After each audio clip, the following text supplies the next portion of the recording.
Please join us for the Pledge of Allegiance. Pledge allegiance to the flag of the United States of America and to the republic for which it stands, one nation, under God, indivisible, with liberty and justice for all. Morning, Mark. Good morning, Pete. How's your day? Wonderful. It's a pretty nice day, isn't it? It is. Great unidentified object in the sky. All right. First on the agenda is approve the minutes of Monday, January 22nd as written. Also move. I'll second that. Moved by Meeks, seconded by Thompson. Any discussion? Hearing no discussion, all in favor say aye. Aye. I will abstain. I was absent. 3-1. Miscellaneous motions. Moved to authorize director chairman to sign one tax abatement in the amount of $695.74. Says there, I can hardly read the reasoning. Move 22 Riverside travel trailer. Yeah. It just wasn't in the right classification. Okay. Also, I'll second. Moved by Meeks, seconded by Hugutin. Any discussion? All in favor say aye. Aye. Aye, motion passes. Next is, move to approve the CP4U and the 2024 salary chart reflecting an 80 cent per hour cost of living increase. Yeah, just top packet, pass on with it. I'll swap that out. That you can just look at if you wanna. I guess I should give you last year's. We got it in our book. Yeah, it's in your book. Well, that's what we voted on last week. Yeah. Not much discussion to be had, I guess, of it, so I'll move. I'll second that. Moved by Hugutin, seconded by Thompson. Any discussion? All in favor, say aye. Aye, motion passes. I will hand those out to departments. And then I need you to sign.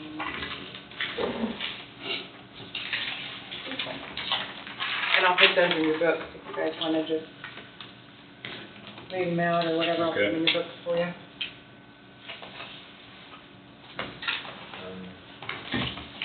Or I'll put another, yeah. I'd like to keep mine Sure. up here that way, because when we haven't used the book much, I'll go to see right here. Wherever you want it, yeah. Thank you. Next is move to authorize director chairman to sign an annual lease agreement certification statement with Philip Shaky, provided by the U.S. Department of Agriculture. Okay, so just, I found out some information on that for you. If you scroll down on that map, where that dark blue, or almost black marker is, that's where he mows. And then the other gray area off to the east is where he has cattle. And that does come up for bid this year. I did check with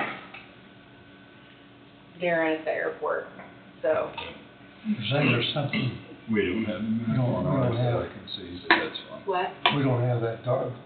Open your, click open. Let's see. Yeah, click open on your guys' deal.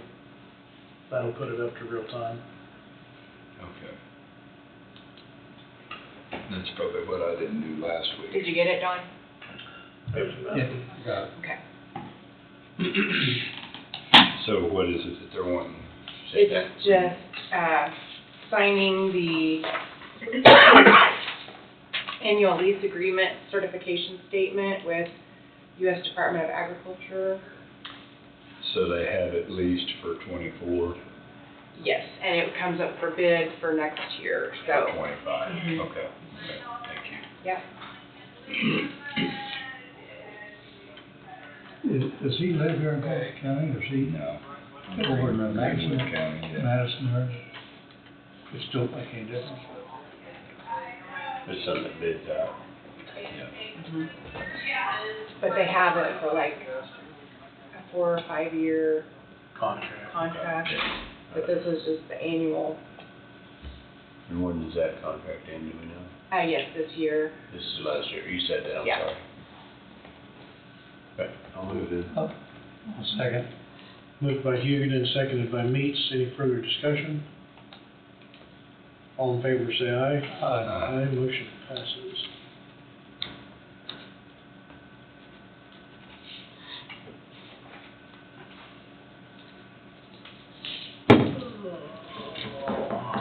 Move to authorize direct chairman to sign the letters to cities regarding first half distribution of 2024 infrastructure grant funds.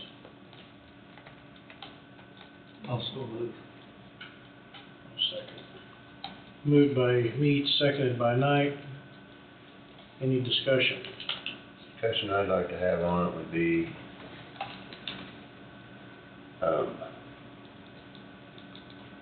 I wouldn't mind seeing,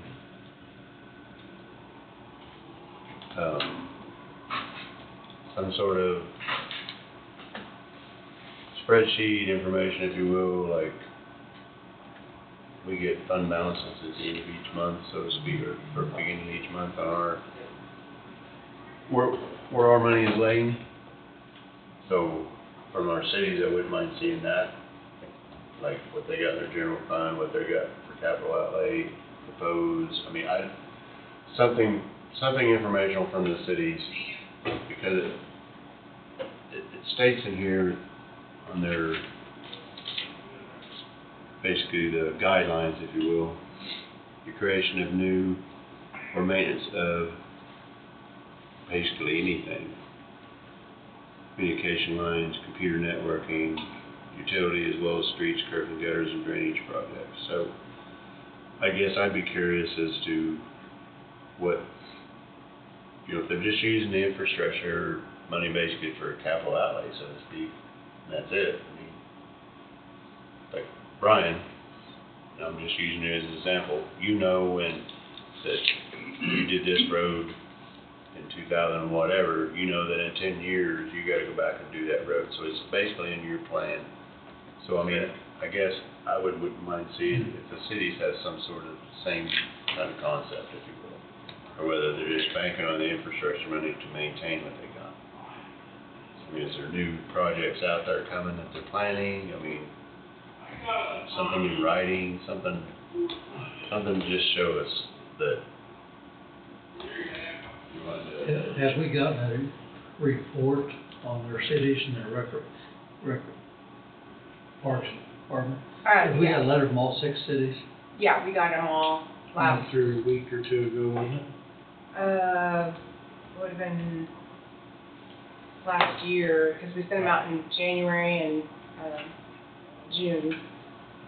And so we would have got them like, I think August or I know, September. I've seen 2 or 3 of them, I definitely haven't seen all of them. Well, and maybe I've seen them and I'm not recalling, so. Well, they send in the report on what they've spent the money on, but as far as having a plan, like down the line. Well, and I'm not saying maybe I'm just trying to, open discussion, so to speak, I mean. Well, in my hearing, our preference would be probably that it's for something new, or an improvement or something rather than just maintenance, but I guess if that's what they need the money for, then, Well, true, but I mean, if they've got so much already in their general fund, so to speak, like we have so much in our general fund that we pull from to do unexpected projects or something like that. But if we don't bank on the general fund to fund all of Brian's projects or all of your projects, I mean, EIP, computers or desks or whatever, you got that in your capital outlay plan. And maybe I'm going the wrong direction with it, I don't know, but. I mean, we get a copy of the city's budget. If you wanted to review. Yeah, and maybe that's all I need to do, maybe that's just all I need to do, is sit down and review all those. I don't know. But I know we spent a lot of money on this, community development deal with Cook, Platte, and Strobel, planning ahead, planning future projects for, whether it's safe routes to schools or sidewalks or walking trails or whatever.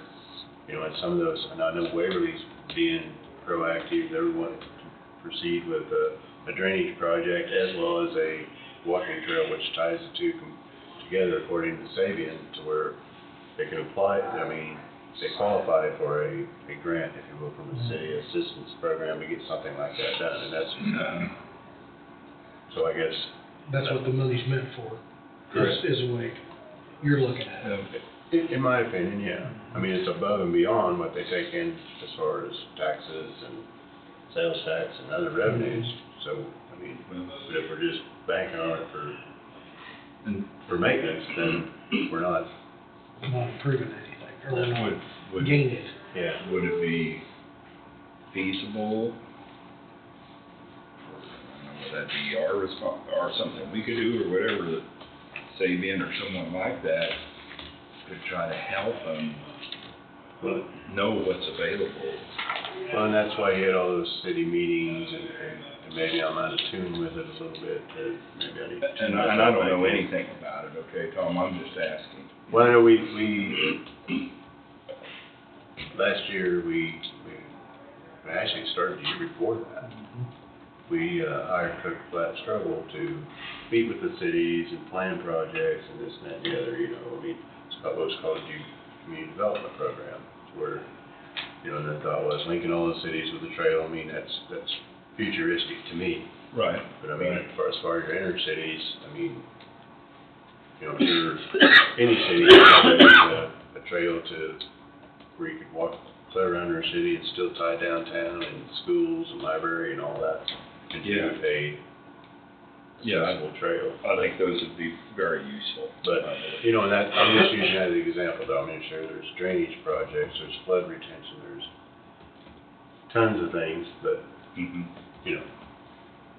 Those reports we get, just like the recreation and the parks, they'll probably have a line item there for 5 or 6, 7 items that they spent their money on, you know, which may be it may not be a mower or anything, but it'll be the labor that took to keep the park clean and other things. And the city does, I know Leroy does about the same thing, and most of the other cities do too, but it's just what they spent it for.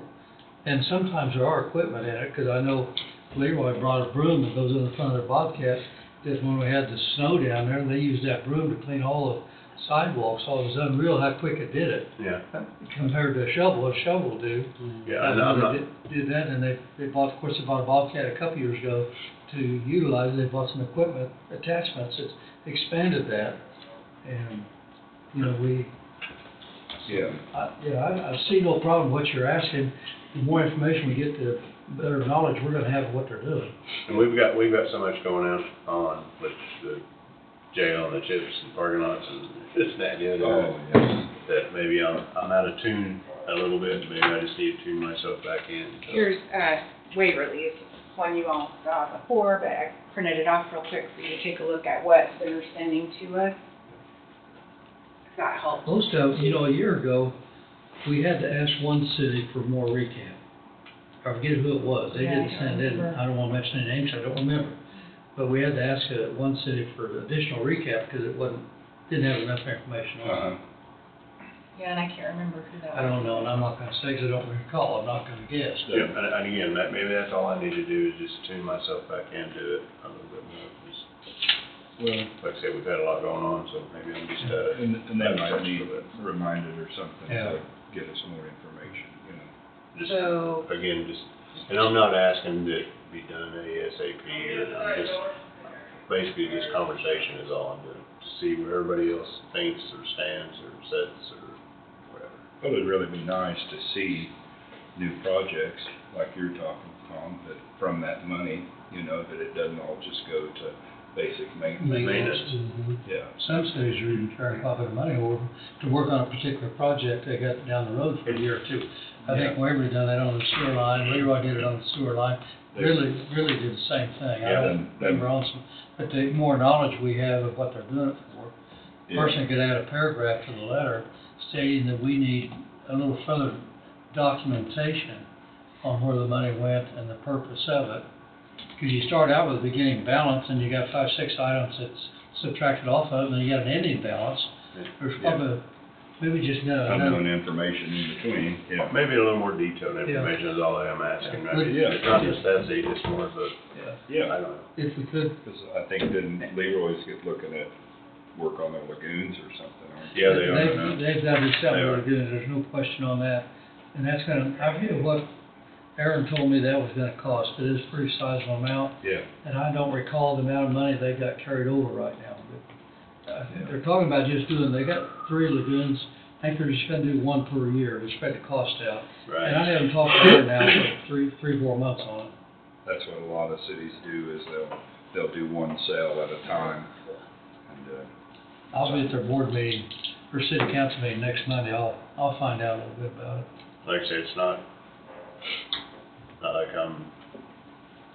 I don't know how to word it, I'm not gonna be a schmuck or anything, I'm just curious, so. Yeah. And like I say, Yeah. probably out of tune just a little bit, and I need to tune myself Well, back in. so. I've had some patrons ask me some questions about other things lately that we've worked on in the past, and I'm like, well, basically, everything's just kind of, some of these things have got lost in the shuffle. Yeah, Here and that's what I lately, want this you know. to do either. so. Yeah, right, because we've been so busy with, You're not All the asking, pressing not items. asking for anything out of line. yeah. With the money, you know, we spent $1 million. Mhm.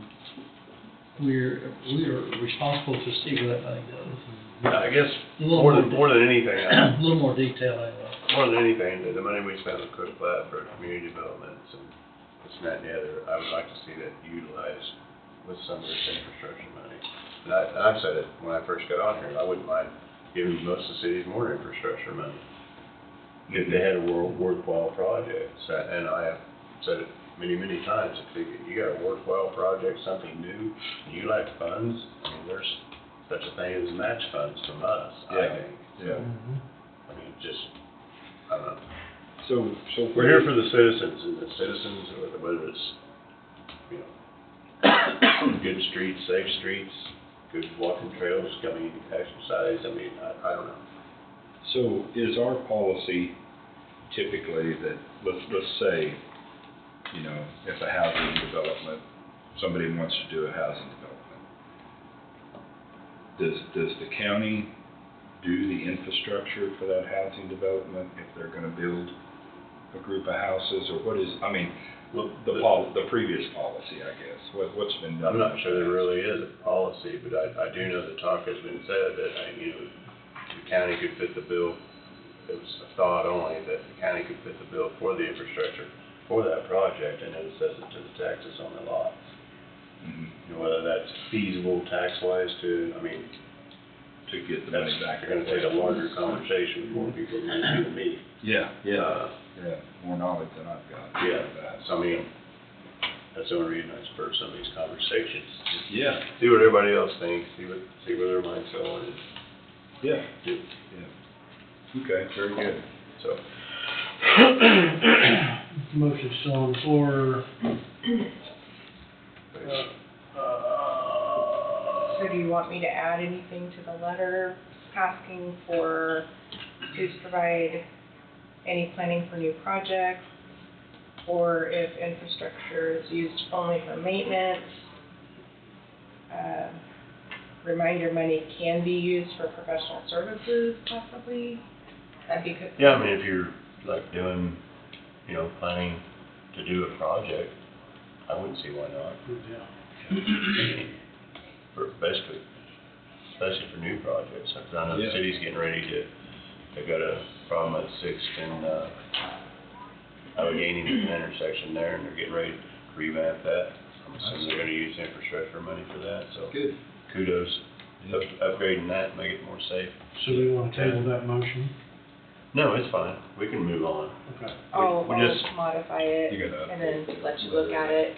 Okay. But yeah, I mean, we're still Yeah, we're gonna give them do the it. money. Yeah, we're gonna do it. Yeah, and again, there was, you know, you were saying there was some stuff that came out in August, and I just need to revisit that, I need to, They would have sent in reports in August about theirs, and then we're asking for them in March this year, so it's usually around that time frame. We get them twice a year, and that's it. okay, I just need to probably tune myself back into this.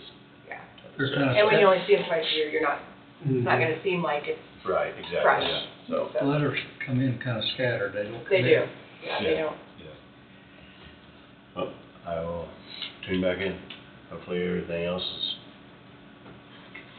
So did we vote yet? No, we have not. We have two motions, Don and then you, and then I started the conversation, So it's been moved and seconded. seconded. By not, by you, actually. Okay. All in favor, say aye. Aye. Aye, motion passes. I've totally lost my train of thought. I'm sorry. So now we're going down to the parts. That's good discussion, good discussion. All right, that ends our miscellaneous motion. Well, you got the one for the parts, Okay. parts and rec right. grant funds. Move to authorize direct chairman to sign letters to city regarding first half distribution of 2024 parks and rec grant funds. I so move. Moved by Thompson, seconded by Huguenin. Any discussion? All in favor, say aye. Aye, motion passes. This is one sign. Yeah, you can sign those, not these yet. Every one of them? Yeah. Unless you want to sign them later. That's what Yeah, we're I'll on. just wait. All right, now we got that road and bridge guy. Sorry, Ryan. Ryan, you're That's right. What did you think of that discussion? I mean, I think you're in line for just wanting to know a little more information, and, I mean, it's always a good thing to know where money's being spent on, and, you know, I think it's due diligence on your part for just wanting a little more information there, so. Supposed to be our job. Get to work on them gravel roads. Good luck Yeah, on that. I saw a mud hole this week. Yeah. I'll give you a call later. Okay. We'll I noticed just, that basket we'll take it you- with the other calls we get. I noticed that basket you brought in didn't have about that many. Yeah, I, Have you made a mistake and I haven't got it in there? no, just my, folder, I forgot to throw them in the folder I usually use, so. Call outs this weekend, we had Saturday morning, we did send one truck out around Lebo. Some of the freezing fog has hit a couple intersections and hit the overpass up there early Saturday. So that was the one call out we had this weekend.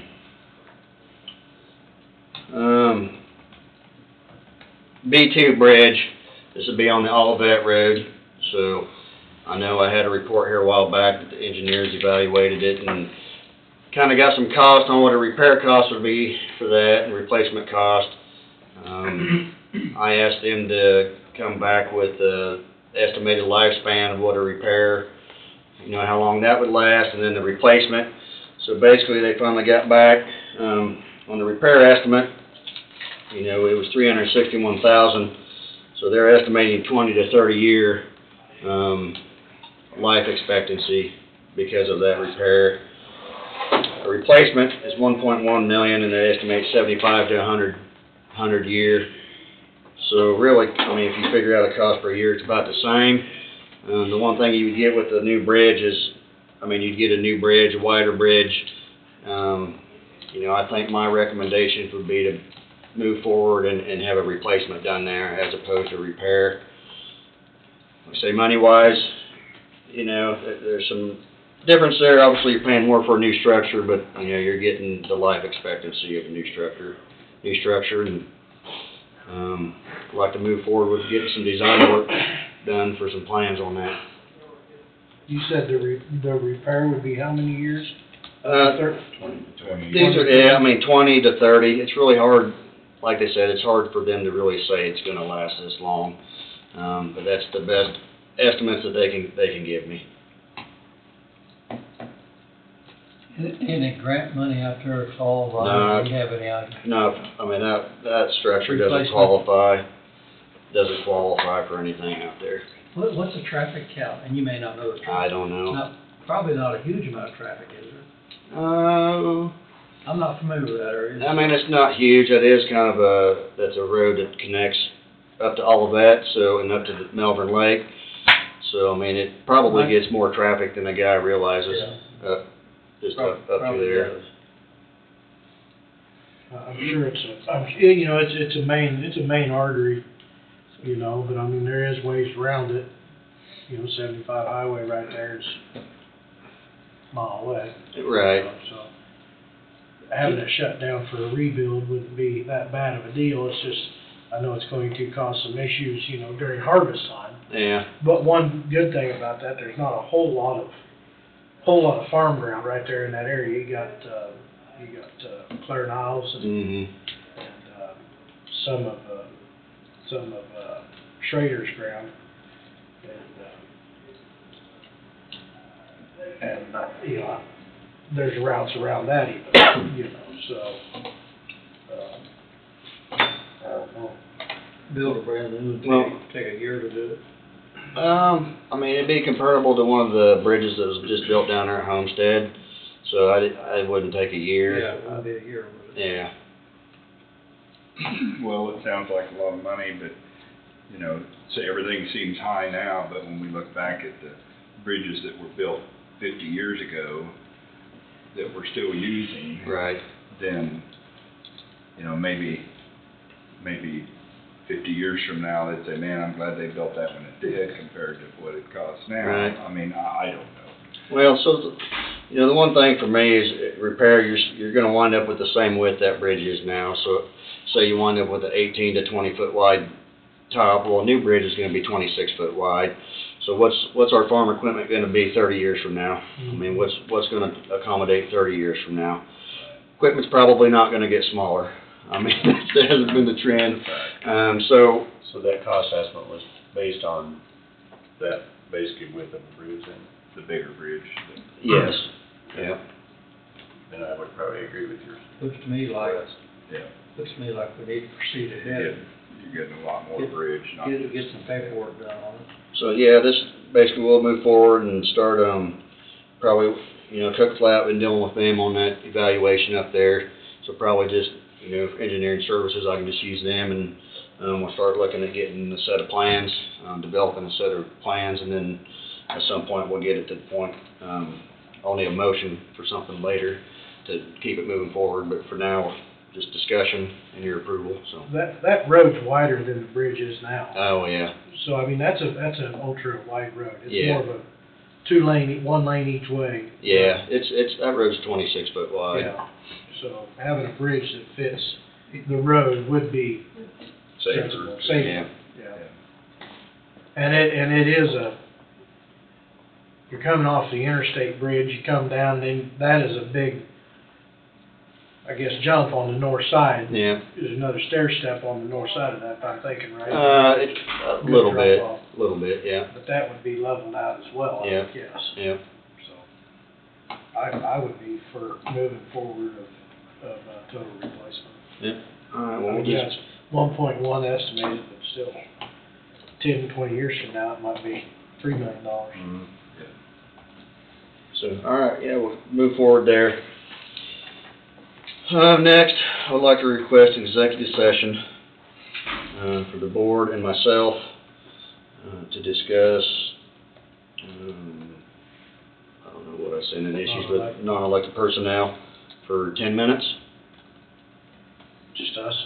Oh, Just yeah. Okay. You don't need weight in. Yeah. You said 10 minutes? Yep. I'll move. Second. Moved by Knight, seconded by, Huguenin for 10-minute executive session, the board, road and bridge superintendent. All in favor, say aye. Aye. Aye, motion passes. Let's see, we'll enter at, 9:31 for 10 minutes.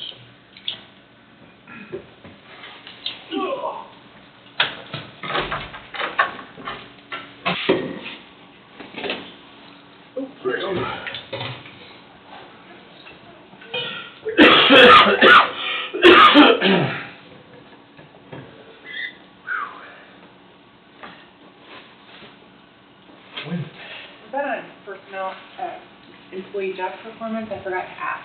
I thought it was, but I Yeah. couldn't remember. Yeah.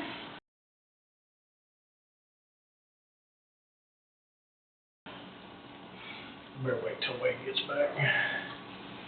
He had to take his break early.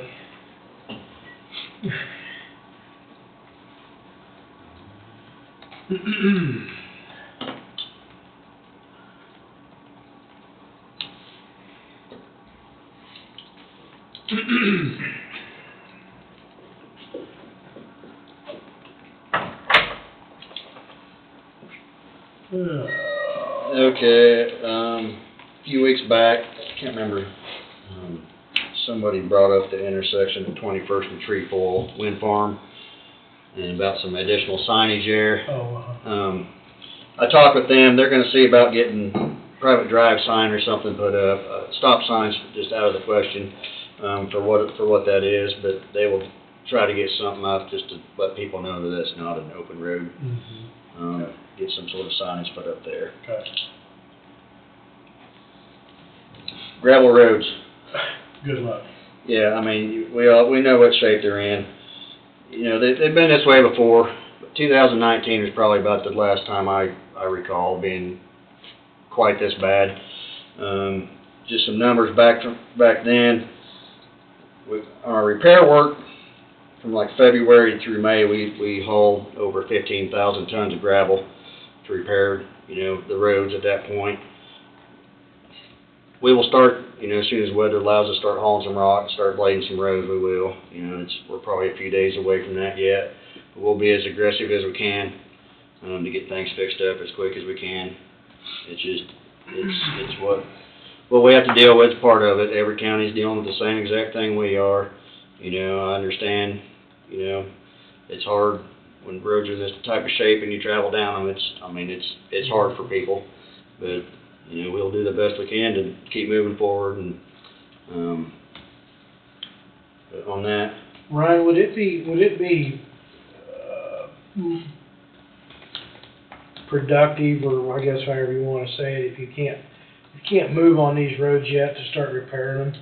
Is there locations that a person could move the material into that location, into a certain area where you're gonna be doing quite a few miles of road repair, to save the extra wear and tear on the county trucks going from the repair location to the quarry? I mean, I would think that's gonna save a lot of time on travel versus going back to a stockpile location to the road repair project. right? Just for instance, you look at the first curve, Fauna and what is that, 19th, you know, there's a big area there. You're gonna be doing some repairs. I mean, granted, that's a long ways around because it's a big pasture right there. But, you know, we got our quarry over there off Emer Road. You've got, I mean, you're pretty fortunate to have the quarry there where it is, there at Lebo. You know, is there any other areas where a Yeah, person we've could looked at stop some of by? that and the location of the quarries and where we get rock. And you know, I know I've had this conversation before. Leroy area is the one. The one area that gets kind of stretched out a little far for us. You know, I think you get down east of Leroy in that area, there could be beneficial to have a stockpile somewhere. Midwest Quarry does have a quarry down there. They're hoping to maybe crush this year. I've been talking with them for a couple of years that when they do go to crushing the old Settlemile quarry down there, to get a hold of me, and try to get us an area, get some rock down there. But, I mean, I'm not saying it wouldn't be a benefit for us, but, yeah, we've talked about that even with stockpiling chips. You know, that's area down there that we need to stockpile chips sometimes when we chip down that area, so. You stockpile chips there on Doug Blue's property. Yeah. You know, he moves his trucks or his vehicles out. Yeah, You park several hundred tons of stuff there. yeah. It'd be nice to get that Settlemile quarry open, because that's not too far southeast of Leroy with all the oil trucks Right. trucking that. Man, So that quarry's open, but they only crush rock for Allen County and Anderson County, at this point. And they go, Over there by 169 highway, is that where you're talking? this would be like Second and Yearling, and a few miles east of Second and Yearling. Okay, Um, okay. so it's I'm not familiar with it. It's just a couple miles outside of the county. The one thing with that quarry is they don't have a set of scales there, so they go in and they crush a certain amount of tons, for the other counties. So that would be the one thing we would have to do a little different. You know, we buy by the ton now, well, we would have to purchase, you know, X amount of tons. You know, whether it be 30,000 tons or whatever it may be when it comes to that point. But, I've been talking with them for a couple of years on that, and they're thinking maybe this year. I know the other two counties are ready for some rock to be crushed, so, but that would really help us out. Save some miles. wouldn't Yes. it? Yeah. Yep. It's all good rock in there too. Miles is dollars. No, that's right. You can save it, you can save it. That's right, so. That's all I had for today, unless you guys have anything else? I don't think I have anything else. Thank you for opening up Key West, Cemetery for a funeral Wednesday. Yeah. I know that was a mess down around. Pretty big pile. there. Yeah. Yeah, but I We finally show you got a motion for John Deere 61101. yeah, I think Adam's on the agenda for later. He's been working on a tractor Oh, you worked? purchase, so I think Adam will be in here a little bit on that, so. I did sit down twice. so. Well, appreciate it. All right, thank Okay, you. thank you. Emergency Management Director, Amber, you're up. Hello, Morning. good morning. Haven't been in here for a couple of months, we've been kind of busy. So we made it through the cold and the snow and the ice, probably kind of what you talked to Ryan about.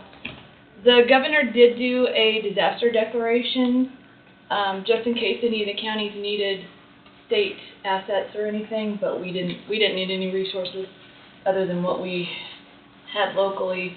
And the state did not meet the threshold for damages due to severe weather, so there's no FEMA money or... There's no, I got asked about that last night. No, or the other it night. has to be pretty severe damage, and we I didn't... think 19 they did the FEMA. Yeah, FEMA that's side. when, it damaged quite a few roads, and power lines were down and everything, so, and we didn't have that this time. And the places that were hit, it didn't hit them as bad as they thought, so we didn't meet the threshold for any kind of... Darn it. I know. So the only thing to really come out of this in Coffee County were the conserved water requests for City of Burlington and Rural Water District 2. I believe the usage was up during the cold snap, which is kind of understandable. People are stuck in their homes. I don't know about you guys, but I baked and cooked like crazy while we were home and in the cold, and that creates more cleanup. And I was doing, kids are home, they create messes, so there's more water you have to use. But I also know that the City of Burlington had issues with bad batch of lime, and so they weren't producing the water that they had been, so they couldn't keep up with the demand during the cold snap. So Lots of water left with taps open to keep the line. that too. So we tried to remedy that as best as we could, putting out some Everbridge notifications to people that are subscribed to City of Burlington and Rural Water District 2 about if you are running a tap, please make it a small drip. There's no need to run the tap, just drip it. Also asking people to look around their neighborhood for water leaks, and they did find quite a few, because with those temperatures, abandoned house, yeah. So we tried to do that through Everbridge and through social media, and actually I got word back from Rural Water District 2 that after we put out our notification, their usage went down. So asking people to conserve really did help. Of course, by the next week it was already up again, and so we put out another message, and as of this morning, I talked to City of Burlington and Rural Water District 2. They're still asking people to conserve water, so they're still under the... And I don't know about any of the other cities. Nobody else has contacted me. I don't know about anybody else. Nobody else has really said anything about it, but... I know we're about 75,000 gallons went in number 2, so. I heard about that. Yeah. Yeah. But my philosophy on it is the ground was so dry, then it got so wet, and then it froze. Mhm. I mean, with all that hydraulic pressures, Bad. they do Yeah. bad things. It's just like when you have a drought. It's the... Mhm. Yeah, it's the other, yeah, it's like the more extreme the other. Yep. Things move. Things Yeah. move. So they're still kind of dealing with that. I talked to Rural Water District 2, and he said his usage is way down, but it's still not where the city wanted him to be. So we'll see. Hopefully we don't run out, nothing serious happens. We're already getting started on our training and scheduling of exercises. I do know that we're going to have a hostile action-based drill this year for law enforcement. We'll also activate the EOC, and it'll just be a drill. We're not evaluated or anything, so no FEMA people, just a practice drill. And then we're possibly going to have a tabletop drill for ingestion pathway. Ingestion pathway is when it goes beyond the borders of Coffee County. It goes possibly up to 50 miles out. And the state is heavily involved, and the ag producers and the Department of Ag are very heavily involved because we have radiation that has gotten in the water, it's gotten in the air, it's possibly gotten to where the cattle are into it. They need to be checking, cattle, milk, all kinds of stuff. Grains. Embargoes of grains, all kinds of stuff. So we practice like a week later. I think sometimes it's a 2-day event where you come in the first day and it's regular and normal, and then the second day you come in and it's a week later. And okay, all this happened, you evacuated everybody, everybody's safe, but now you got all this contamination on all the food sources, so what do you do? So we practice that, and usually we do that every 8 years, but we were just told by FEMA we have to do it every 2 years. It doesn't have to be evaluated. We have to be evaluated every 8 years, but we have to actually have a practice drill. So the state is looking at trying to squeeze in just like a tabletop. And I know a few of you guys went to some of the tabletops they've had. It's kind of where everybody just gets around a table and pretends like it's a drill, and we kind of communicate and talk in one big room with the state and Wolf Creek. And it's pretty good information, and you get to see face-to-face the people that you have to work with up at the state all the time. So it's a pretty good thing. Did we have one of them 5-6 years ago? We sure did. I mean, I seen when I first traveled on. Yep. We had one Yeah. someplace up. Yep. We have. They like to do those when they don't want to activate their EOCs. And the state's kind of saying, we have drilled and practiced so much in the last couple of years, we're going to try to give our people a break. And I understand that. We're ready for a break too. But I also don't want my 2 teams of EOC people to fall back and not practice. I want us to stay sharp with everything. So I don't know the real date of those this year yet. I'll know more after our meeting on February 8th with Wolf Creek. When the dates are for those, so I'll come up with those. Our National Weather Service public weather talk, so the storm spotter talk that we have for the public, is March 20th at 7 p.m. in the 4-H building. We haven't really started advertising yet. I haven't even made flyers, but I wanted to get the word out to let people know to get it on their calendars. If someone can't make it that night, there's some important basketball game that night. There's also a virtual option through the National Weather Service. And then also all the surrounding counties around us have these storm spotter talks just on different dates than what we're doing. So you can always catch one if you want one. Wolf Creek sent their emergency planning calendars out last month, so Julie's really busy inputting all the address changes and return resident cards into our resident database, along with any of the special needs that people want us to make note of. This database has around 6,000 addresses of citizens, businesses, weird things like telephone poles and water towers and sirens. It has all of our addresses for the entire county in it, and Julie updates it pretty much on a daily basis. If someone is born, someone moves, someone passes away, someone registers to vote, she updates that in this database and keeps it up to date at all times. And we use that mainly for Wolf Creek purposes, but it's also helped us out in many other cases. Case in point, the flood. We were able to go through and find the people we knew that lived in certain areas that might be affected by the flooding of the river. So we used that, and we used GIS to make a layer, and we had all the contact information, and everything was up to date. So it is pretty useful. Not many counties have that. As for plans, our Lyon County reception plan that we did for them was approved by FEMA. Our Coffee County plan for Wolf Creek events has been through KDM and been checked, and they came back with some changes that we're making. And then it's off to FEMA to get them to tear through it and then hopefully approve it. Our local emergency operations plan, which I believe is the one that you guys have been getting letters from saying they don't have it done yet. Well, we've been working with the state for 2 years trying to get this thing updated. Our plan was a mess because someone hired a bad contractor back in the day, and we've been slowly trying to get it. There's actually a KDM person downstairs right now helping Tim and Julie go through it. So hopefully this will be the last of it, and then we'll get it approved. Because if you don't have an approved LEOP, it can hinder you getting any kind of FEMA reimbursement. Since ours has been in the process and they've been working with us, we have a little asterisk that says they're actually working on it. So don't be mean to them. Don't fire them yet. Don't fire him yet.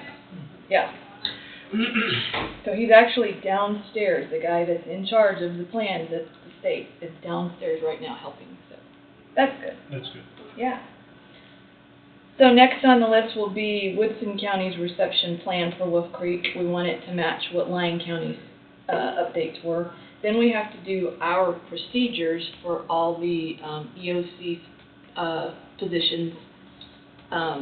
Everybody has a procedure, and all those need to be reviewed and updated. And then we need to work on our hazard mitigation plan, which is the plan that we consider any kind of hazards, and we try to mitigate them ahead of time by any kind of projects or anything that we need. And we work with the rural water districts and the cities on those, try to get input from them, and then it goes through FEMA.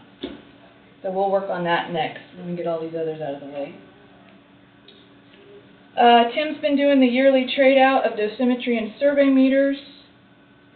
He's also just completed the quarterly portal monitor checks around the Tri-County area. So we have a portal monitor in Woodson and Lyon, and then we have one up at the JSB should we need it here in Coffee County. And a portal monitor is just you walk through it and it checks you for radiation. Instead of it being a meter that kind of checks you, it's an actual portal monitor. And those have brains on them that have to be checked every so often quarterly. So Tim goes to all those places and checks those. And he has to set them up and get them all going. So it's quite an event. Martin and Scott gave me a radio update, which you'll be happy to hear. They've been super busy. Last week they finished up with all the mobile installations and the programming of the fire department and water rescue mobile radios. This week they will be preparing for February 5th, which is so that AES encryption that we've been talking about for a while. We're upgrading the EMS and the hospital to that AES encryption. That's a real critical change, but it requires them to touch every radio in the county.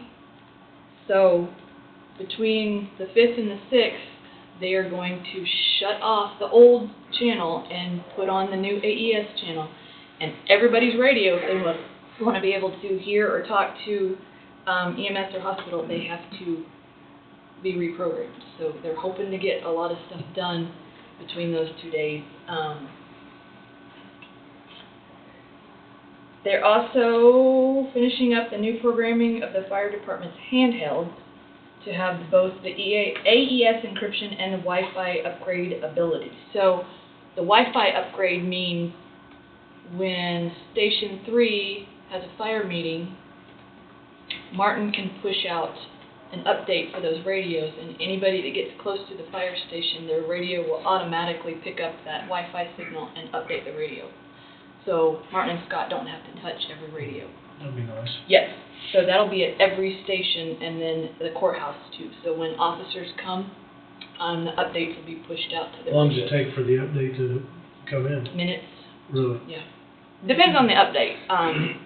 I don't know about this AES stuff. That may take a little bit longer, and I think they actually have to touch it for stuff like that. But for just regular updates, like we're updating names or, new stuff, Mm-hmm.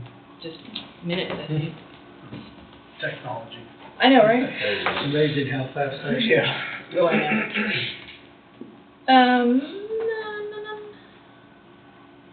TFMCom has given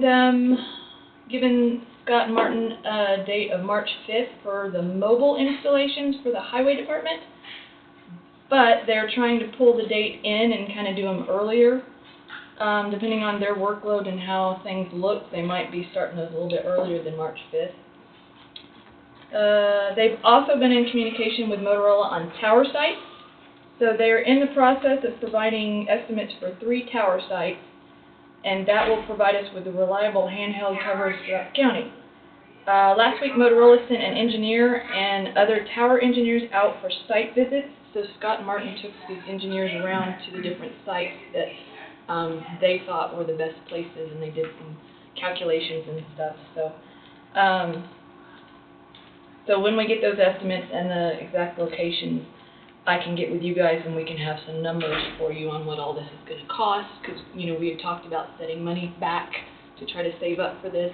I don't know, maybe we get a windfall and can do them all at once. Who knows? I don't know what's going to happen, but we need hard numbers and we need locations now, so that's what they're working on. Should have them within a month or so.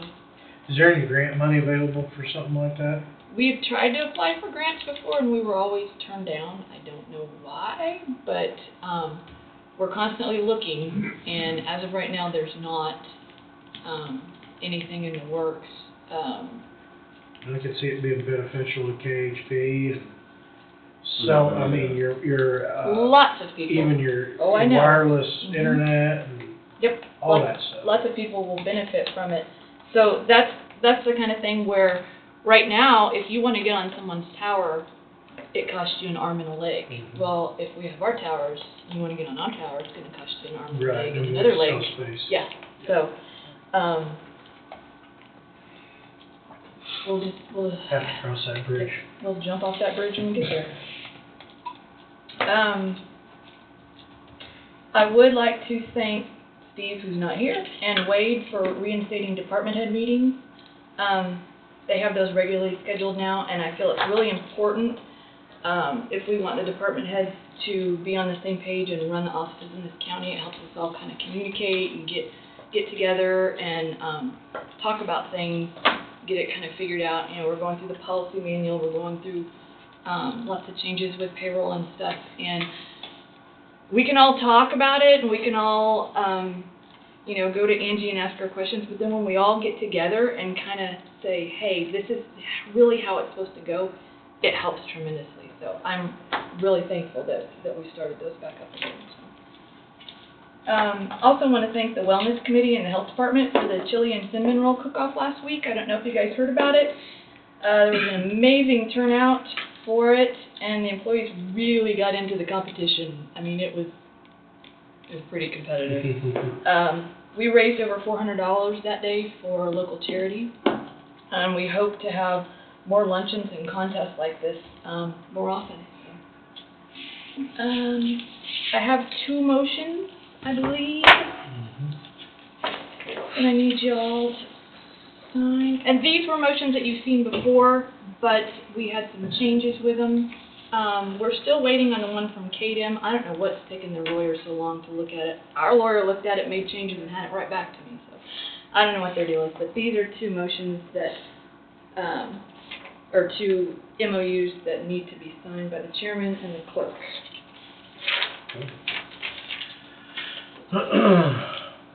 Move upon the Oh, go ahead. I just gotta ask her, what's the basic purpose of those 2 motions for those 2 school districts? It is an agreement that they will provide, buses. buses for evacuation, and then also that they would evacuate their kids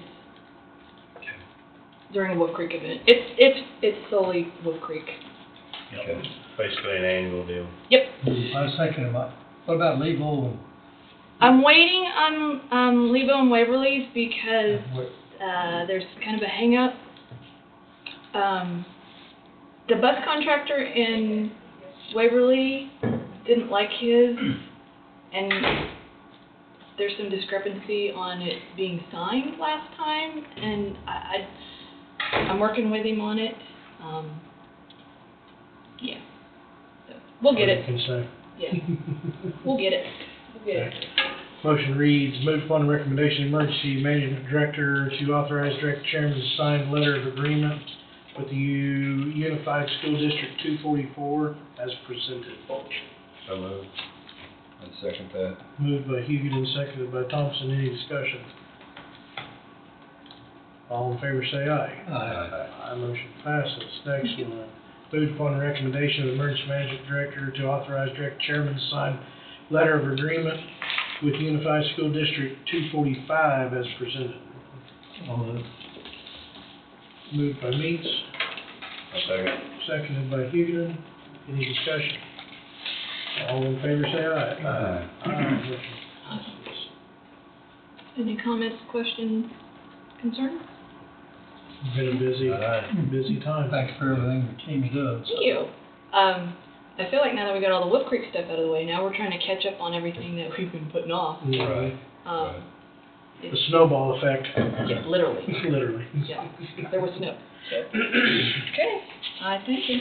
And Thank you. Ange, I just need those originals back to me when you're done.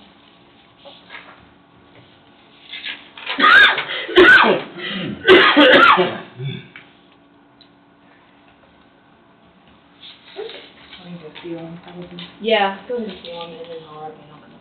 I haven't signed them yet. You need me to sign them for you, seal them? Yeah. We can go ahead and do our executive session.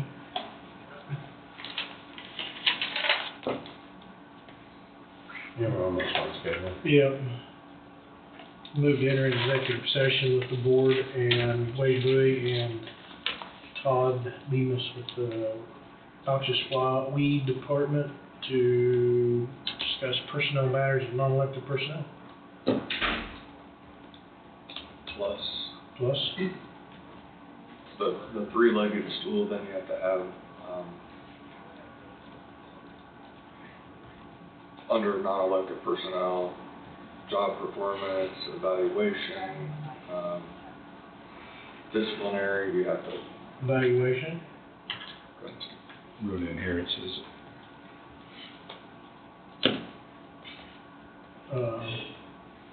10 minutes. and so moved. I'll second. Moved by Thompson, seconded by Meeks. Any discussion? All in favor say aye. Aye. Motion passes. We'll enter at 10:13. It's 10:11 by my clock.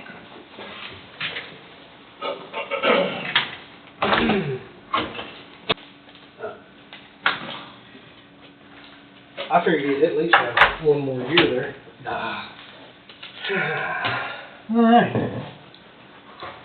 No action taken last executive session.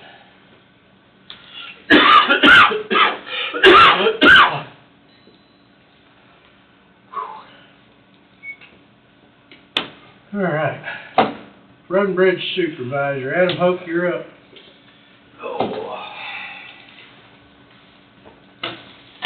How you doing? Morning. Good. Sunny day, nice weather, 60 degrees. No wind. No wind, maybe a little bit of drying going on, hopefully. Right there. I just have one motion. We've come up with a tractor, a used tractor to replace the tractor that was totaled this past year, the rollover tractor. We come across a pretty good deal, I think, on a John Deere that they have up here in Topeka. We went and looked at last week. It's a 2017, as you can see. It's got 855 hours on the machine, and it basically looks like it's brand new. It's just broke in, Yeah, and it also, I mean, Murphy's comfortable with it enough to offer us some. Of course, the factory warranty's gone, but they're willing to offer some extended warranty if we are interested, up to 12 months or 500 hours. Got a couple different options here. Anybody wants to look at it or not, but I brought some pictures you guys want to pass around. And we also, what the insurance paid us on I knew you were going to ask me that, and I just got ready to text Kenny. I want to say 72, the, but I can't quote that for sure. 70 something. well, that's very close to what this is costing, so. Yeah. is everything that's on this comes with it, or is it Yes. just tractor only? So it does come with that batwing mower. Okay. Of course, we won't utilize that. We will pull that system off. However, some of that hydraulic system and the pump and the motor that's on that could possibly be used for our boom mower as a, Secondary. just some secondary or backup Mhm. parts and pieces for it, but we also consider just selling that as a whole unit, Complete unit. complete so, unit. Might be a better option, but Yeah, because it probably won't bring much, just, just in parts. yeah. What kind of dollars worth are, what kind of dollars are they asking for the warranty? Here's the quote. I'm not a real fan of warranties right now. Well, and I mean, it's basically gonna cover us for this summer's worth of mowing. You know, we put about 500, 600 hours on a mower throughout the summertime. It's one of those deals that, like Dawn says, it's just now getting broke in. It's a dang good mower. It looks like it's never even been off the blacktop road. Do you think it was gonna have problems, it would have already had problems if your experience with the equipment? Or do you think it hasn't been used? I honestly don't think it's been used, but that's my opinion.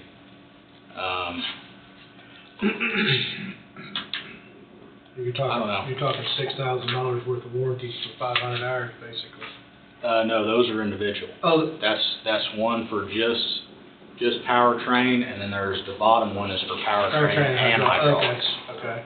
Powertrain 12 months, 50 at 500, about 500 hours is 2656, and powertrain hydraulic 12 month 500 hours is $4,093.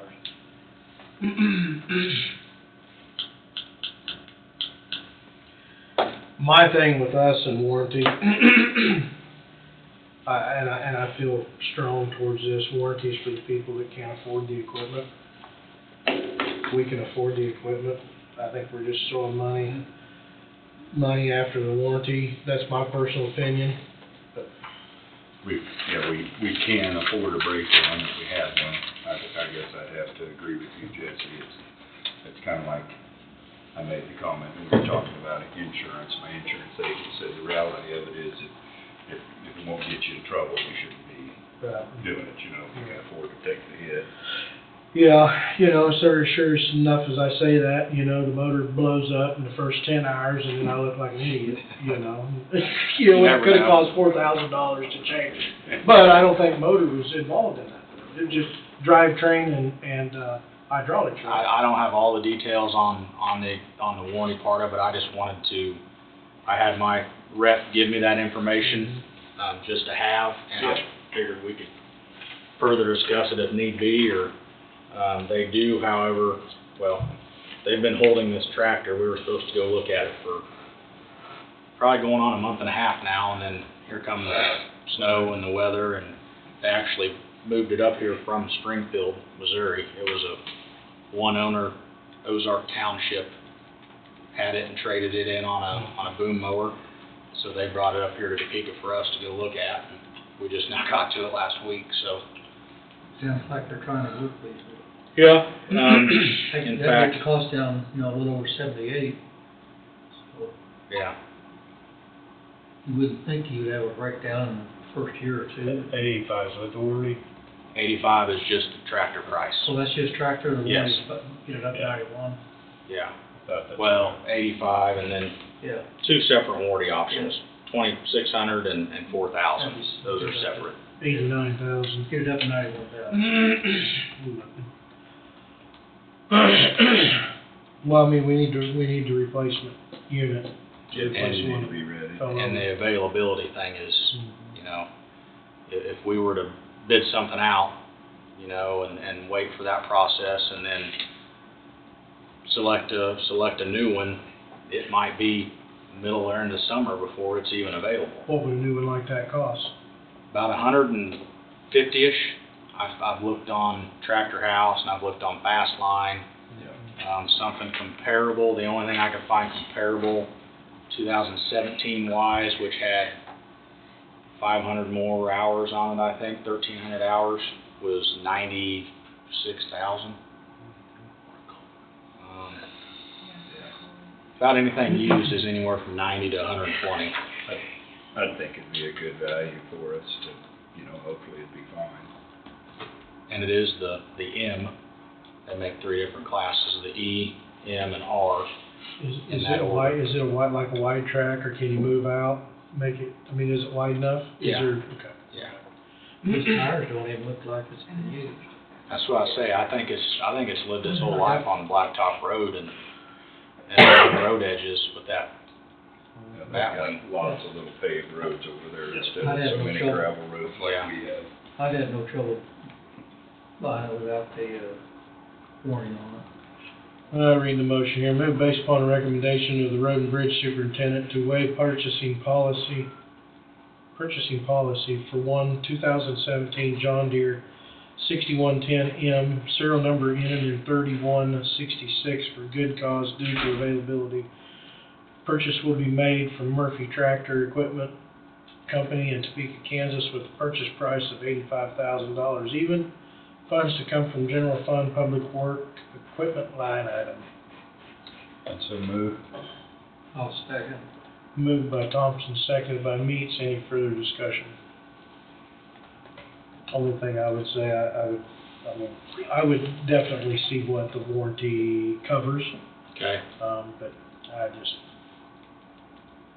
Craig and I talked about it, and, you know, we're kind of the same way. Is it even broke in yet, or is it even gonna be worth worrying about in warranty? I will say there is gonna be a little bit of extra cost. It has 2 hydraulic outputs right now, and we're gonna need 3 on the back for our bush hogs. Another block on it. Yeah, have to put a 3rd block on it, and Craig says 1,500, I would say 2,000. a couple $1,000 will take care of the lever and cable and Okay. all that stuff. I did forget that. Very minimal. All in favor, say aye. Aye. Aye, motion passes. Perfect. You guys got anything for me? Fix them dang roads. Fix it down the road, they're rough and heck. Get them dried out for us. It's worth it. I got a bunch of fans inside my shop that are sitting there blowing on the walls. I'm sure Ryan updated you a little bit this morning. Yeah. Yeah. Yeah, I just think it's humorous. yeah. It is. That's all you can do, I mean, When you go from being so dry all summer to just wet at the Saturday. drop of a hat, we had Well, the no, water just came on that we had first no snow. time to get our usual fall prep for our gravel roads of getting the crowns built and getting the potholes fixed. It just, well, the ditches are running with water, I mean, I don't know how, if there is a water leak from rural water or the city of Burlington, either one, you're not And gonna we're know it fine. till it dries up a little bit. and we're still in a drought. Yeah, the drought They're still monitor's putting us in a showing drought. some- Yep, yep. I think we got a little stuff. I think we're good. All right. Well, Thank thank you guys. Thanks, Adam. Have a good day. You too. You too.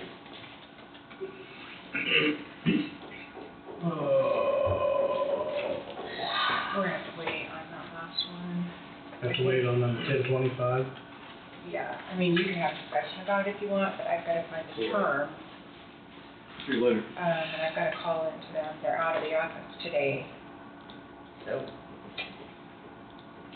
How pressing is it? Well, by the old motion, it said, when you appointed Tim Johnson as non-lawyer member to the Fourth Judicial Nominating Commission beginning immediately and ending March 4th, 2024.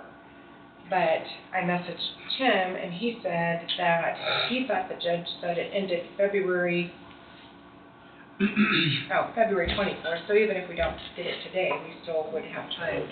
It's, We've got it. it's putting him over into another vacant seat early, right? It would be, yeah. Yeah, so basically, he's filling an unexpired seat, again.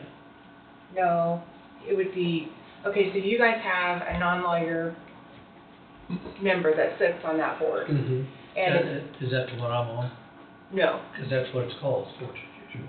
well, this is the nominating Okay. committee, yeah. I think nominating, so. Yeah, Okay. and it's typically been a commissioner in the past, but you guys had Tim continue to fill it until it expired. Mm-hmm. So it's supposed to, I think it's supposed to expire March 4th, and then you either can appoint a commissioner to be on there, or you can reappoint him to serve. He's eligible to do It can be a person that's not on the commission. I just know that in years past, I'm just going by history, that. Right, right. that commissioners have been on it at one point. So, Okay. but you can have a non-commissioner person on there. The way I kinda took it, and she might be saying that it's just not registered in my head, that there was other vacant seats. I think his seat was gonna be filled, but I think there's another And there could position be, that expired, that somebody left, and maybe that's what it and he is. was gonna move over to their, Take the other one. take the other one, because they had quite a few of them, is the way And it's I very kinda possible. understood it. Yeah. I was freezing to death when he was talking to me out there Saturday about it, out there at the turkey shoot. And so, And he didn't go into that much detail with me, so there could be. and I might be all. But I'll get some more information. If you call me back today, it looks like we would still have time if it's not till February 24th though, so. Yeah. You wanna I'll need you to sign all these, but if you wanna share that with them, the bold part is what I added. Okay. And if you guys like that, then you can go with that. Is this all the same? They're different cities, letters, But it's but basically it reads, says the same, reads yeah, the below, same. other than their dollar amount. All that, What's that? You can give me a clerk. pass that one I on do. down, once you review it, and then send it back to me to sign it, if you all agree with it. It's just the bold. All of them are basically the same. It's just different cities. The bold stuff is. The bold has been added. Mhm. There is gonna be a judge that they're appointing soon. Yeah. And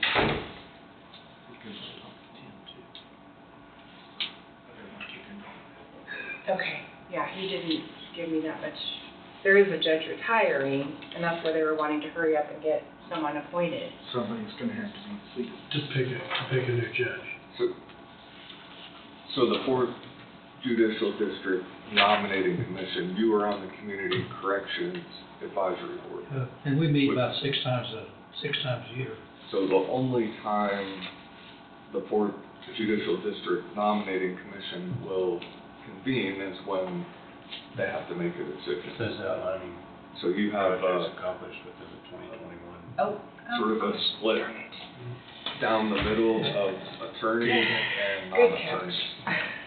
And several of the On top it says 2024. counties involved, you have the four counties, Anderson, Franklin, Osage, and Coffee. Distributed funds, but You have And then that'd be representation from each. what'd you do in 2023? The attorneys right now, there are no attorneys from the Coffee County, they're from the other counties, but Okay. one of the Otherwise, bold is- commissioners Okay, I will take those and. Thank you, like I say, I'll do myself in better. in Anderson County is on the commission.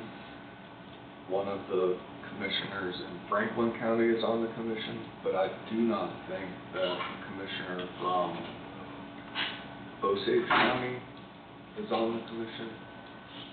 And obviously, right now, there's not one from Coffee County. Okay. So it's not necessarily a requirement, it kind of is what you're wanting to do right now. I would, for right now, encourage you, there is a judge who is retiring, and I think their retirement is looming, and it's pretty imminent.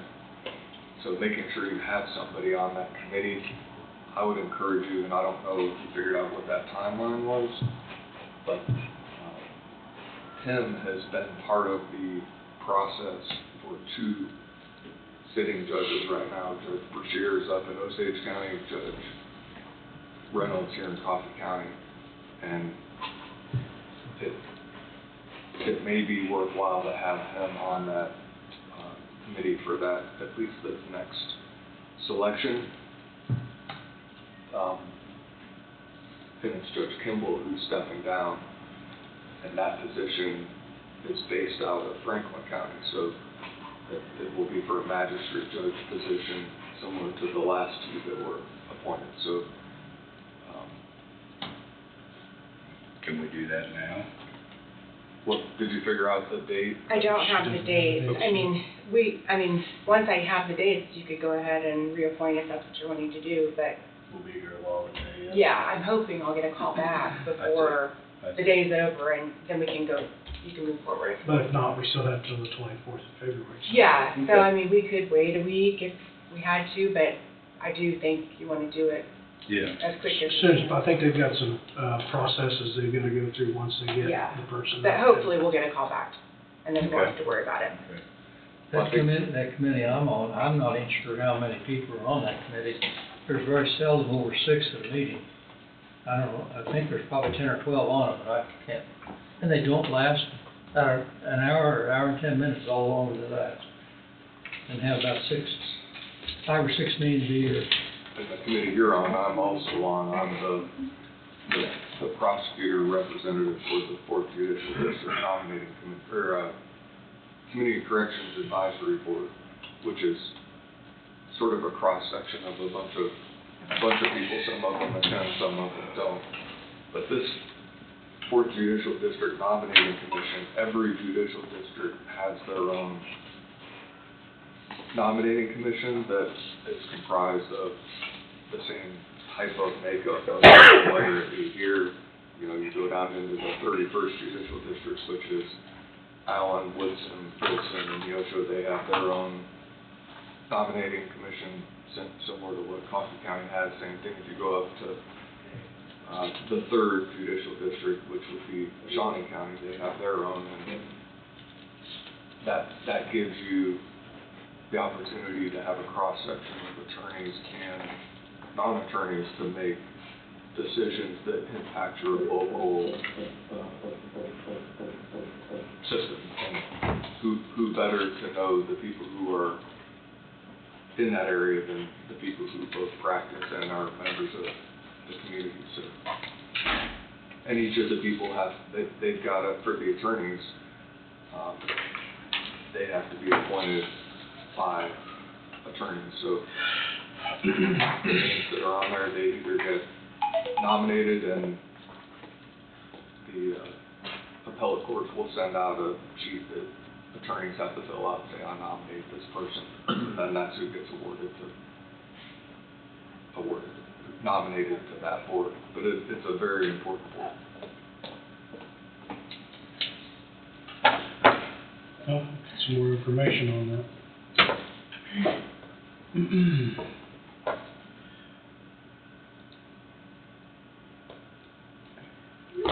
Okay. What else I'm you still got? waiting to hear. Okay. One last thing, the extension office brought up a property, like who all's renting ground or whatever. All of these were the airport, so we know that that's Philip Schenke. But the one on the Bailey property, I don't know like who all is renting or.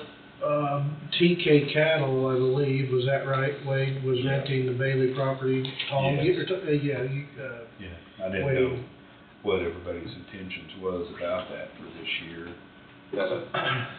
I mean, The lease, I would, I don't know so much about the east part, but I would say the west part would be entertained to be I wouldn't see why not. opportunity to do it again. Yeah.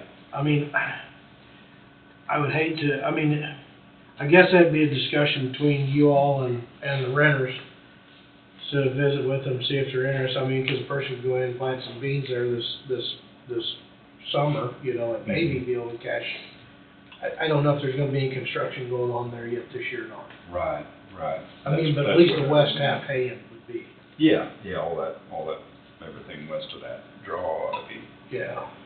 And I would say probably straight west of Alan Goodell's house. Section 4, it'd be 30.57 acres right there. That should be able to be the one that's terraced on the east side of that hill.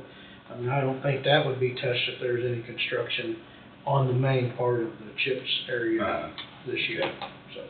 So that's the only part then? I would None of say, this? I would say this one and this one. Okay. This would be an option if the county chose or wanted to. I mean, I just hate to go in there and plant beans, and then somebody wanna come in and start doing construction. Right, Yeah. right. So, We Wade, have those. I may just not be remembering, but did we have a contract with them? Yes. That I can pull, okay. Probably just need to pull that, because it'll probably say like how much they're renting and how much it is and all that. Yep. Okay, Yeah, so but that I'll, was for all of it. yeah, okay, never mind then. Yeah. Sorry, that's my bad on that stuff. And it covered last year, it was to, if I remember right, expire, no later than October 31st, 2023, so if something happens this year, we'll have to have a new agreement. Okay. Which, I think the idea was, we didn't know what was gonna happen with that land, and within the agreement, it actually has contingencies built in case construction started somewhere. I think that was part of it, and that it was kind of at risk, you might say, that, you know, if it was torn up, it's torn up. Right, right. Are we considering a different renter? No, this is just that the extension office needs to know what the arrangements are, like how much percentage they give, if it's a percentage, or if they're, how much they're renting for. They just, I don't know, they need to know that, I guess. Yeah, well, there may be, probably gonna be a different, So if Not I can quite get as that much. and get it done, so that's all I had on that, so. it won't be as much. That contract ran out in October or something. I've always understood if you're gonna change renters, and that particular contract may change it, you gotta give the current renter 30 days Right, notice March 1. with a, So we're already about out of that. and, yeah, we only got about 3 days to make a change on And that.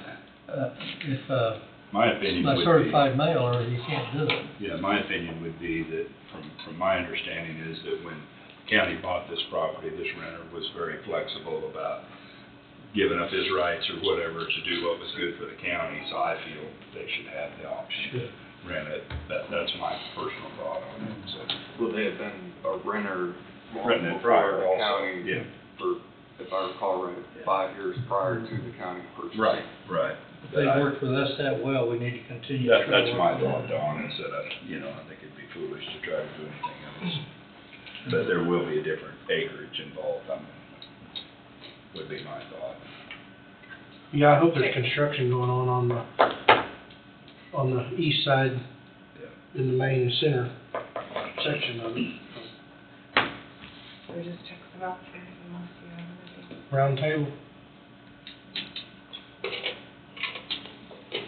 There is, an indigent debt that will need to be presented, basically, so the county bears the, expense for the cremation, if you remember going through that analysis, and I think we'll just have to pull up an old motion. I've got the documents, I just saw it in my email, I need to print off, and then I can come back later and go through that. If you recall how that works.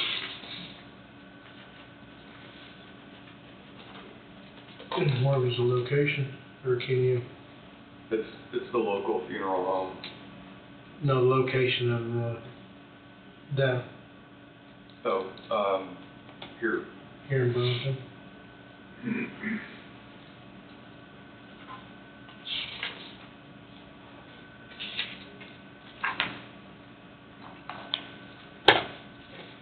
I'm trying to search for, I'm trying to remember the last one we did. We've done 2 within the last calendar year. One locally here with, the local funeral home, and then one out of, Hold on, Iowa. wasn't it? Mm-hmm. but narrowing it down to a time.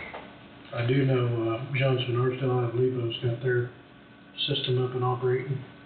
It's for humans and pets. So, I do both of them. I don't think it's the same deal. Right.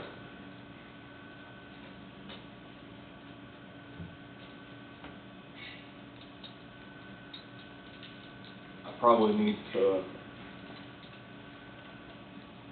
go into a 10-minute executive session, myself, the board, and attorney-client to discuss,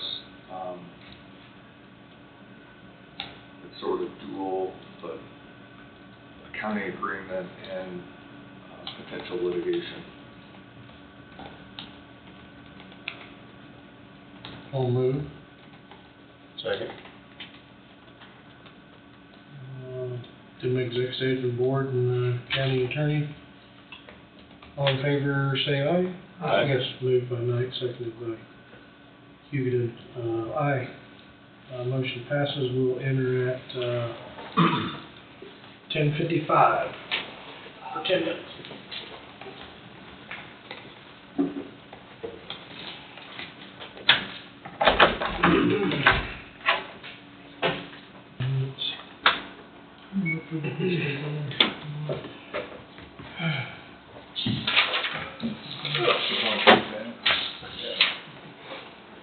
All right, we're back. No action taken? I don't have anything else other than dealing with the indigent death situation, and I'm not sure if Angie found a prior motion, but She's got something drawn up on her.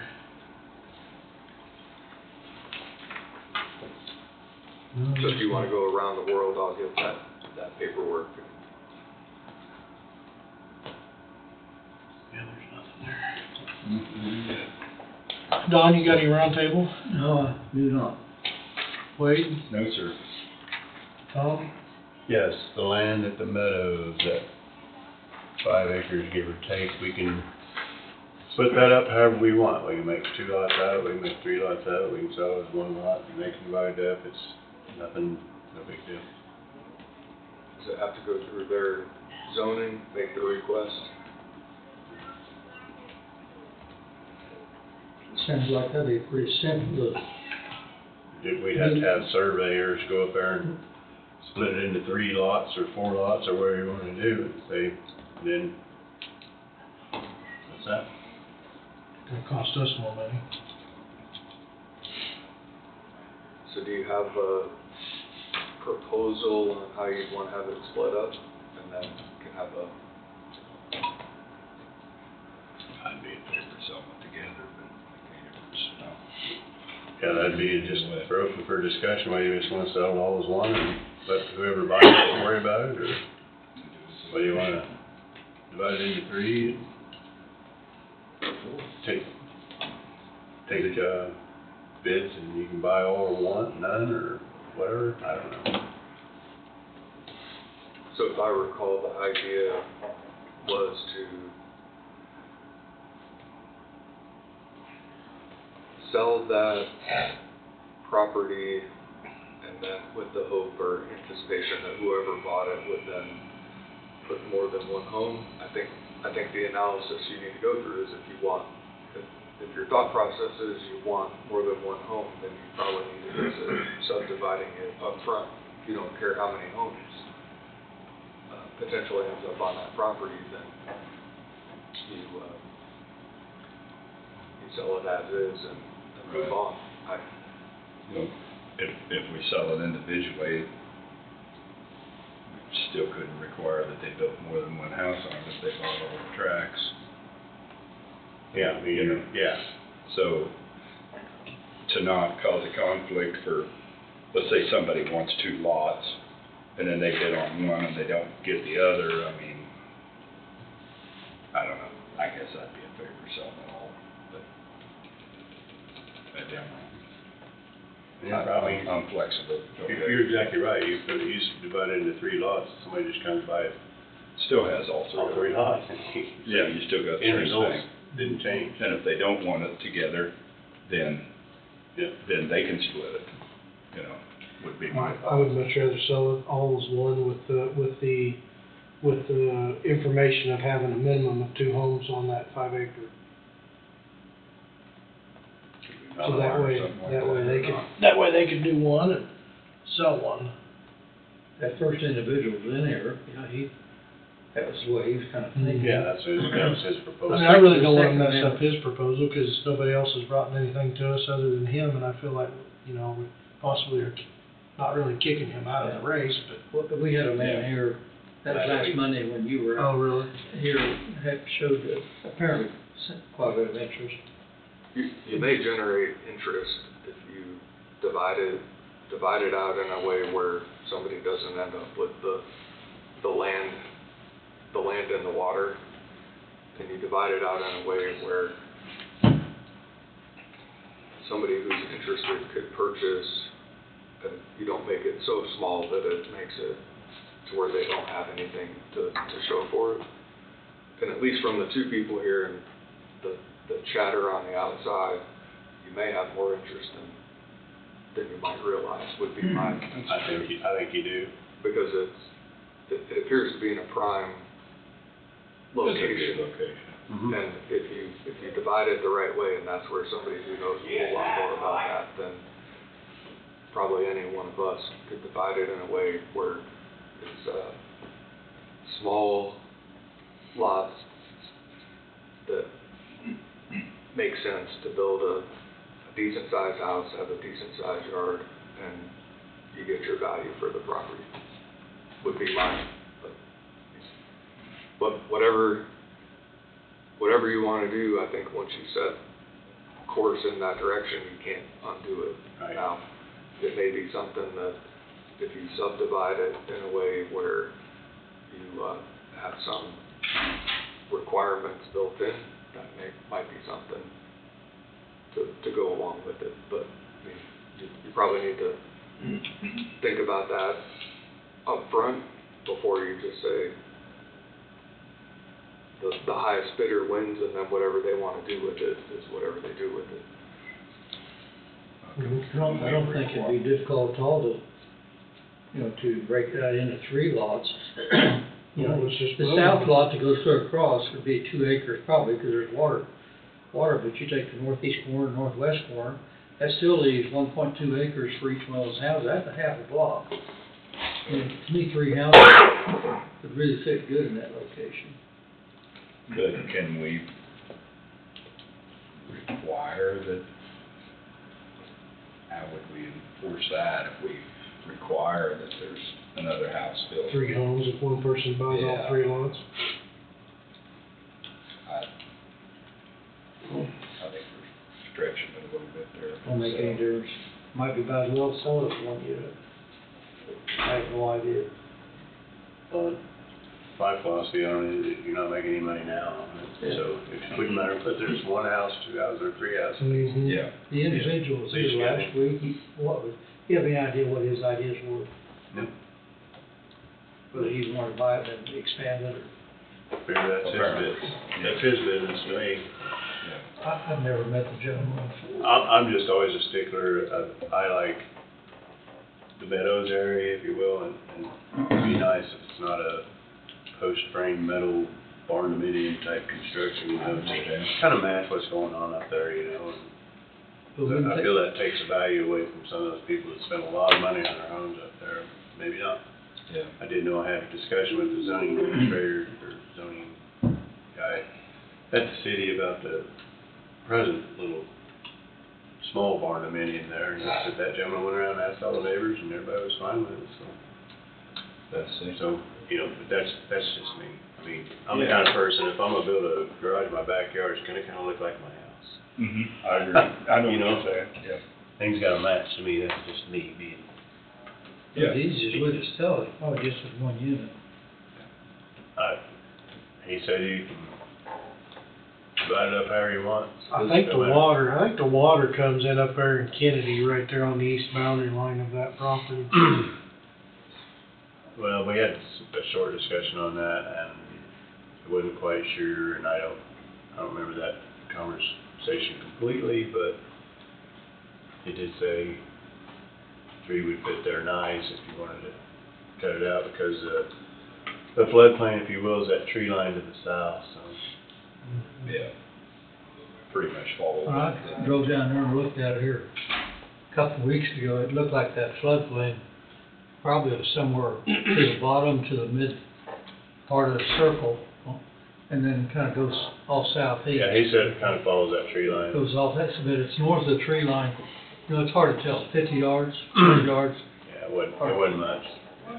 So just for orientation, if you look at the houses to the north and what size lots they're on, I don't know if that's half an acre?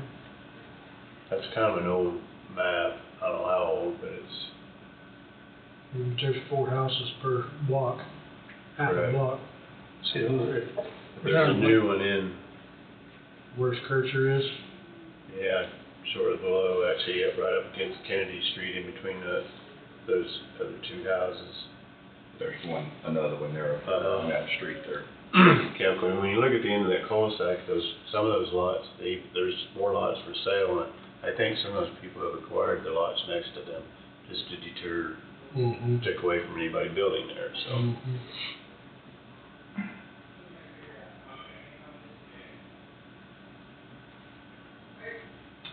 Well, I mean, But there is another house along Kennedy Street. right there. Right there.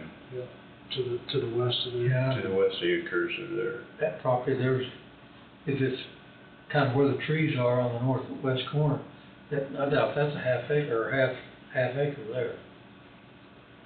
Well, you think it's beneficial to split out in 3 lots? I mean, I don't know what it would cost to do that. Person just take that amount of money out of the sale of it. You'd have to hire a surveyor just to split it up for you however you want it. So this is what it is, but It wouldn't surprise me if it hadn't already got pins set, if we could find it. But I have no idea. it's been a meadow for Long enough, it quite a probably few, wouldn't have couple, 2 pins or on 3 it. decades. So would you think about 3 ways across, That's what I would think. Yeah, yes.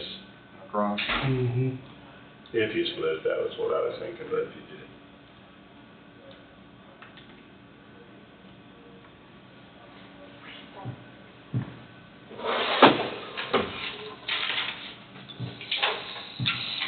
We look at those other houses, they've got nice lots. Mm-hmm. They sure do. They kinda get sandwiched up in the North northern side, part. yeah. I'm good with whatever anybody wants to do, so I approached the city and that's what he said. I mean, simplicity is gonna be easier, just sell 4.8 acres and be done with it. Let You get somebody a, decide how they want to do it. you know, let but- somebody else worry about splitting it up, but you're gonna get some money wrapped up in it, having it surveyed, and plotted, I guess. That's my thought. Timing as well. We've held this individual out for over a month now. It sounded like that first person, he was interested in buying the whole thing and possibly selling one off. This gentleman was here the other day. I bet he was interested in the whole thing and breaking it. Mhm. Yeah, I'd say he might. That was my assumption anyway. Yeah. That may be the best way to do it. Let them Survey develop gets it how they want to. Get a surveyor to pin the corners, that wouldn't cost much. With all the houses out in that area, the north side of that has got to be, it's already surveyed.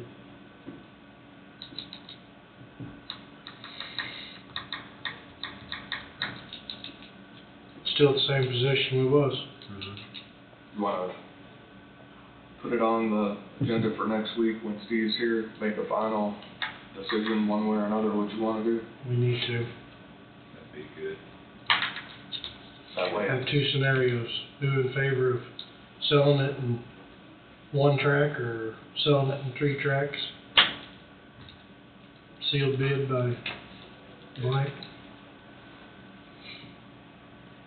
Well, that's the only thing that concerns me. If we split it, if you're gonna do sealed bids, then that's kind of throws some people in a bind if they have a way that they wanna do it, you know? That's why I'm in favor of selling it in 1 track. Makes sense. But first do it by sealed bids or auction involved? Wonder which way would be the highest No, you're gonna pay Pay four, six- 4 to 6% for 6%. an auction or anything like that. Or a realtor. Yeah. I just do sealed bids, I just do sealed bids on 5 acre, 4.8 acres, call it one of them. With the right to refuse bid. Yep, with the right to refuse. I agree. Well, let's see what Steve says.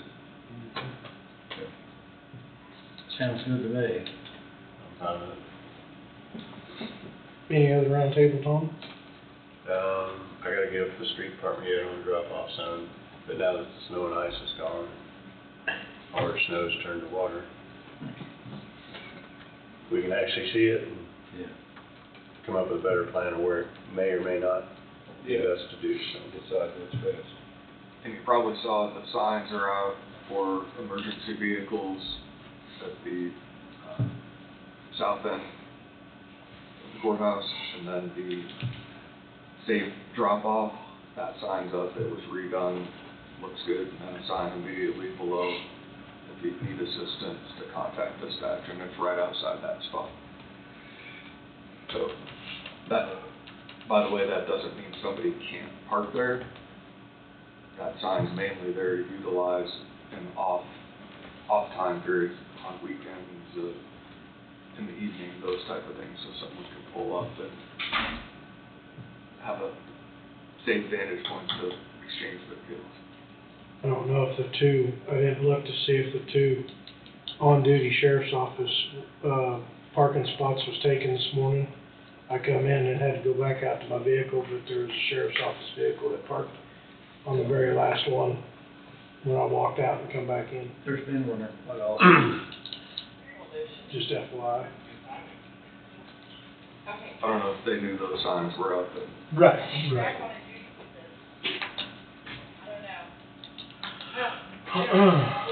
Anything else? That's all I have. Brad, you got anything new for us? I do not have anything for you. I don't have anything new. I've got about 3 foot of snow and 8 inches of ice on top of the swimming pool cover.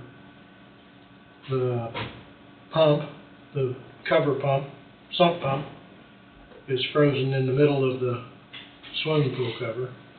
So I'm gonna go get a water pump and try to get as much water pumped off of that tarp and the cover as I can today. so you bring up the Bailey property, and this may be a good time to clarify.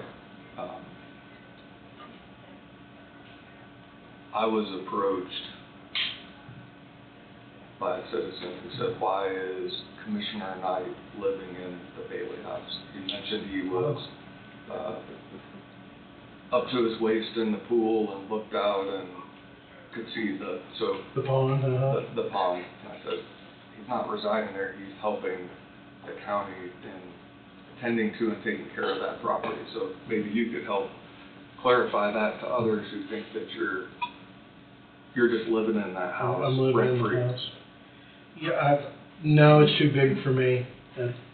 I don't have enough furniture to cover all the spots, so, no, I'm just the idiot that's taking care of the pool and the property, so, for free, I might add, so. Yes.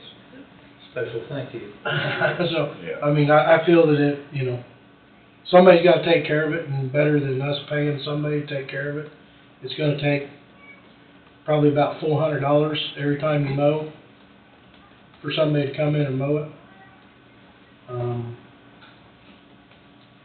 Granted, the trees are probably not being tended to because I'm not a fan, but, everything else is being tended to, so. So you're taking care of the grass, Yep, you're taking care of the pool, Yep. you're taking care of making sure that the interior is not falling in disrepair. So I just wanted to make sure, since you brought that up, and since if there's one, there's multiple thousands, yeah. who are maybe asking the same question, and this is the time and opportunity to say that that's not what's happening. In order to clean the pool the correct way, you have to get in the pool to run the vacuum for what the robot sucker does not get. You have to get in with your vacuum hose and suck the dirt off the end of the pool, bottom of the pool, that the robot does not get. The robot doesn't run 24 hours a day, it only runs an hour and a half and then it shuts off, so. I was curious when you made the statement about being able, if you're in the pool looking out that way, you can see Mhm. that it looks like it's continuous. I was wondering if that would bring up Yeah. some questions, and it did. So anybody that owns a pool knows that you've gotta get in the pool to clean the pool. You can't do it from the sides. You might be able to if you've got the whole wide, All the right all the stuff, right yeah. tools to do it, but. Is we there don't have any one. reason, any reason to take the cover off until it's sold? Well, I mean, Can't we just leave the cover on through the main June? you can, but you still have to put, if you're gonna have the pool going, you've either gotta do one of two things, I understand, is to suck it completely dry and shut it, clean everything out, shut everything down. We all know once you shut a system off and it sits there and does not operate, it can cost a lot of money to start it back up. Is it a deep pool? No, it's not real deep. I'm on my tippy toes in the deepest spot, but It's just a 4-foot high. Is it in ground? yeah, it's in ground. Yeah, it's in ground. But, yeah, it's in the center of it, it's the deepest part. But, if anybody would like to help clean the pool, it's there. Contact me. Well, I appreciate all your efforts caring for the Thank you. property. I think it matters somehow the construction of the pool is built, if you will, whether or not you can drain it, because mine, I can't. It could cause some. I gotta leave water at, because it's partially buried to keep the pressure. Keep the pressure against the walls. Yeah, they'll float out of the ground or something. Yeah, some, they could go, Well, the like I said- fiberglass one will float, but. I'm no pool expert, so Got to keep water in it, that's for sure. I have to rely on police having for you to ask questions and get answers, so. Yeah, I'm gonna go to Baumgart's and see if they've got a little pump that I can toss out there and get some water off that tarp. They have pool cover pumps that you can order, Mm-hmm. and I had a pool at one time, and I won't ever have a pool again, but, Yeah. they pump that water off pretty quickly. Mm-hmm. I've got that one, but it's sitting in the middle of the ice, and I can't reach it. So, because it's encased in the ice, and so I can't pull it out. Gotcha. And so I tried to break the ice with the pole, and I can't get the ice broke because it's about yay thick. Granted, it's going to melt, but there's going to be a lot of water on it. I want to get the water that's on it that I can get on it off before more water runs in To get that weight off. to get the weight off of it so it doesn't go. So that's It can be difficult. yes. After taking care of this one, I will never have one. I guarantee you that. The only purpose the tarp serves is to keep the leaves and crap out. And it does a horrible job of that as well. They're not the greatest, no. I don't know why you plant a bunch of trees around somebody that's got a swimming pool. I'm just asking, because the wind blows out south all the time when the pool's open, so there's the tree leaves. So, that's all I've got. I mean. You didn't want another executive session? No, I don't think so. Okay. We got checks and vouchers to sign. I think we can do it next week when Steve's here. Hopefully Steve's back. So, Okay. but that's all I've got. And I did see, I didn't talk to MT Networks. They ran fiber into that house. And I told them to go to the shop, but they went east side of the driveway, across the driveway, down through the middle of the trees, around the walkout basement area, and then back up along the east side of the house. And I yet to have any idea why they didn't go to the shop, because I told them, I said, all the connections for the internet is in the shop office. I don't know if there's too many utilities for them to go down that way, or what it was, but, I've got to get with, what's his name? Ryan or Matt, Mark,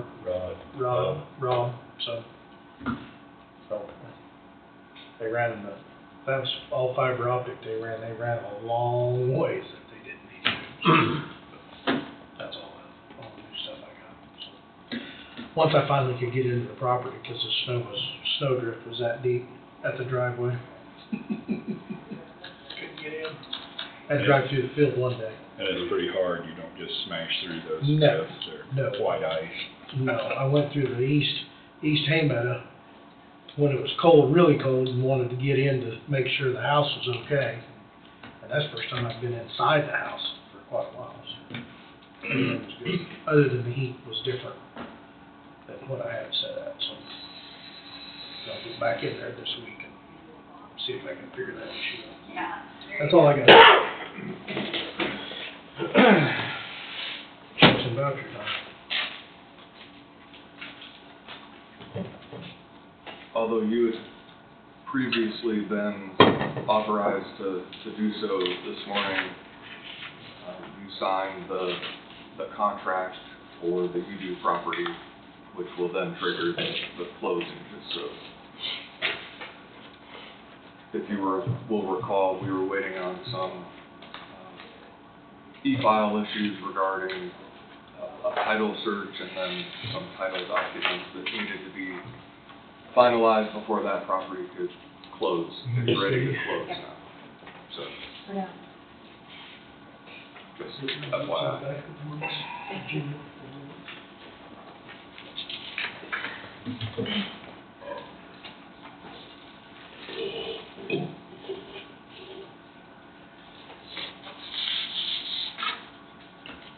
And then I'll go see if I can find the language for the indigent debt.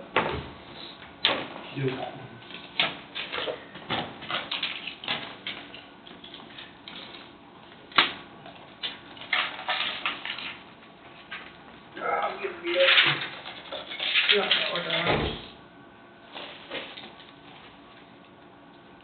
I don't care. We'll be done with this. We'll probably be done with this by the time it closes around. Then we can just. Yeah, because you don't have that much. Yeah, we don't have. 1:30, isn't it? Yeah, 1:30, we're coming Yeah, you back can through probably the. get it out. Yeah, we should be fine.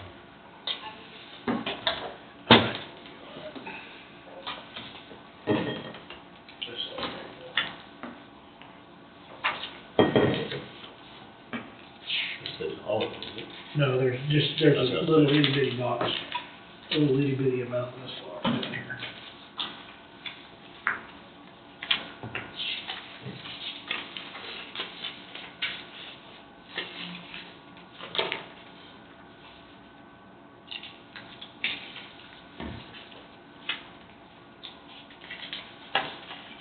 Wade, do you think it'd been fun at the turkey shoot if there'd been more people there?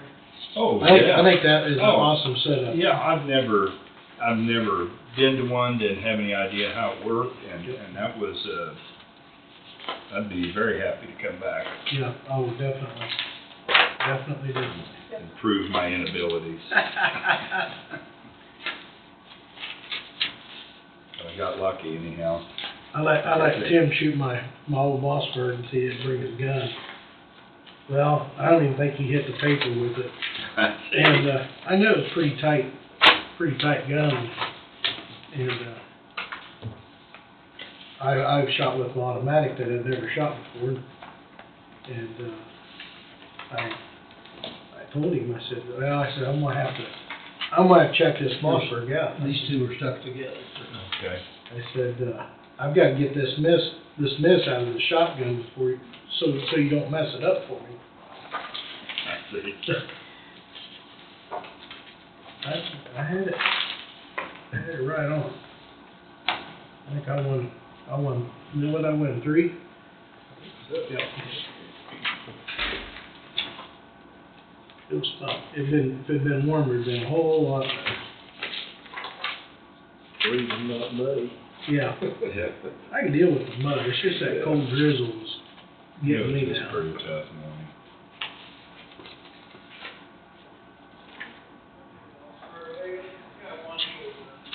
Get a hold of the trap shooting people down there in Leroy when we have the next one, and bring them good shooters up, see how they do. You bet. Tell you what, they've got to have to go where it's, the way it needs to be built. Last year we had 19 kids shooting all year, and they all went to the state. I think the year before was 20. They've had some good turnout. I'd like to go down there and shoot with them sometime. I think it'd be a lot. They shoot every Wednesday night. Do they? I can talk to, well, not this time of year, I'm sure, but when they do shoot, they probably start there in March. And you can talk to Ed, talk to Larry Blewett, Dale True, Mm-hmm. the man down here, this first, what's his name? Burlington Auto Parts. Pardon? Yeah, Burlington Auto Parts. I can't think. What the heck's his name? But Jim Hills. Yeah, Jim Hills. Yeah, those three are really involved in it. And Hank Newton, the school teachers, and It's a good deal. They put a lot of effort into it. They spend a lot of time on it. Humboldt's real active, and I don't know how many competitions they do in a year, but there's a few weekends where they go out.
Housekeeping.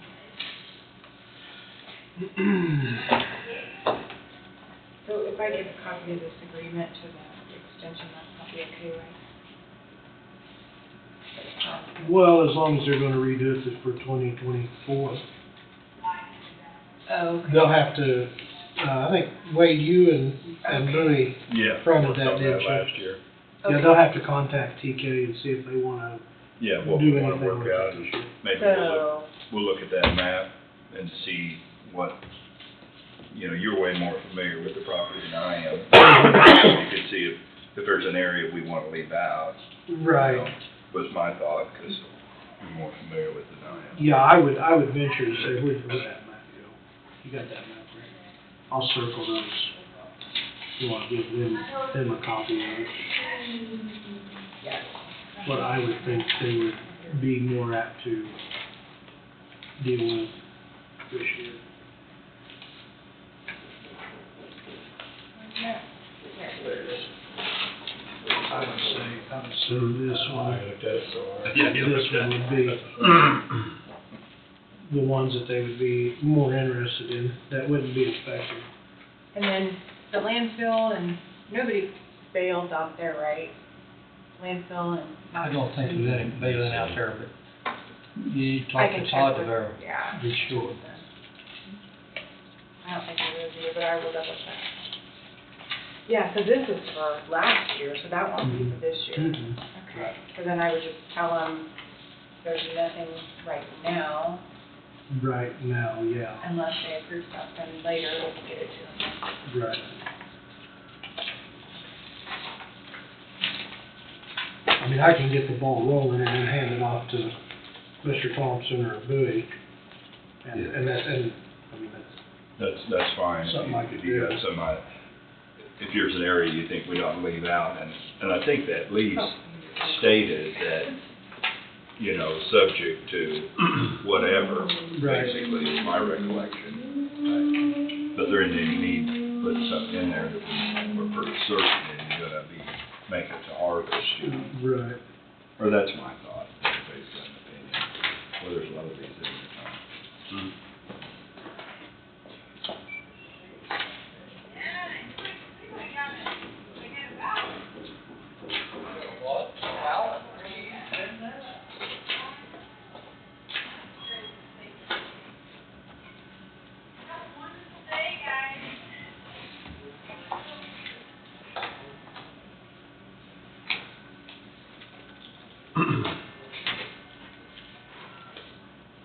You have any idea what the use is for? So I learned, is there something passed out there Saturday?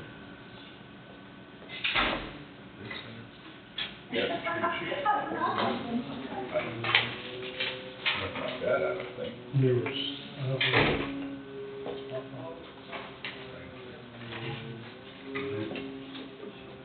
There was turkeys and hams that was to be passed out, but nobody took anything for winning. Right.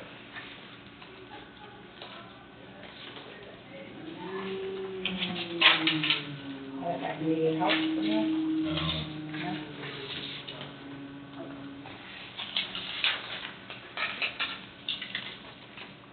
Did you get that motion? Yep, I actually had one. Oh, okay. I don't know what it is or not. So these two you circle, Jesse, you would. That would say, I would think that would be something that's not gonna be affected by any Right. chip issue, you know. Yeah, I wouldn't think so either. So this one's tillable, No, that's pasture. so there wouldn't be any Or it's tillable. grass. There wouldn't be any tillable. Mm-mm, no. Okay. There, it's terraced, but it's not been. Yeah, it's that was my recollection, was just the tillable was north up there. Yeah, yeah. Okay, okay.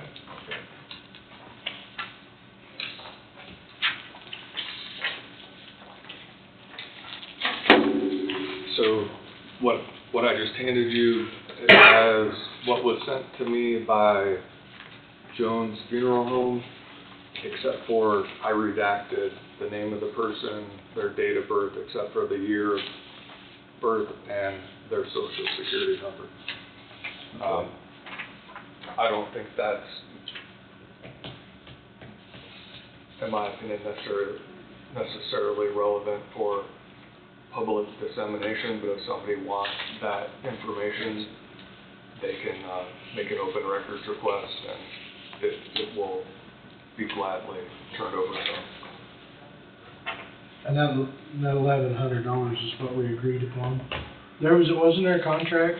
No, it's in that neighborhood, so the one for, if I recall right, Iola, I think they said 1,000. I think here, That's every month. right now, what we don't know, this individual's been waiting a decision since, I think last week, been there at a mortuary service, just kind of waiting disposition, so there's probably a fee associated with that, which I don't know what that fee is, and that's why at the very bottom of that page it has a question mark. So I think the $1,100 was put on there in anticipation, but it may require coming back next week to cover those additional costs if there are any. I hope not.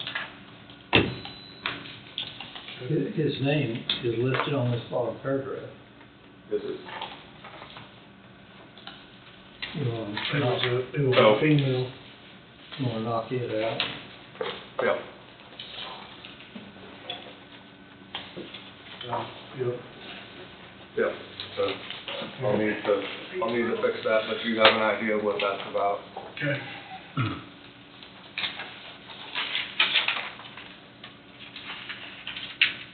And then the original, I'll need you to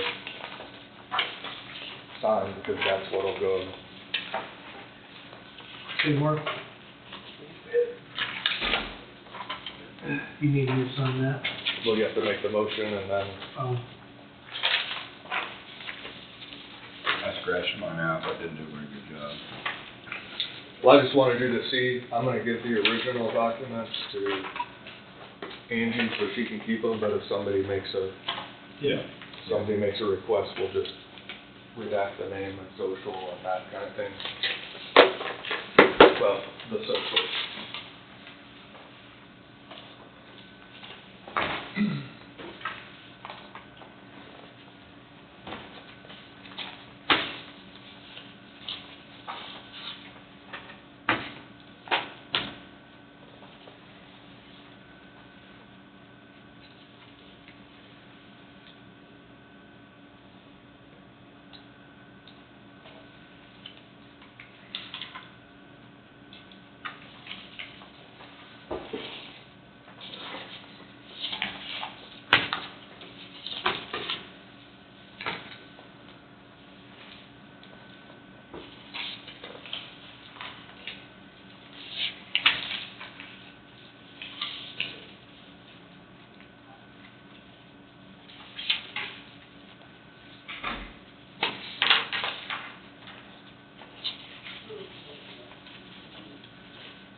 There's one invoice here on Commerce Bank, credit card, That's what we were looking at. economic development, 150 of those Tactical Pro lantern. That's $1,000, and then there's another $2,100 something. First page in, First page in, I think. must have went past it first.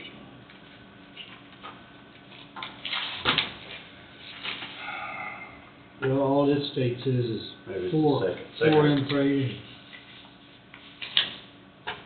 Right near the front there, yeah. Who's a price shopper? what's KWO? Abbreviation, grant application, Kansas Water. Kansas Water Office. Work on that. Mhm.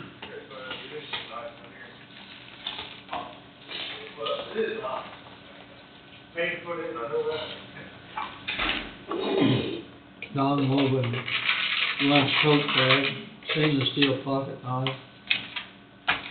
deluxe hammer golf clubs for towel. 225, 190, and 180.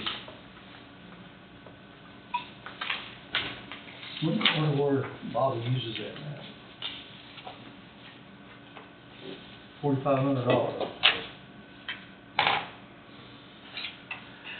Call him, see if he's available, please. Yes.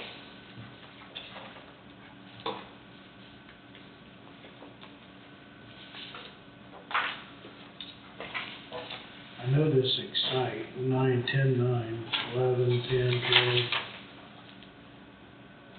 Excite is the You want that that way? government contract. What's that? You want them now? No, I'm I'll just- wait. I'll wait till the whole I'm thing. turning them all over, so there's a lot of them's at all. Yep, that's fine.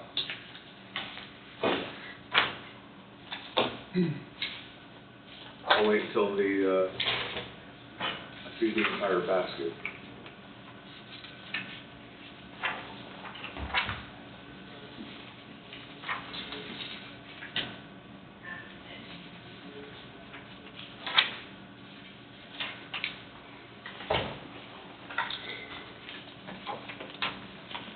Will you copy that off, for me, please?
So these, money that we're giving to the cities is based off population, and I guess Mhm. that's how it's calculated. Okay. Correct. Okay, put a total dollar amount, it's been years, I don't think it's increased in years, before I leave today, I said, excuse me, gee whiz, get myself in tune, maybe to ask Angie, you know, I think it's been the same for decades. The same gross amount. Yeah, Maybe we need to do that. right, So we have a similar impact correct. My copy. if we can. Hey, Don, you pull that one out, you was questioning, please? You got it? Okay. We're seeing if he's available. If he's not available, He said he'll be here in 20 minutes. okay. He's with the bank.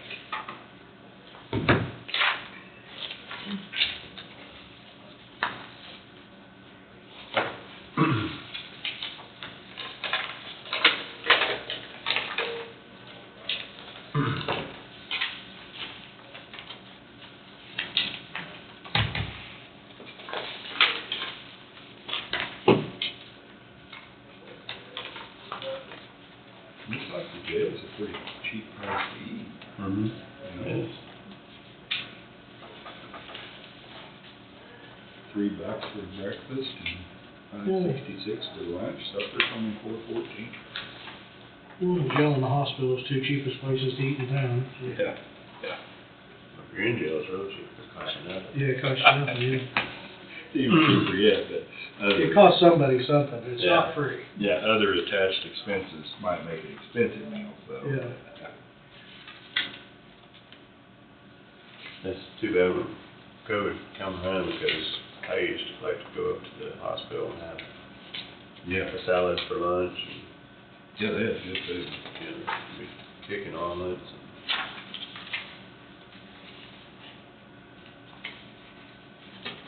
Public was available to go in? Hmm? Really? Yeah, you could go eat. Hmm. pre-COVID anyway. We aren't. So they're restricted again now, are they? Yeah, they're not serving the public at all. Several people have asked that it probably won't ever again. That's too bad. Yeah. They didn't have what I call typical hospital food, they had good food. Yeah, no, they, good menu.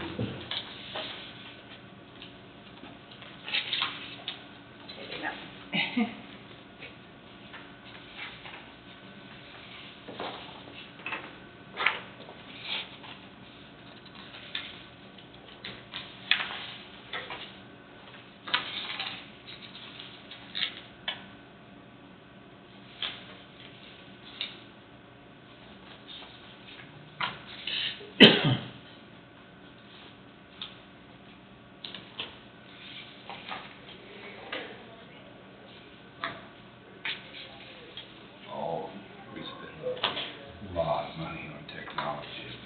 Yes, we do. I know we gotta have it, I'm not questioning that, it just A lot of money. baffles me what a huge expense it is.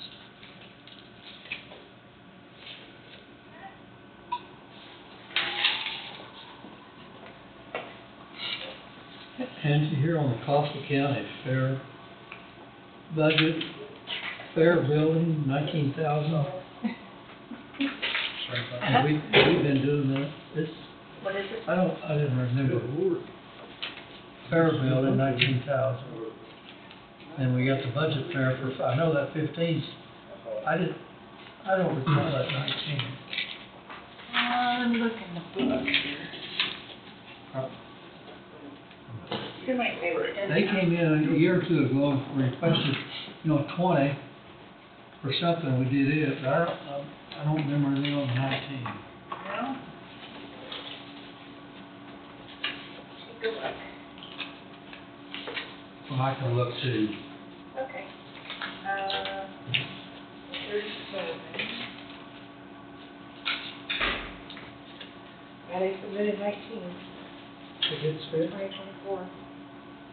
Contractor. And they got another for 15. Yeah. That is true.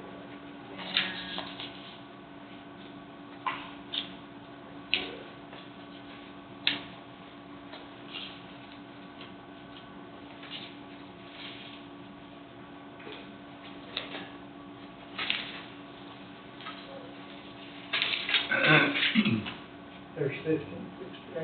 Yeah. Good.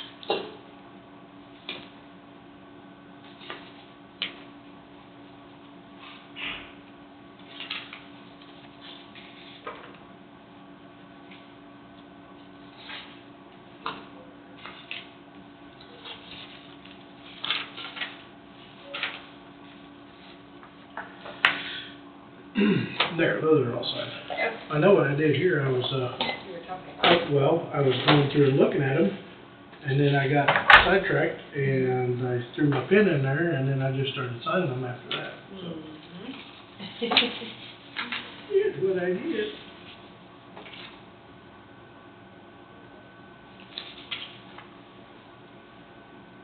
Doesn't take long, it's easy for me to get sidetracked.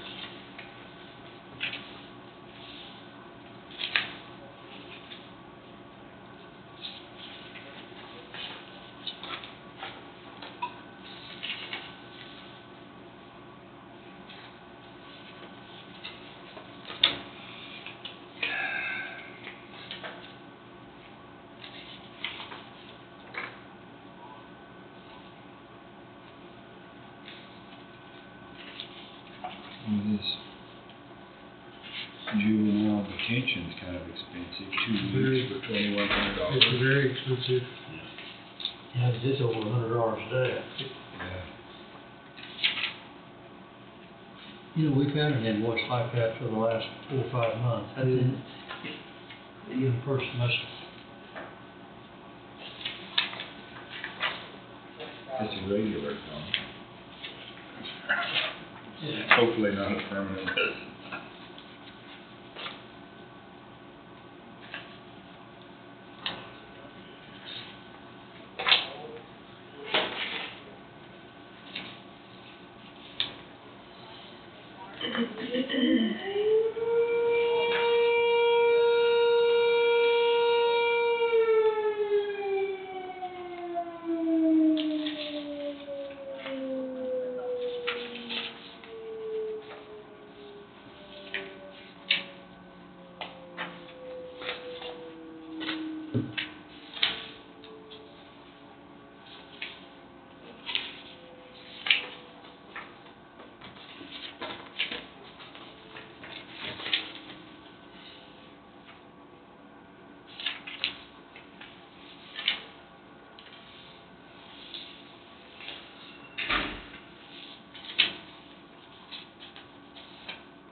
Buddy? Sorry about that. It's all right.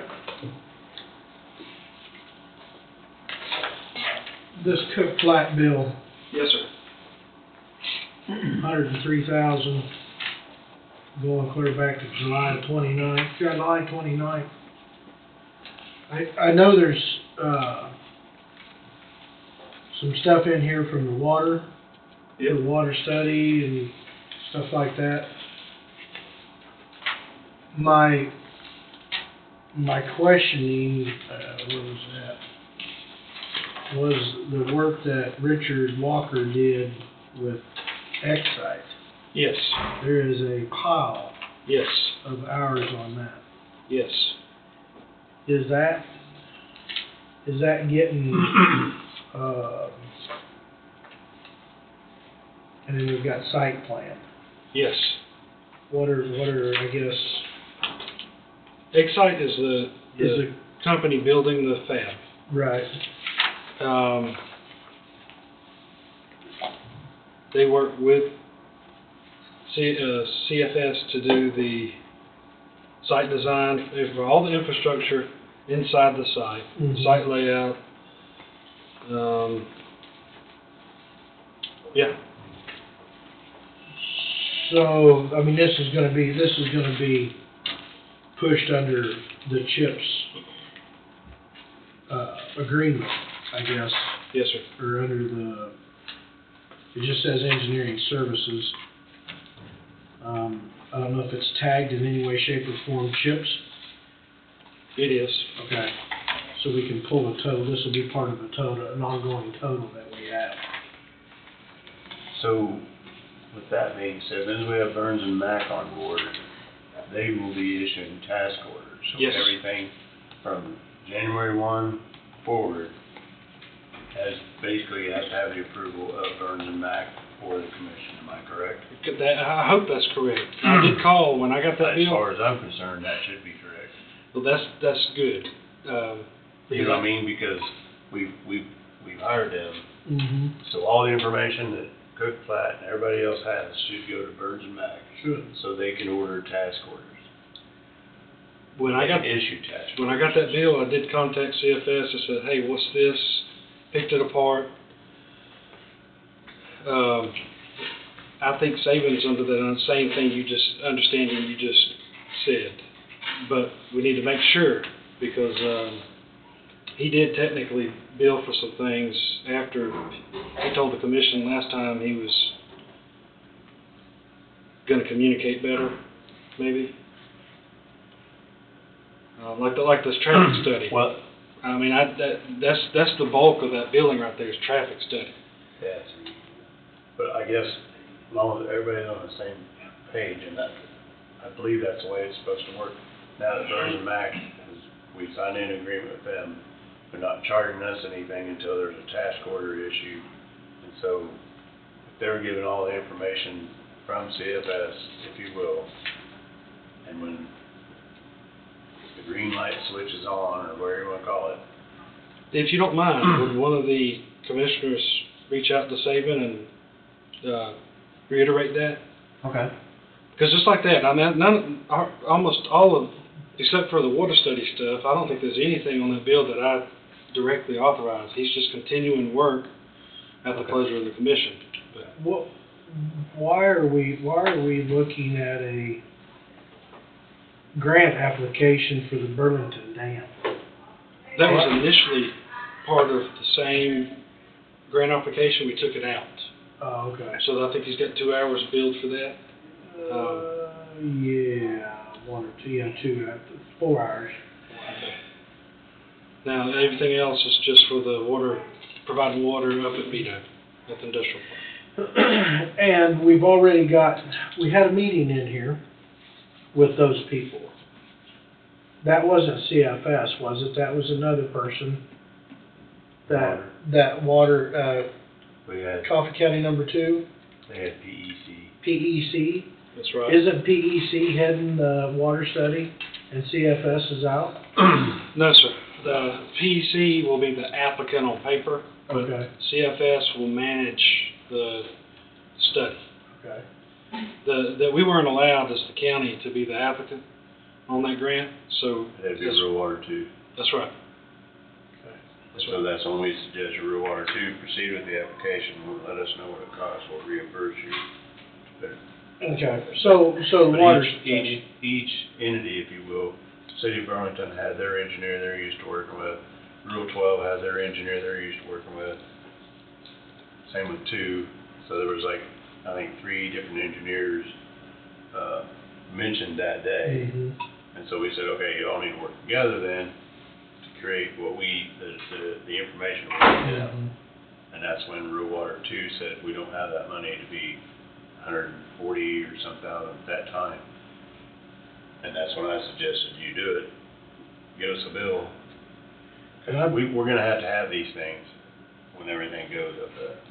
Well, and I talked to somebody, and I believe the applications that the state water office received, maybe they had like $90 million, I don't know what the number was they had, but they had like $350 million worth of applications. That's right. They had 70 million and they received a request for about 390 million. Yeah, I mean, just From different entities. from different Okay. entities throughout I was the gonna state say, of not Kansas. just this. No, it's throughout the state, so. Yeah. Once again, there's no money to do what we needed to have done. Hopefully, they will pick us out of that group. We asked for intentionally only asked for 160 grand. Everybody else, as you know, they're gonna shoot for the sky, millions of dollars for wish list type stuff. I think we're in good shape. Okay, you wanna reach out to Saban and I can. make sure? I mean, I can talk to Saban, it doesn't matter to me, I've got a copy of it, if you would like a copy to take with you to discuss. Sure. And then I think Don had some questions on I some. had a couple questions here, Bobby. Yes, sir. And I know you're doing a lot of things to promote programs that we're working on right now, and I don't mean to be nitpicking, but Yes, sir. I had an invoice here, 180 lunch tote bags, 190 stainless steel knives, 225 towel colors. Are those gonna be used in a promotional deal somewhere? Yes, sir. For the Southeast Kansas deal. Well, that's what we're doing on April. For the convention, or the. I think that's what that's the only time we buy promotional stuff like that. Okay. And then there's also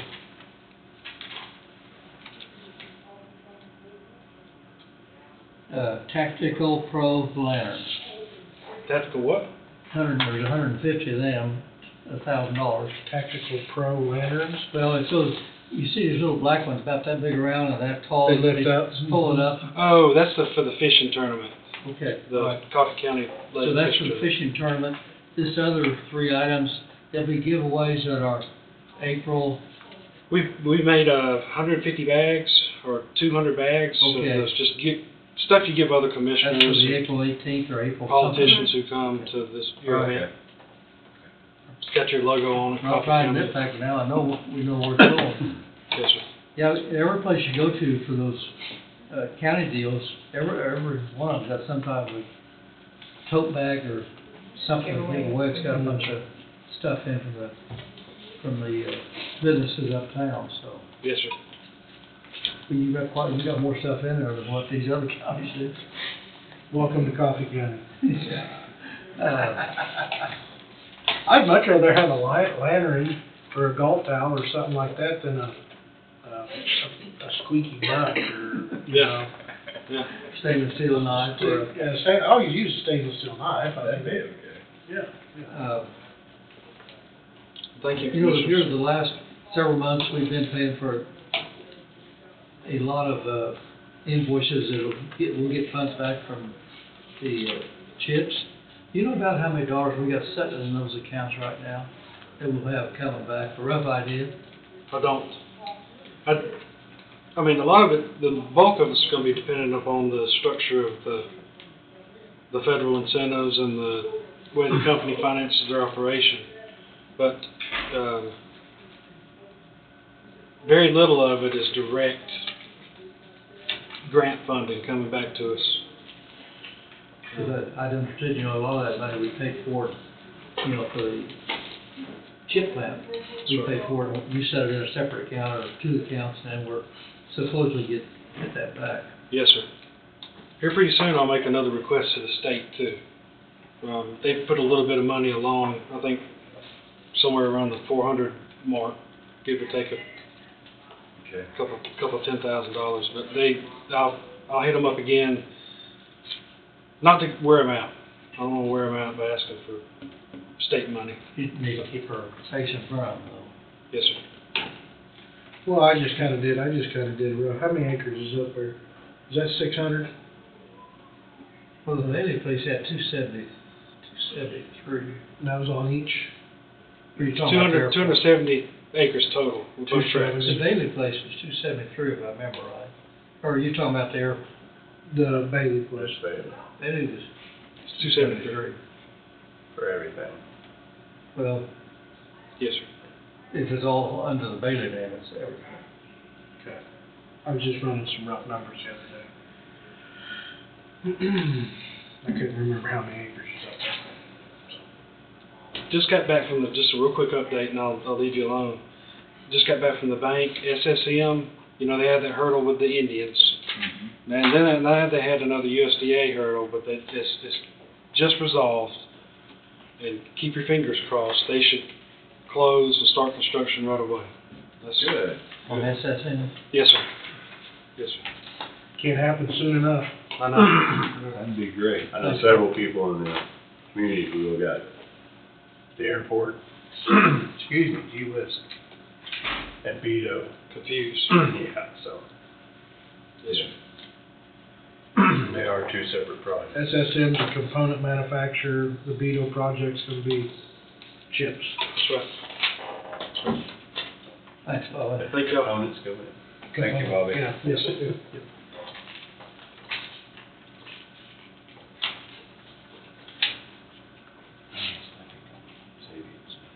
I've got it, I can forward it to you. I thought I had it. I should start saving things in the card, but it's usually.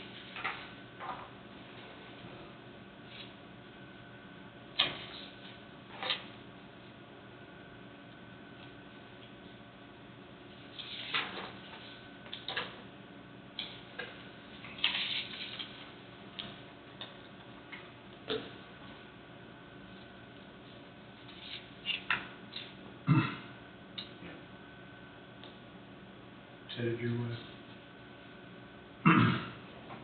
I should save everything on my phone, but I don't. Sometimes I just leave it in my office as a business card right there on Mm-hmm. the desk. That's where I do most of my stuff. One of my neighbors, when I got elected, said he wanted our road paved by my house and his house. But he texted me, he says, "I've given up on a paved road. I would be very happy with a good rock roadway." Exclamation mark. Thanks for what we have. Yeah. He's being sarcastic. Yeah. What's going on right now, there's not much we can do. Oh, that's for sure. That's for sure. It'll, we've got enough road and bridge equipment that it'll get fixed pretty quick when the weather. Hi, Carl. Back from Osage County. Just got back. Got any new updates? Everybody's got lots of questions. Oh, I could about imagine that. So do I. As long as you answer them, that's all we need to know. I said I don't know a lot.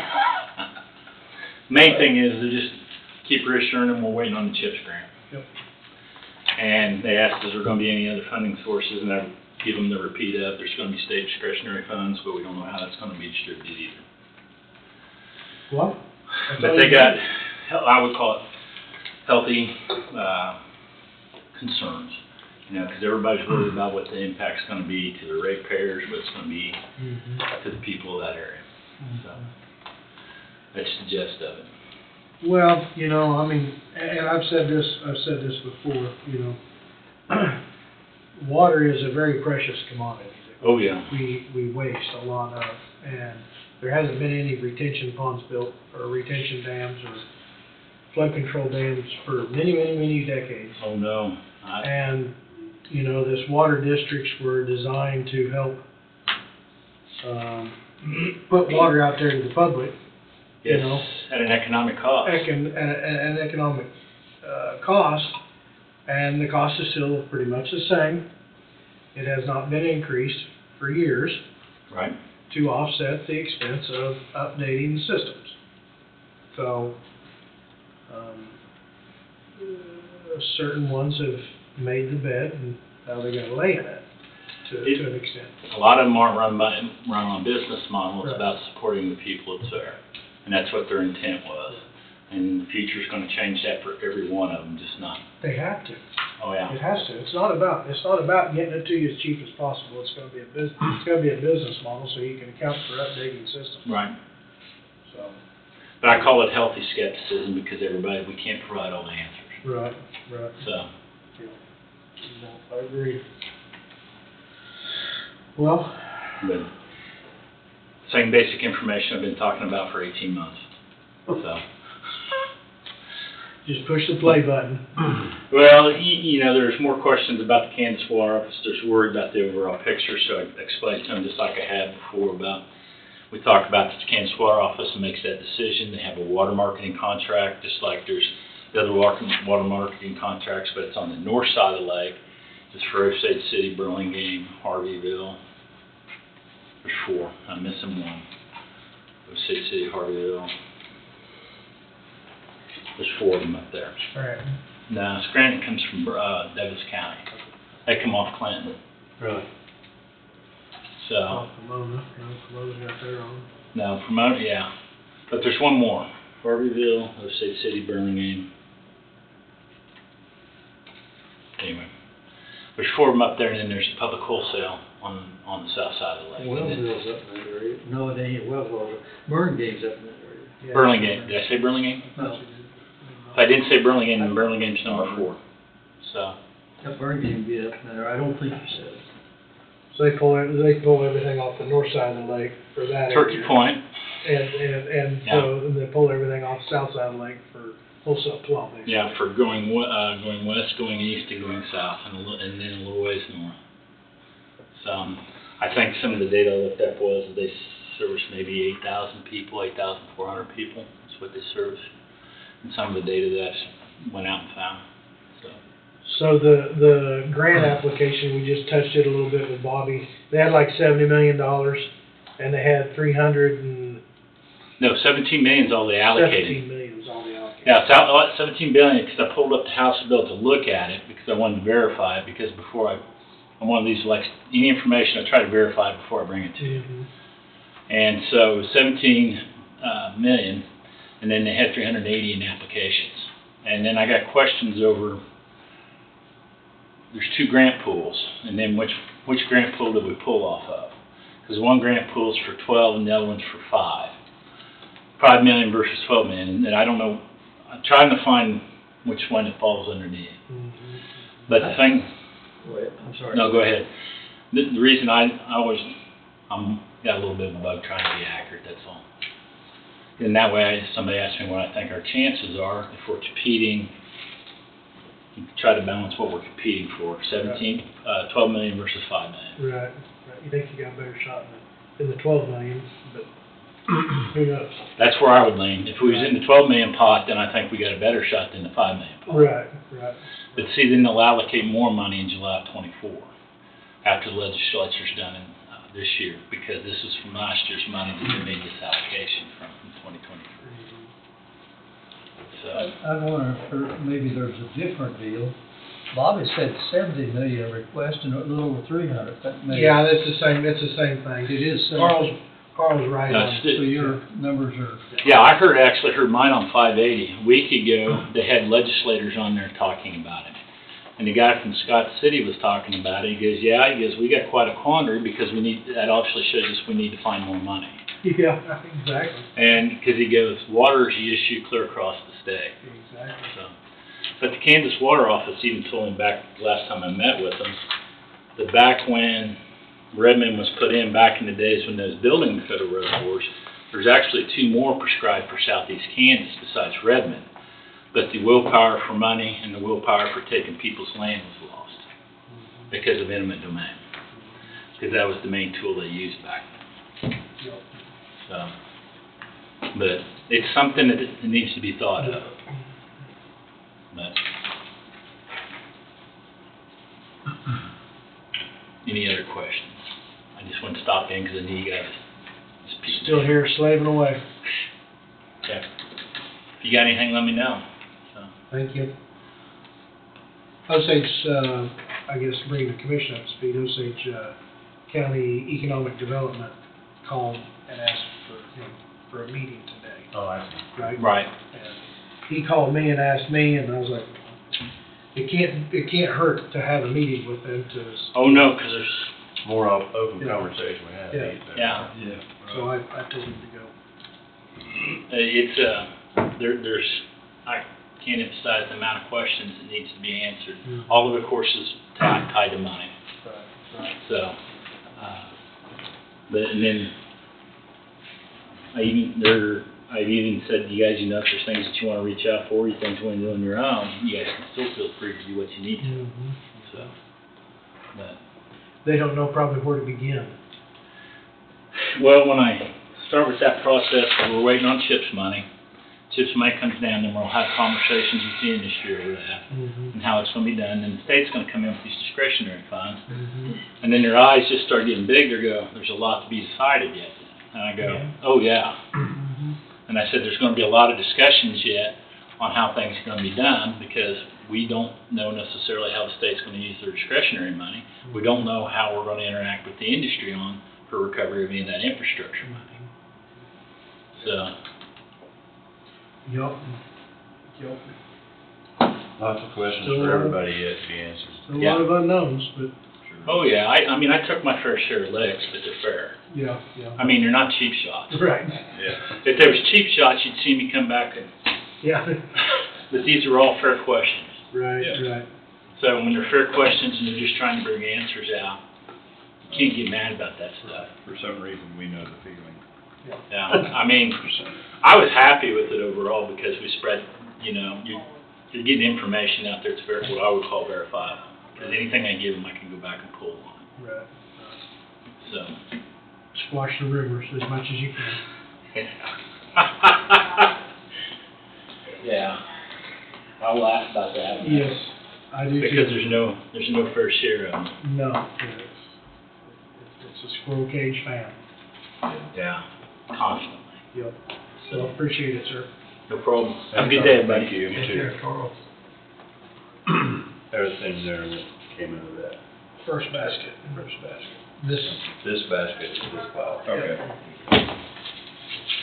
did you find the motion that we had for the last, Yep, F? it's on there. It's on there? Mhm. Oh, look there, it cashed out on me.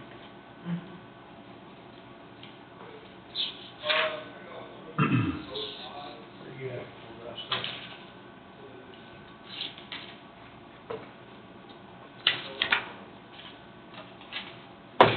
Do, do, do, do, do.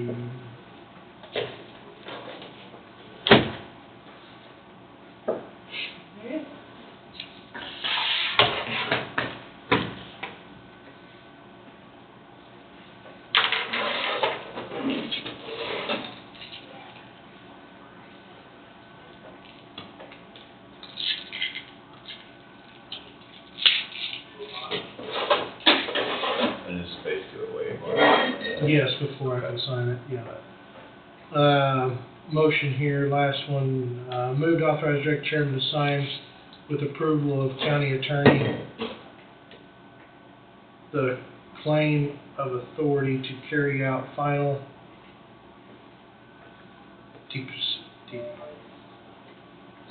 disposition and authority to cremate and dispose of the remains of an indigent Coffee County resident upon the writing request dated January 22nd, 2024, and submitted by Jones Funeral Home located in Burlington, Kansas, for the sum of $1,100. And as legal requirement is KSA 651734 and KSA 22A-215, funds to be paid from general fund, contractual service line item. So moved. Second that. Moved by Hugan and seconded by Thompson. Any discussion? All in favor say aye. Aye, motion passes.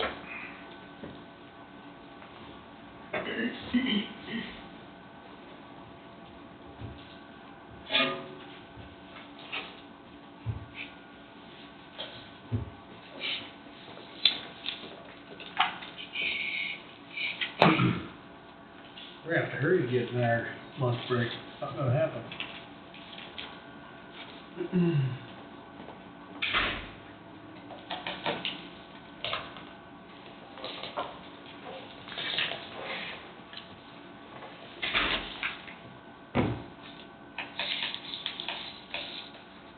Well, we can stop there. And it should have when we're done now, then go to bigger. Yeah, that's whatever you. What do you guys wanna do? You wanna break for lunch? Yeah. We can come back? Won't be rushed that way then. Okay. Okay, John. Whatever you guys wanna do. We can recess until 1. You wanna come back a little early? Well, you got 10 minutes there. Finish that up, don't you? Give or take, yeah. Come back at, 1:20? Sure. Recess till 1:20? Okay. I think that gives us plenty of time. Give us plenty of time. Bang. Slam the gate. Fire away. The document you have in front of you was Colleen Mendoza, the Economic Development Director up in Osage County. And she put this together for their meeting up there, for an informative meeting with the commissioners. To me, it still doesn't change my opinion on everything I told you earlier. Right. I just didn't give you guys the piece of information we give them, so everybody's on equal foot. Oh, okay. I see. Okay. That's the main purpose, but, what I'll call your attention to is on page 3. If you look, I got a total for the KSNC water. I've taken some grief because I didn't have, people just asked the question, what's the industry taking and what's going to the people? So I included that. This is the same numbers I've given you guys as far as the industry and the people, with the exception, I took and highlighted that number so they know exactly what's going to the industry. Mhm. Because I've had that question several times, what's the industry get, what's the people get? Okay. Then if you go to page 4, it's phase 1, current water services. What this gives you is somewhere along the line, somebody's asked me about who do they sell water to, what's their minimum contract, what's their maximum contract.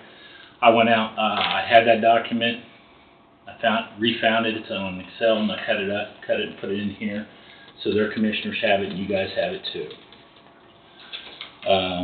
If you go to page 5, which is the next page, I kind of created a graphic based on the zip codes for the two affected towns. It's right up there along I-35, which is Lebo, Waverly, and Melbourne.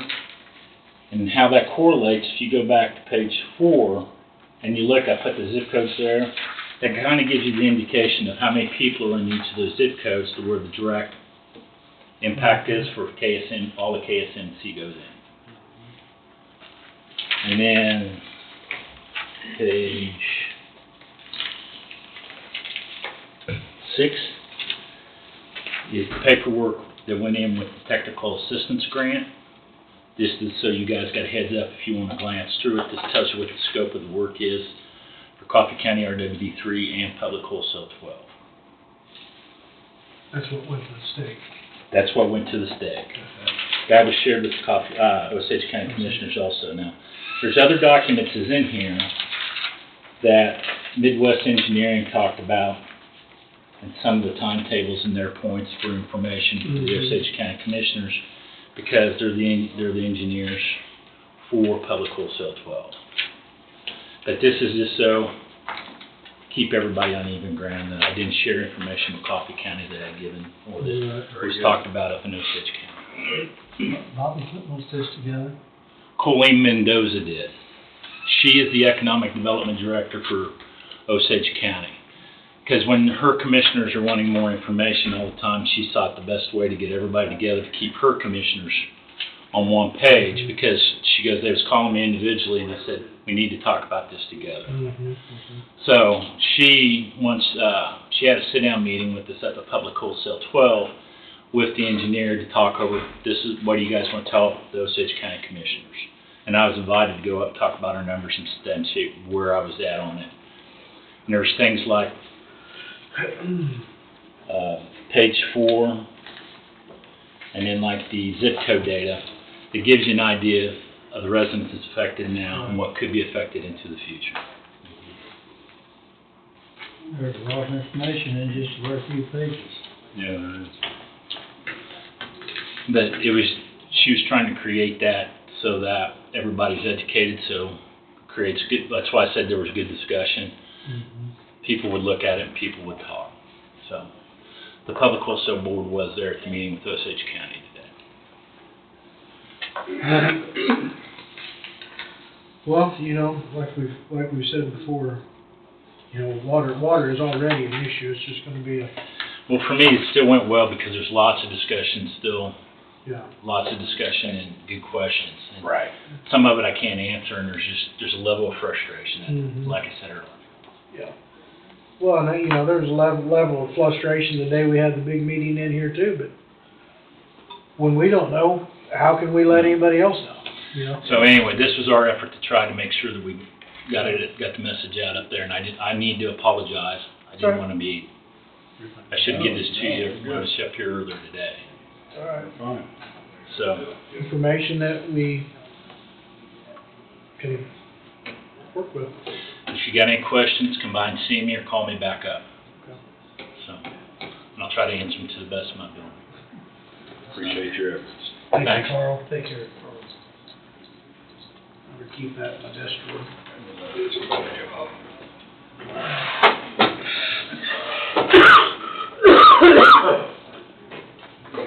different entities.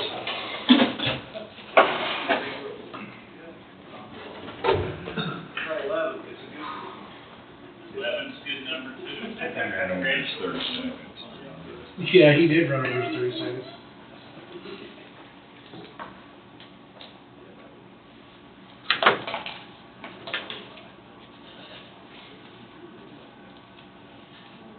Are you heading the topic today? Am I what? Taking the lead on today? Yes. Very well. we passed the resolution of the death, I I left saw that. that. or not the resolution, the motion. Yeah. I just need to, get it back to Lane, the funeral home. I put it in your office. Anita, she showed it to me, so I didn't know if you needed us to do something or what, so. I can just email them. And I've got that deal I signed for you, Okay. the contract, or the Mike Avendroff paperwork. Yeah. Yeah, we'll just get a hold of land title, schedule a close, Does that need to go to land and title? but we need to keep. A copy? I don't know. A little warmer than what it was Saturday. I know, I was last gonna evening. say, I have got this frog a little bit in my throat. Yeah. Did you tell everyone how you shot? I did not. You both shot? Yeah, I did not. That's pretty good. Pretty good. Gentlemen? No. Lindsay? Model, T, Everybody can sign in.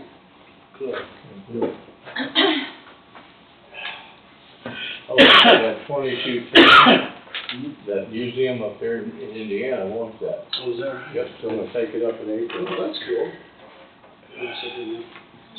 Yeah, just sign in, don't forget. Hey. Bill, Ray.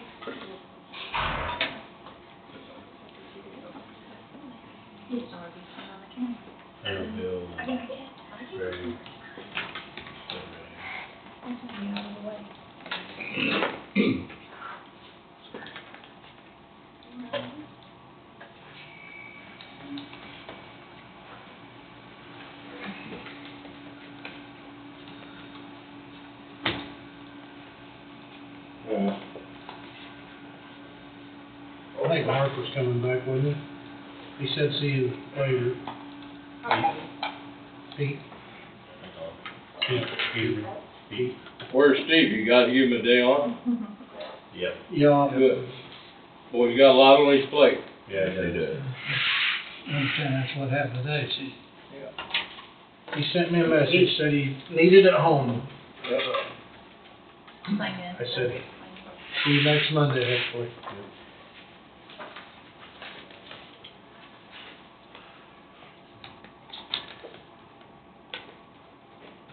Philip, is he coming too? Yeah, there he is. Okay. Have a seat.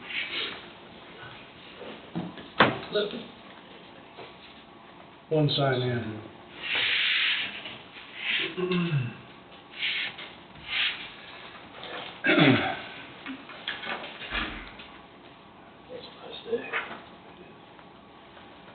I could think of a lot of different places I could be than sitting right here, that's for sure. All the lakes aren't following yet. I don't care about fishing. Too cold to ski, so.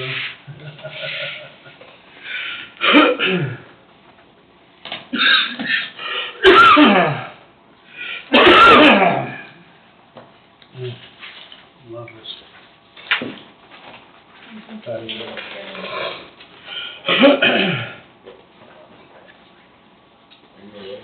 Good, how are you? All right. All right, it's 1:30, that's what time we had it marked for? Yep. I don't know if you guys need to do anything, or since it's, for you guys, is it considered a special meeting, or? I think it's a special meeting, maybe we should have a quick motion to start the special meeting, or the meeting, or whatever you wanna call it. Probably you guys would do about the same, right? Hey, But Mark. joint meeting, so. I just figured this was a work session, Well, for them, it could be a work session for you, but for them, where they're not if they are in. meeting as their board, it ends up being a special meeting. We're meeting as a board, I'm here for the county commissioners. That's why I'm here, I'm not here for the, housing authority meeting. I'm here for your meeting. But we did put in our minutes, though, that we were going to have a special board meeting with the commission. With the county commission. So do you want me to call our meeting? Let's call a meeting, have a quick motion to go ahead and start the meeting. Okay. Call the meeting to order here, the Coffee County Housing Authority. Do I get a motion to? On my motion. Okay, motion made by Bill, seconded by,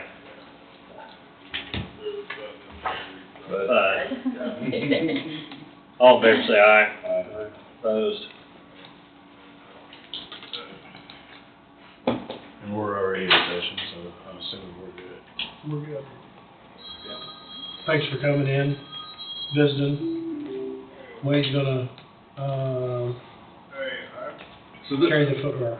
we'll see how, How? probably between myself and Philip, we can navigate. So the purpose of the meeting is maybe for some updates, clarification between the county commission and then the housing authority for just our operating procedure. And I sent Philip a copy of the document that created the housing authority by resolution, and then what the standard operating procedure was up until, unless there's something internally with the housing authority that changed things. And the county ends up having a number of inquiries relating to what the internal ongoings of the housing authority that the commission can't answer. So the idea and intent of this meeting would be to maybe update the commissioners and also at the same time the public of how the housing authority operates in accordance with the resolution, and then to maybe answer any questions that go along with that. You guys meet at a different time and frequency than the commission meets, and you guys do a lot of work on behalf of the local community when it comes to making decisions regarding different projects, housing projects, and maybe to open up the windows to what that looks like, your process, your procedure. Philip and I have talked, I know you meet on a regular basis, you have agendas, you have minutes and those kind of things, but sometimes the minutes, if they're not detailed enough, that they don't give enough information to give enough detail about what's happening. So, and here, we're in a whole different world where, we're the World Wide Web. I don't know how many viewers, there are a number of viewers each and every week that subscribe to these meetings, watch on a regular basis. So you have completely wide open, and it ends up being a choice. Different communities do it different ways. This has been live for going on 6 years now. And before I showed up. Four. And it's a blessing and a curse at the same time, because the number of executive sessions that this board goes into, I know others don't, because if you don't have an audience, you don't need to go into executive session. And I know that's what happens in other counties. So on the screen right now, I'm just going to put up, and it shouldn't be hopefully anything that's foreign to anybody, but going back to 1992, and it's the document that created the housing authority, and hopefully you've had a chance to see that, review it. Old Sarge. Yeah. So, first page doesn't really say anything, it's just the certificate of the county commission, and then here's where we get into the meat. Is this something that everybody's had the opportunity to see previously, at least from the housing authority side? I've had an opportunity to review it. So. Okay. So, October 26, 1992, this is just the minutes from that meeting, and it tails into Resolution 395, which is the resolution creating an agent of the county designated Coffee County Housing Authority delegating powers thereto and authorizing employment of personnel upon final approval of the Coffee County Commission. And then it goes through and talks about what powers the Housing Authority has.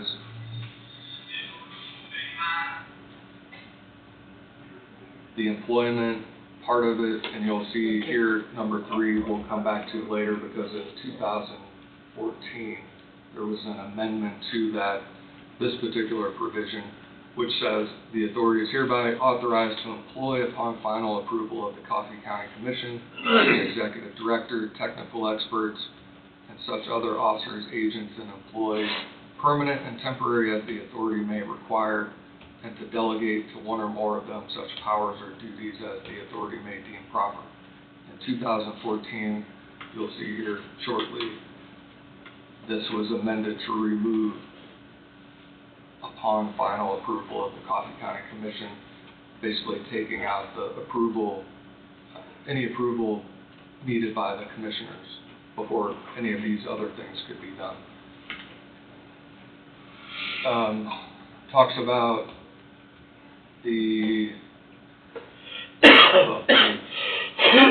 so the resolution became effective, and that date at the very top, October 26, 1992.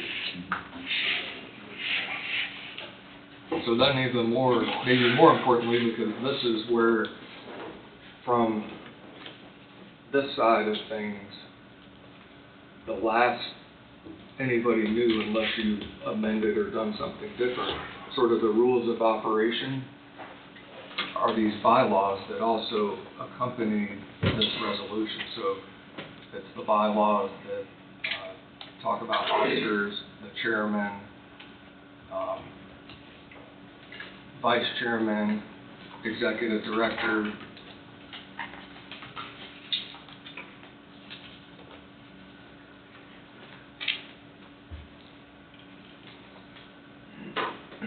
the election of different officers, vacancies in office, additional personnel, meetings. So one of the things I talked to Philip about was, at least according to the bylaws, the meetings were to be held on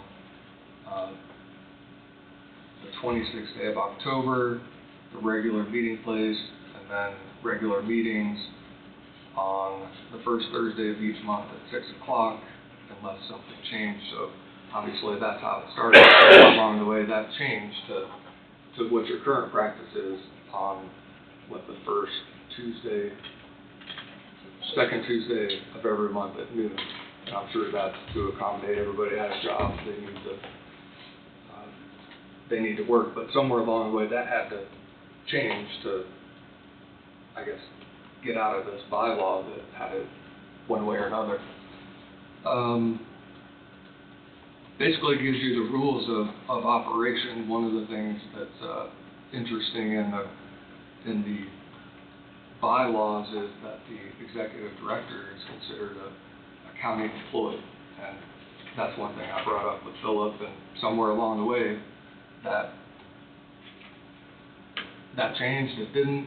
There was a pivot, a deviation, and between October of 1992 and present time, there's a lot of names and faces who've been a part of this board, a part of your board, and maybe what may be needed is for Philip and I to get together and maybe help tighten things up and get things back in line to where either bylaws are amended or different things get put in place to catch up what the bylaws say. And I don't know if that's yeah. So, I've got. I'll give this to you, Wade. I apologize if I get you a little sooner. It's been a little hectic. But the bylaws were amended in 2015. okay. I don't know that it significantly changes or substantively changes the other bylaws. And still, there's some. So really, the discussion that I've had with the housing authority is we need to review everything I'm not a historian of what's happened in the past. Certainly, we've had changes at the Housing Authority, so, you know, this question comes up, you know, why do you do it the way you're doing it? Well, because that's how we've always done it, right? Well, sometimes we've always done it that way because it was the right way to do it to begin with, and sometimes it's just because you fall into some kind of a groove and have done it that way. So right now, what we're working on, and it's a little intensive, is really looking and seeing what, you know, all the bylaws, any resolutions that the Housing Authority has done in the past, what that is, and then conform that with the current practice, or vice versa. So there may be some changes that need to be made if we find, and I think we do need to change, you know, the meeting time, because that's incorrect even in the amended bylaws. And so there's some things that, you know, from an administrative standpoint, we're going to have to do with the Housing Authority to make sure that the practices are in conformance with the bylaws and the laws, the Kansas law, and all this sort of thing. So, and the discussion that Wade and I had was, you know, we are very willing to do that. We want to do that. You know, what I would like to do is, you know, get some input, I guess, from the commission, what they would like to see, or if there's issues, because as we're doing this process, we're going to have to make some changes. So let's get it done right. The Housing Authority is very committed to being in conformance with what the commission wants. They're very proud of what they've done in the past, and they want everyone to be proud of what they're doing in the future. So I don't know if there's specific issues or concerns that the commission has that we can address, and I can, you know, take that in and address it in this whole process of really just aligning everything. So, and I went through everything. I don't see any gross, terrible things. I mean, there's a few things like that are not consistent, like the meeting time. But that's an easy enough fix, and we can get that taken care of. But I would like to know from the commission, the Housing Authority would like to know from the commission, what they would like to see. If there's practices that they perceive that are going on that they don't like, let's talk about that. We can get that fixed. If there's something that they would just like to see, right, that you guys would like to see, we want to know about it. So one thing that started the dialogue or conversation, and you could probably go back, and if you haven't watched it, the meeting where the commissioner asked me about some minutes from the Housing Authority that referenced a recent project, and I think it was the award of the Gridley project, if I remember right. And Philip and I talked about it. The minutes, they do not have to be hyper-technical and super detailed. There is no requirement. However, the less you put in minutes, the more people can come up with their own interpretation and carry on with what's missing. So in this particular instance, if I recall, bids had been submitted and you had reviewed, I don't know, at least 2 bids because of the way the minutes read. And I don't have them in front of me, but it said something. Multiple bids were received and reviewed. And then in the next, number 2 was the bid belonging to whoever I think it's somebody from Emporia was awarded, and they were as the best or highest bid, whatever it may be. So there's nothing wrong with that, but from reviewing it, and what I talked to Philip about was, we didn't know if, we knew there were at least 2 bids, and that may have been all there were, but if there were multiple bids, received the number of bids, and then more importantly, what the bid was and amount was in the next section. And if you watch what goes on here, that is maybe detailed in ad nauseum, and we've got the advantage that it's up here, so there's multiple ways that it's broadcast out. And for your advantage, because you're not broadcast, having those details in your minutes actually helps answer any question that someone might have that wasn't there and who doesn't know, and it's just adding a few extra words, in my opinion, that will get you out of that where people, I always like to say if it's not included, then people will run with it and create their own narrative. And for things like that especially deal with money, and what that amount is, and what that final amount is, to just add, was awarded the bid in the amount of $200,000, and later on down the road, if you have to come back and, you know, the county's dealing with it right now, and I think the county dealt with it, and you probably watched it, saw it in the paper about change orders, change order this, change order that, change order this, change order that. I mean, it's gonna happen. I mean, it's gonna happen. Fortunately, it hasn't happened yet, but it's coming, because I don't think there's any project out there that's not gonna require a change order of some sort. So to establish that baseline for what your bid, what that final amount was, then sure, somebody can make that request under an open records request, but instead of doing that, just put it in the motion, and you hand out the motion, and that's what ends up here. That's what these guys look at, instead of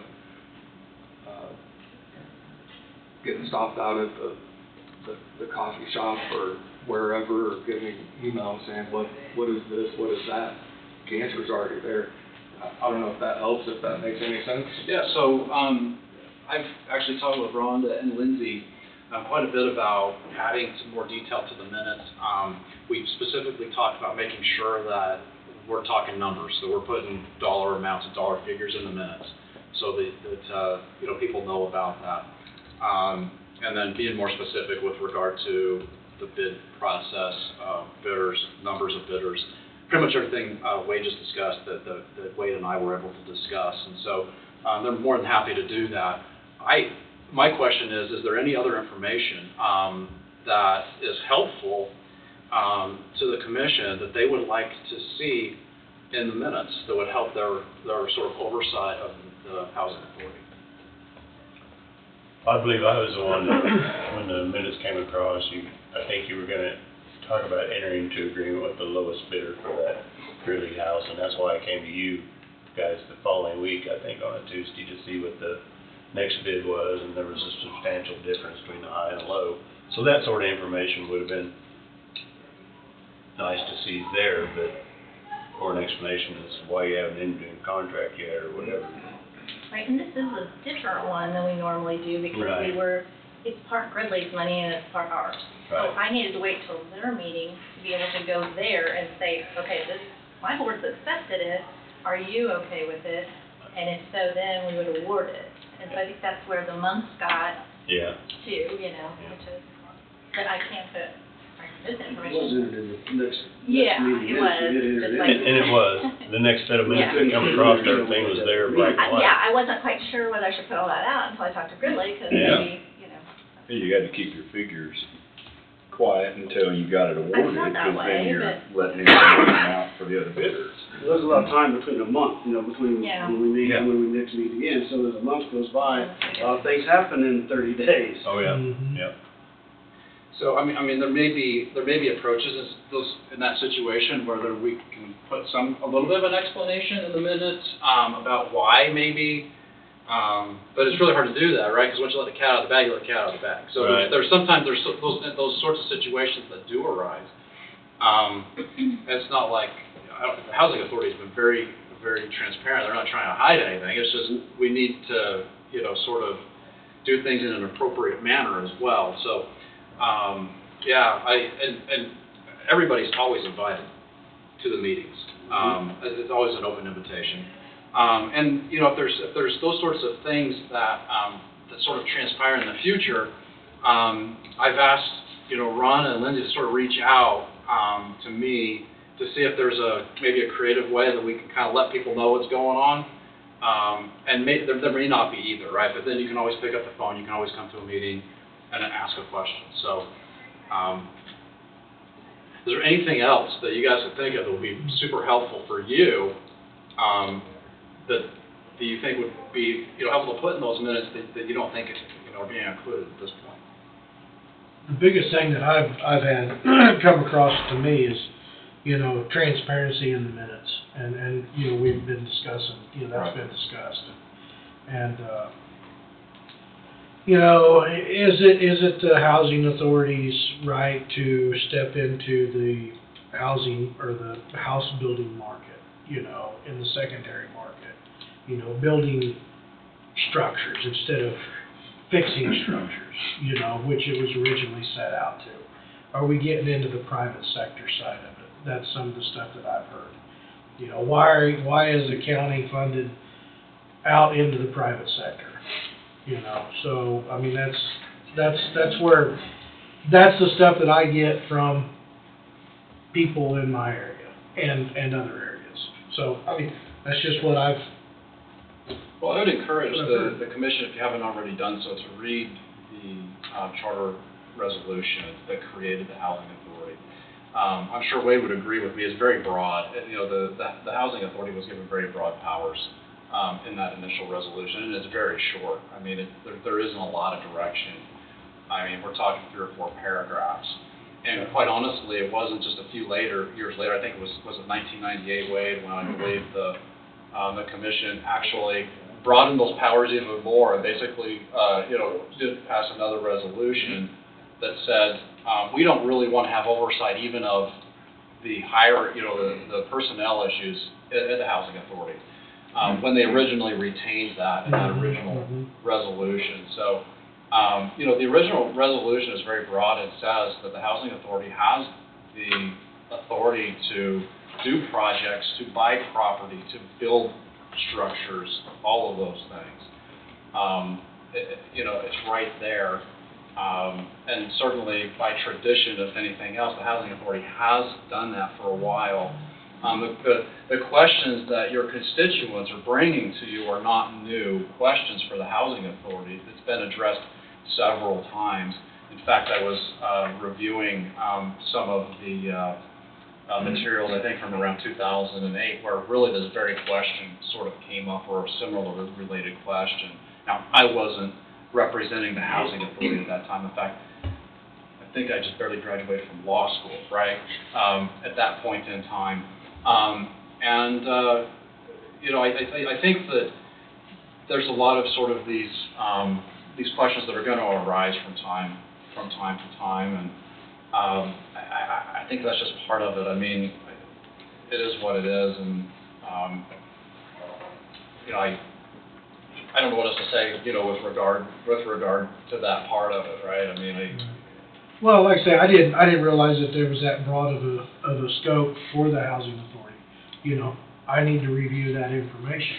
If people have questions about that, they need to review the information that's available instead of going and hollering at your county commissioner or hollering at the said individual on the housing board.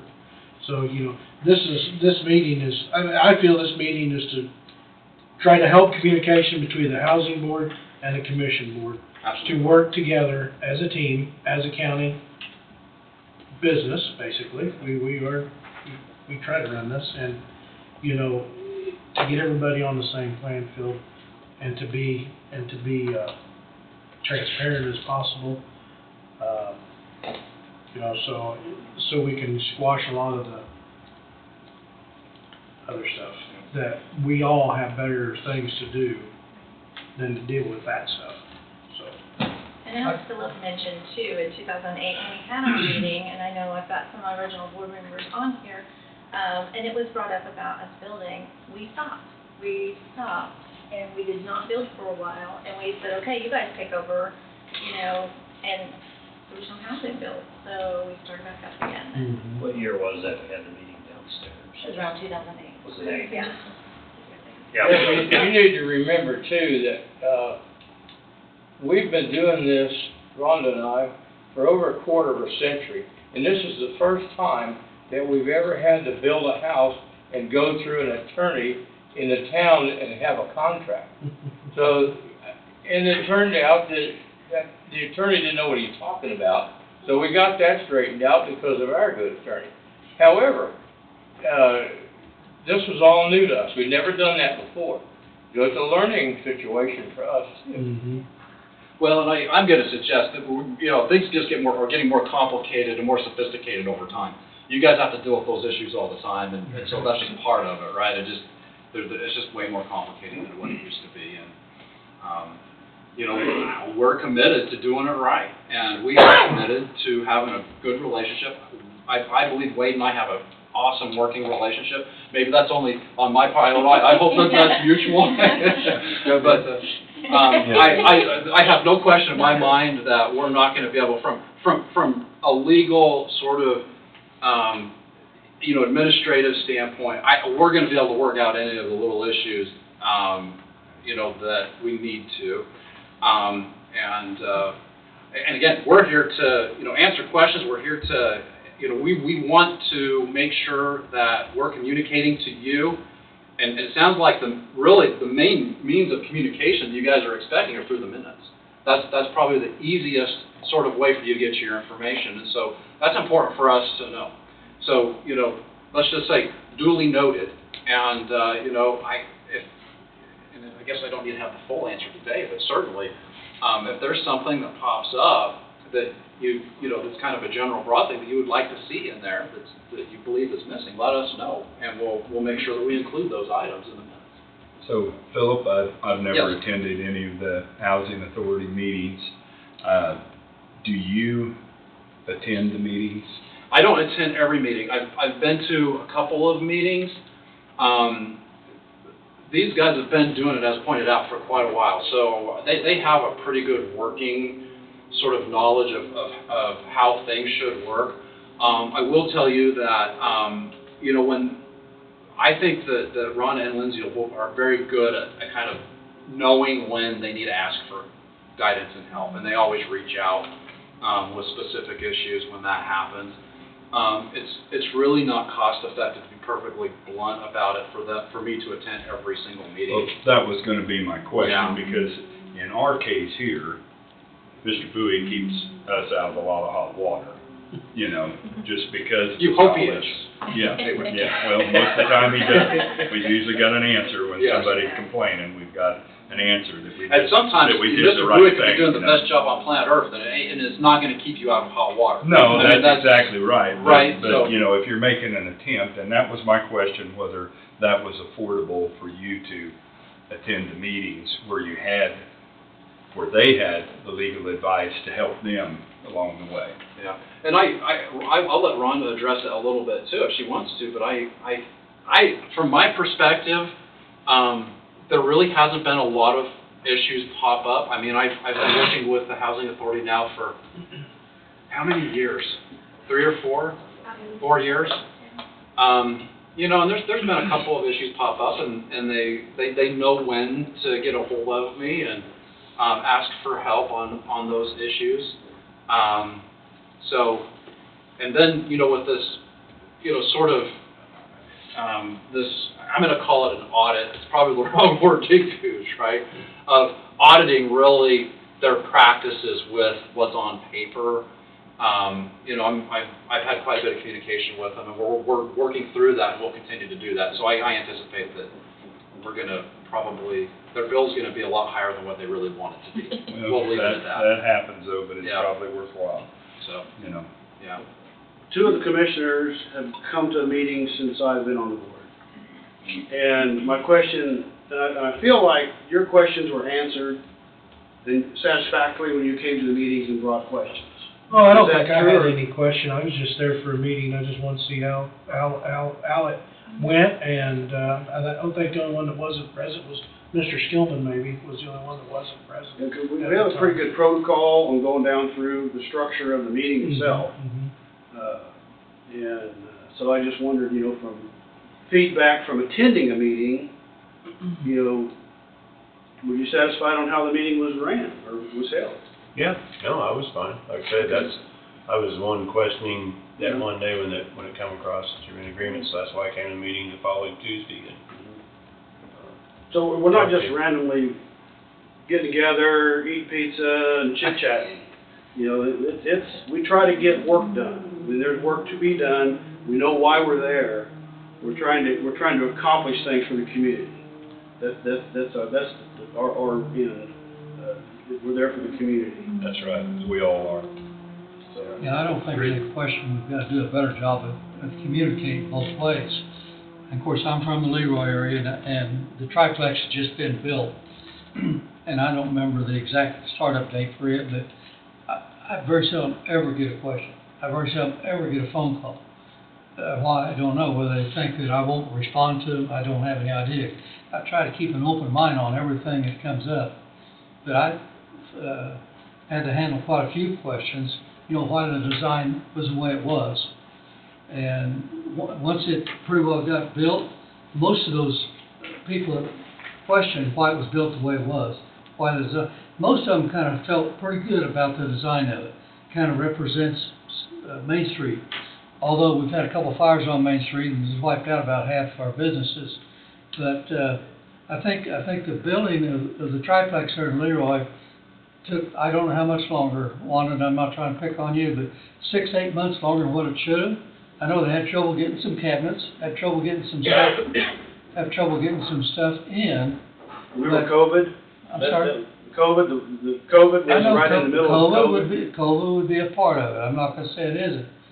But it'd be nice if we had a breakdown of that. I think we just wrote the Housing Authority a check for $250,000. I think I seen that here today. So, you know, we're involved in the Housing Authority. I think we need to have documents come back to us to document how well the money is spent for a particular project.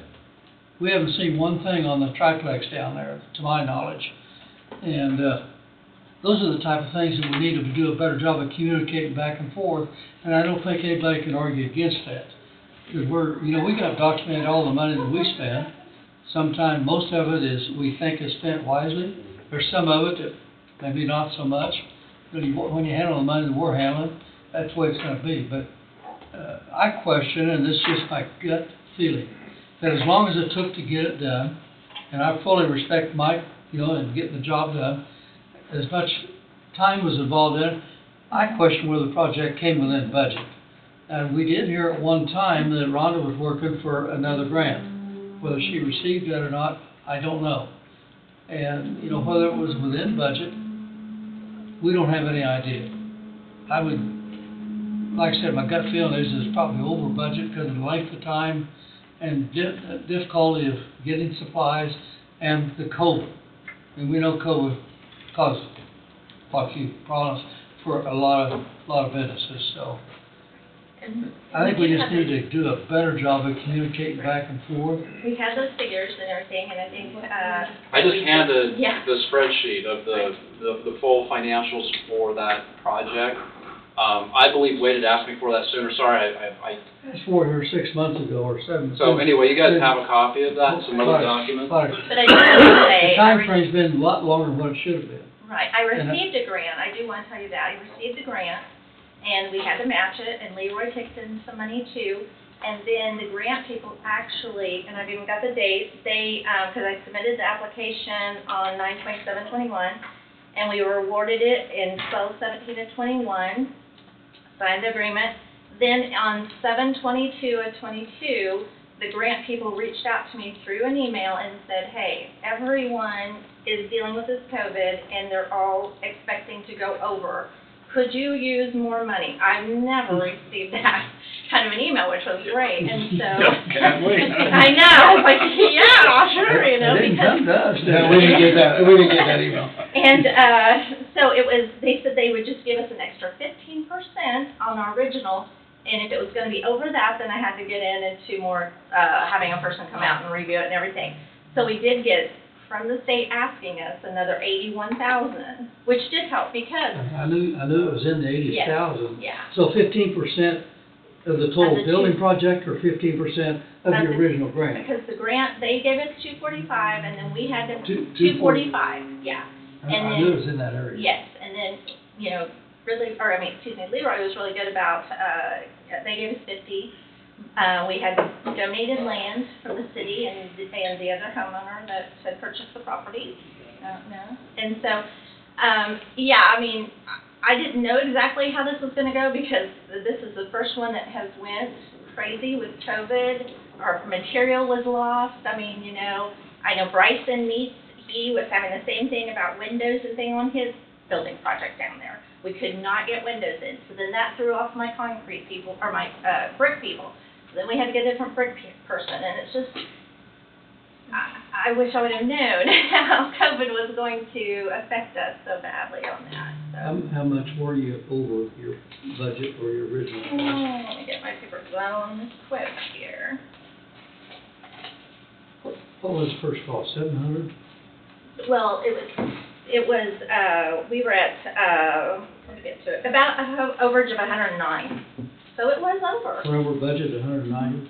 109. Did you have to go into some dollars that you didn't feel like you had? Well, yeah, we knew that in the beginning too. We would get a loan for part of it because I don't get a big enough budget to, you know, to do all that. So So yeah, you we had knew. funds So we have available a, to pay yeah. the over? We had to get a loan. We checked that out to see and everything, so. So you got 15% extra on the 245. It was 245 for the grant, yes. And so they gave you another 15% on that. Or was it total project? 15 on the total, right? Total project, excuse me. I'm sorry, yes. I was That's why I that didn't- wasn't sorry, calculating out sorry. very good. Yeah, Yeah, so no. 15 on Don't the work total. out. Total project, sorry. Didn't mean to say that wrong. 50% more of the total project. Yeah. Yeah. See, that's what I asked a while ago, and then. Yes, sorry, I said think I it was said, grant money, and those figures don't match. no, sorry. And I'm not saying I know all the figures, because No, no. Yes, thanks for. What did I get to, now you're currently renting those apartments for, what, 800? You got one or two rented? I have two. Two? I was supposed to have the third one, but, the state trooper did not pass one of his tests, so. There was a vehicle parking down there by the third one here a couple of weeks ago for a while. I was hoping maybe the third one was rented, but. I am working with someone to try to get them in there, it's just they're waiting on. What's your projected payout on $800 a month? 15 years? Oh, Well, you don't know your time? I mean, are you talking about the loan? I don't have that figure with me right at the moment. Are you talking about my It'd loan? be your total investment. Combination of loan, combination of cash, combination of, Right now. I what's your have to get payoff on that? My payoff, I owe 125, is it, Lindsay? It's about 125 is what I owe on it, 125,000. Yeah, but I'm talking about the whole 800,000. Yeah, if you're talking that, if you're talking out 15 years Yeah. or more, Yeah. because. I'd say it'd probably be more, but I would think to set your payment, I'm not trying to make, I think set your payment at $800, you wanna know exactly what the payoff date is. But we Well- also have a formula we have to go through with the state, and that's what I've been talking to the state about that, because it's moderate income housing, so. So that's why we get these grants, which helps us with the cost of it, but also, it's also to help us keep it from, typically that should rent for $2,000 a unit probably, if you was for the cost of what you spent. But because we're moderate income, we get the grant to help us, which helps us keep the rent down. That's the whole idea of give and take, okay? So, yeah, if you want to look at the overall dollar figure and what you should get to pay that back and everything, like it was, you know, you were borrowing the money at the bank and do it, yeah, it's not gonna work without charging probably close to $1,800, $2,000 a month. Be bankrupt real quick. Yeah, you'd have private people building them in, Yes, if they would cash flow. I'll say each one of the apartments costs somewhere around $250, $260. So each apartment, you know, is about the equivalent as the cost of a house. but that's how that works with modern income stuff. You know, we're able to get this extra money to make it happen so that we can actually rent it out to something that's affordable too, you know, so that's how we work it. No different than the one we built, how many years ago? The one. Old bake shop, you guys remember the old Ring Bolts bake shop? Yeah. It was a real eyesore, we cleaned it up, we put a triplex in there. We saved some money, we got some grant money, and I don't know, it was less than a year. It went fast. It went fast, we had our loan paid back, you know, we just threw over our money at it. Okay, so then as we've moved on, yeah, we got income coming off of that, and we're gonna use that to help pay this one off. You know what I mean, we'll throw our money to get it, and then then we'll do it again, you know?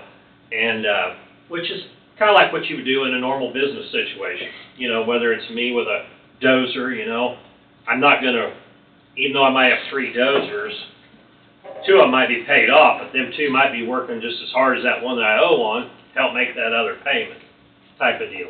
We all know how that works.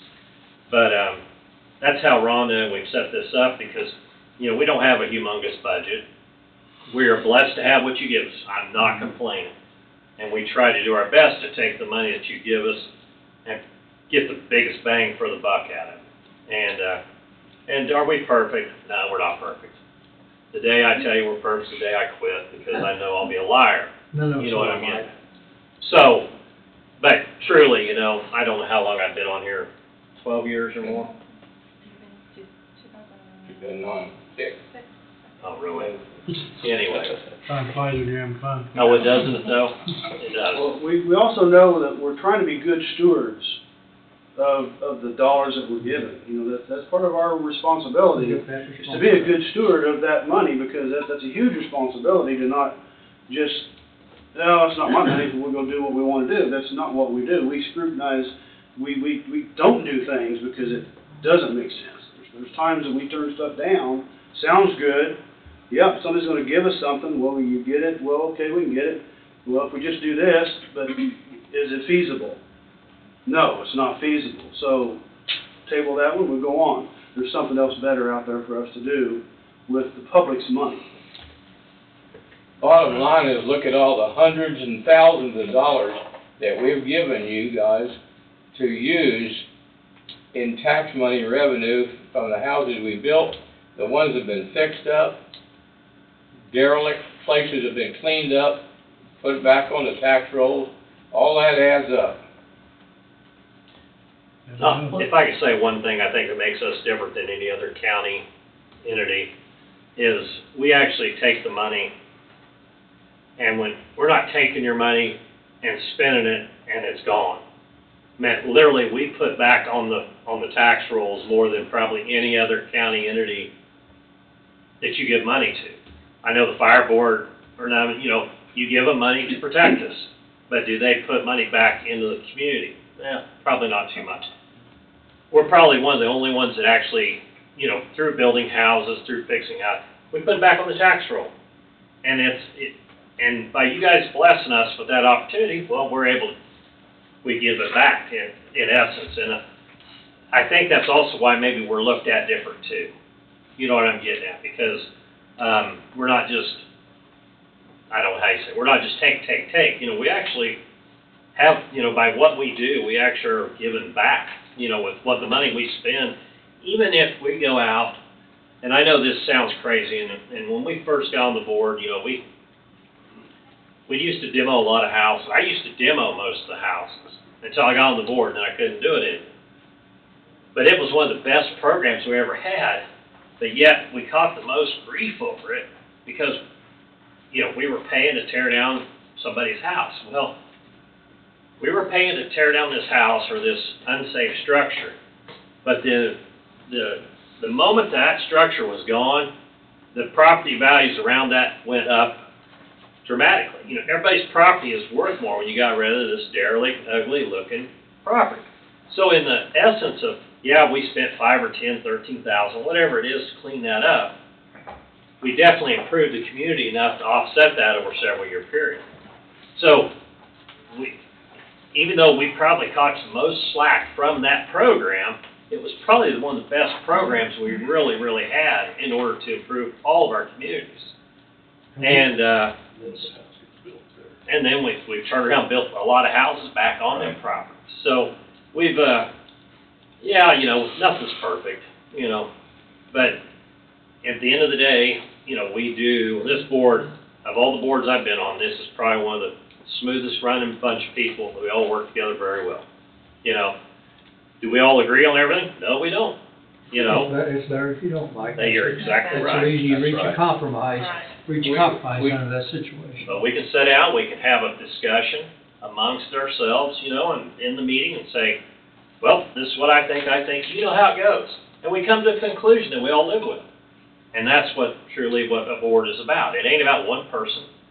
It's about everybody putting their two pieces in there to make it a complete deal. And like I said, I'm very proud of everything we've done on this board because we've done a lot of good. We really have. And we are going to do a lot more. I can tell you that because you guys are part of it, I've been part of meetings, we know things are coming, we know there's more things coming for this community. You might add that we've done all this for a quarter century without being micromanaged too. We're fine, we're fine. Yeah. And Thank- You we're want us not to help you asking then, for that. And we're not asking that for that, You don't but want I our think help? we need a little more communication and a little more documentation. And we'll be glad to do that, I promise you guys, it's, We we're have not all the trying to hide anything. documentation, you're just not getting it. So, It's there. so like I said, when I came to one of your meetings was, you know, you got your normal naysayers, if you will, but you got a lot of other bugs out there that's been bugging all the commission boards. So, in all this discussion, I was wondering that once in a while we have department heads come in and just update us on what's Right. going on. Like, Well, right, I know that- I always come the first of the year and give you my year review, which I got it right here. Well, And- true, but I mean, could we make it like a, Yeah, I whatever you mean, guys like when want. you're, no, it's a suggestion only, not a request. Okay. Like, Do you want me to come quarterly? Do you want me to? well, come I was longer? thinking, Which one would you do? I don't know. I don't really have an idea, I know. although, you know, when the triplex started, maybe just, okay, here's where we're at in this phase of the project or something like that. So the World Wide Web knows and they're not guessing. Okay.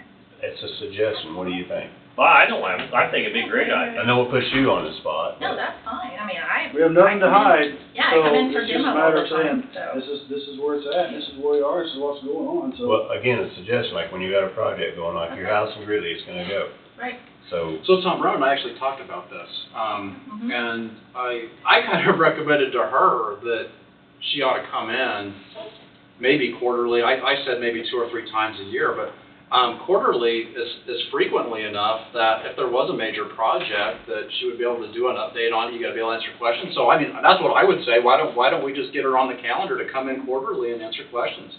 whatever you guys think would work, but I think, like I say, for lack of better terminology, we keep talking about transparency, at least, like I say, we're broadcast on YouTube, so I mean, that would update the community itself as to what you're doing, and maybe it'll calm some of them out there down, I don't know. And get your questions answered. 100%. You know, I guess along with that, I would maybe add in if there's any technical issues or any problems coming with the project that's happening at the field or on the site, maybe throw in the next Monday morning and Yeah. say, hey, you know, Come more often. we have this issue come up, we're taking care of it, but it's just to bring this board Yep. abreast of what's happening in the field. Not that we need to, not that you have to, but we're gonna hear it from other people. So let's just get it right out in the open. Everything's out, and there's a change order, or there was this and there was that. Granted, you know, we really don't have a dog in the hunt, other than everybody's got our phone number and likes to call and complain. So that's the only dog in the hunt we have. Well, and the other part of that too is, I think better communication via the minutes. Mhm. And so really, we're gonna do a better job sort of educating and telling people where we're at through the minutes. And hopefully that'll fill in the gaps too between, you know, sort of information sessions and that sort of thing. But again, I mean, if you guys are getting phone calls about a issue, you ought to pick up the phone and call Rhonda and talk to her. Phone calls, emails, Yeah. any type of, I have not received, yes, I have received a letter. I've received it in every way possible, other than fax. Well, I was gonna say, when people are blowing up your phone or whatever it is they're blowing up, because there's something out there about something, you, please pick up the phone and talk to Rhonda about it. Mhm, Talk We shop should get business breaks fast. Well, More than I get compliments on. There's one thing you need to remember. 1 Peter, chapter 4, verse 15, ranks murderers, thieves, and meddlers and busybodies all in one category. One category. So, you need to understand, that makes your job more difficult because you need to figure out how to handle that situation. There's a few people out there in trouble then. That's exactly right. But when you see the Housing Authority Board, I've been out inspecting houses placed on foundations and basements at night. Been a pilot car when the county, adjacent counties couldn't provide one. and we've gone and inspected houses to say whether they are acceptable or not. So it's not just when we meet at a board meeting that we do this function. It's spread over a long avenue of different tasks, just like you guys. You have to go out and do a fence dispute. No, those are blasts, but it's part of the job. Exactly. Everybody's always happy. Yeah, everybody's happy. And you know how I feel about this county, if you read my article that our good brother here put in the newspaper 2 weeks ago. That's how I feel about the county. You read it, I did? I think. You get the newspaper? Just say yes. Right. I just glanced through it, Tom. No, I read it, so, just a couple things, Rhonda. These apartments or homes that you're renting out, do you go ahead and inspect them once a year, once every 6 months to make sure that they're keeping that house to the quality? Yes, yeah, we do.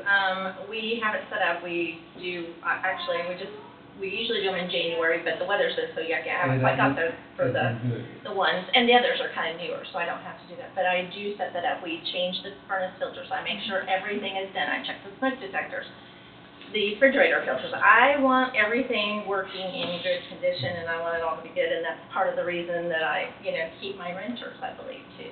So Lindsay or I do it. I shouldn't say just me. Lindsay's real good. We go over and shovel snow. We go over and ice melt them, and garden and everything else, because we want them looking good, too, And the Burlington triplex stays full 12 months a year, every year since we've been going. Yeah. There's no question about it. Somebody's moving out, somebody tells somebody, and I've got a renter It's not a immediately. problem.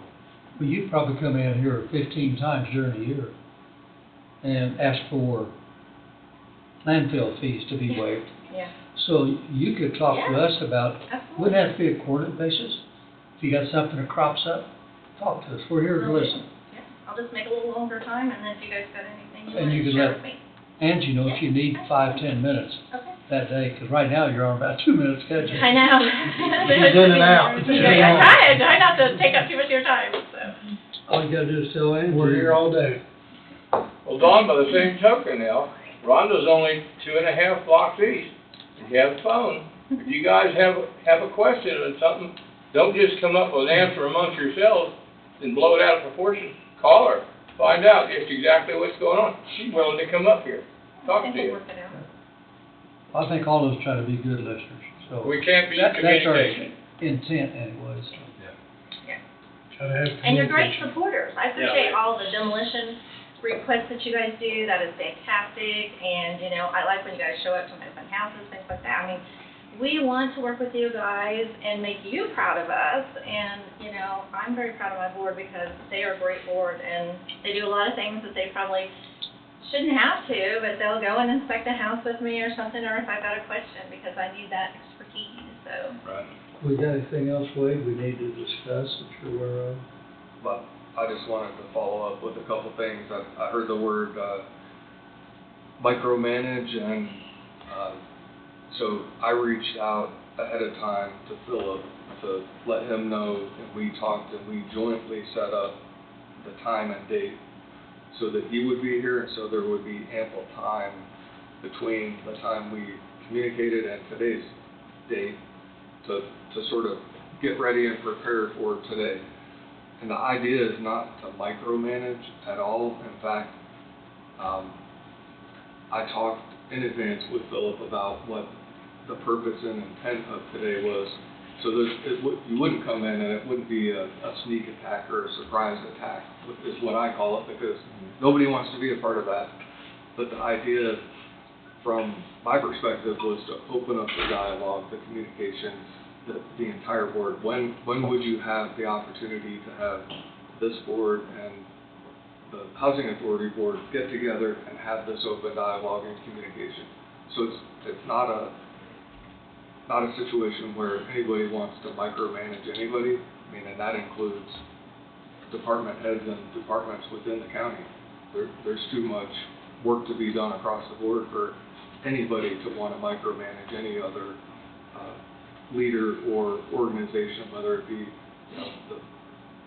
here recently this board has been very active with the hospital board on different issues, and there's with different properties and different things going on about the county. So to me, the importance of this meeting is to establish that line of communication, one. Two,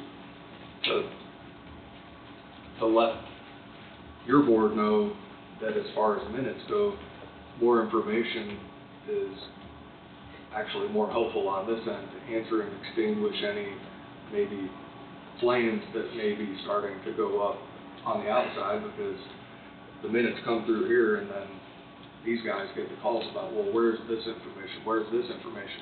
You have the information, just take the next step and add it, and that seems to be what's happening there. And then the quarterly meetings will be especially important when you have the projects. So for instance, your Gridley project, right now you have a number that has been announced, but who's to say somewhere down the road that number is not gonna change, modify, alter because of inflation, because of costs, and to have that dialogue to inform, not only through your board, but this board as well, to say, hey, something came up and the price of generators wherever have gone up, and for the jail project, they're having to order things a year in advance just to lock in a price. So that may be the situation that you guys have to deal with, but to get that out there so that anybody out on the street that's saying, well, it's not in the minutes, well, it's somewhere, and that information could be readily accessible. And maybe even number 3 to that is the contracts that go with, or the bidding process. So there's the bidding process, and then the discussion regarding the bids, and then the contracts themselves, and maybe to have those all part of a packet that comes to the commissioners, so that, and if you need to redact information that has, then to have that, because that'll be a layer that can be answered at this level. And Dawn asked a bunch of questions about the triplex project, and I think having those documents could completely wipe out those. That wouldn't even be anything that needs to be discussed, in my opinion. And that's something that at this level, with the commissioners, anytime anything comes in, all that stuff is flushed out. And I don't know how big of a banker's box that Angie has back there with all those documents. I mean, this whole parking project, from tearing down the church, the bid process there, to River City and Killow putting in and dealing with the parking, to everything that goes with that. There's a paper trail, and there were 8 or 9 different change orders that went with that. So all the change orders, and there's a motion that goes with everything, and it seems to be at times, why are we doing this? Why do we have to say this? Why is there a motion that goes with everything? And my answer is why. We'll see if they listen. And you're like, what? There's a paper trail. There's a paper trail. So that You can go back and look anything. somebody can go back in the minutes and find exactly why something was done, why taxpayer money was spent on the state for whatever reason it may be. And is it required and necessary to be included in the minutes? Not all of it, absolutely not. There's actually bare minimum that's actually supposed to be in minutes. In fact, the main thing that needs to be included in minutes is the executive sessions. But to create that paper trail to answer those questions, because 2 years from now, when you make a decision and somebody wants to know, all you gotta do is search, because everybody has information readily accessible. You can find it a whole lot easier. Every single piece of property right now that the commissioners are selling, there's a county resolution 910 that was created to give them the bumpers to dispose of property, and when they dispose of property, there's a notice, and then later on a resolution that ties to every single piece of property. So if somebody wants to come back, well, where did that come from? It's not just a motion in the minutes, it's a resolution that sets forth all the details, that explains it, and that's, it may be overkill, but to me, when you're dealing with, especially the World Wide Web, and people want to know why certain things are being done, you've got a paper trail that you can say, here, and you know, as Philip said, you can't cover every single scenario, but if he's doing his job right, I'm doing my job right, we are risk mitigators. Will we avoid having somebody sue the county, the housing authority? Absolutely not. But we will mitigate that risk. That's our goal. I hear sometimes comments about, oh, I don't like the commissioner doing this, that, and the other. And my answer is, you go walk a mile in their shoes and see how they feel. A lot of times there's a reason for that decision that we can't share also. You know, you do some unpopular things, but there's usually a reason why. Right. It doesn't make it any fun. Well, sometimes there's a reason you can't share, but people just aren't gonna understand it or get it. Oh, yeah. So you're right, sometimes you have to make tough decisions. Sometimes they don't wanna know the facts, they just want Well, to it's a lot more fun to throw rocks. continue to do what they're doing. So one of the questions that was thrown around, like the hospital, there's several properties owned by Coffee County Commissioners that the hospital kind of, I'm gonna use the wrong word, try not to offend anyone, but like the hospital's kind of claiming that property, but yet it's not theirs, it's Coffee County Commission, but yet the housing authority owns properties. How does that work? Well, I can answer that question, and actually the charter resolution answers that question. Okay. And I think I thought. Yeah, so the housing authority has the authority to buy and sell real estate, and It through was in that one resolution. yeah, through the bylaws, You kind of quick. I think it's in the bylaws, I don't want to misrepresent that, it's either in bylaws or in the resolution itself. I think the president of the board has the authority to sign deeds in behalf of the housing authority, and that's usually just done through board action, if I recall it right, Ron, you can correct me if I'm wrong, so. I can sign a contract, they made that change, but he signs the deed. Right. Okay. That answers my question. Yep. So, I think I remember seeing that up there, but some of that went by so quick. well, we'll even take a different journey, I guess. Is it in the weeds? I'm sorry. I started something like Yeah. No. It's actually more for the public's, those who are watching. Yeah, because I get asked that question too. And I asked him, and I think I had the answer, but while we were here.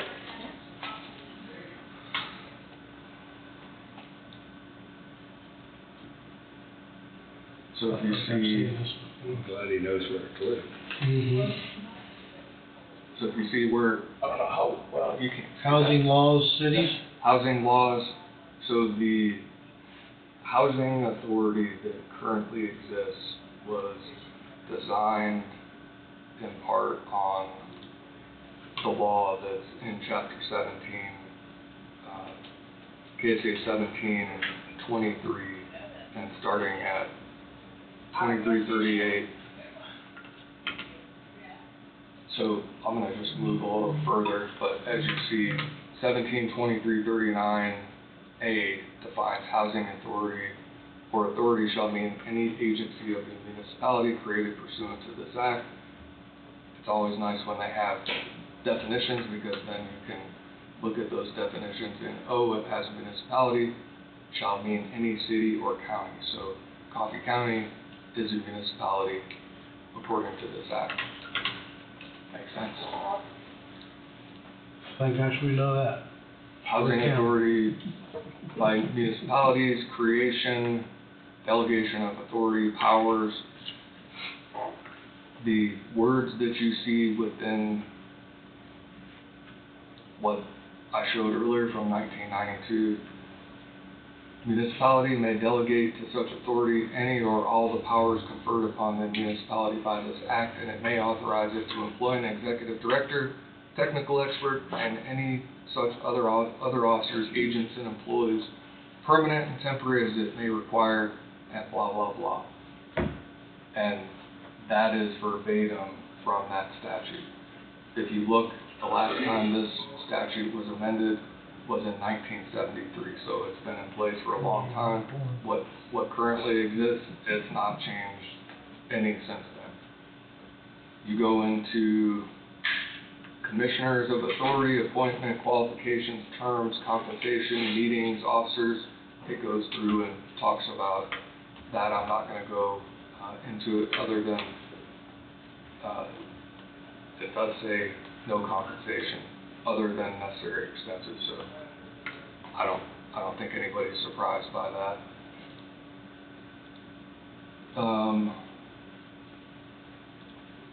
Powers of governing body, 172345.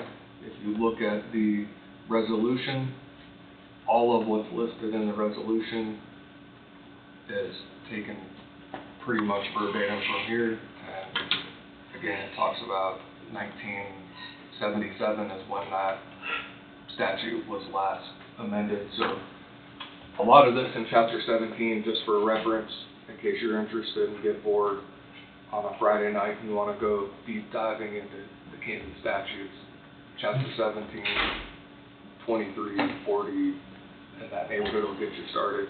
Need psychological help if you're Friday night diving into that. Sometimes that's what I do on Saturday nights, not Friday, so does that make a difference? Maybe.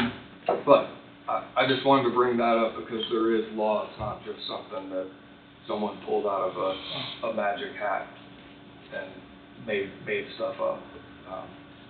The resolution was created within the boundaries and it appears within the bumpers of what Chapter 17 allows for the housing authority laws. So, for what it's worth.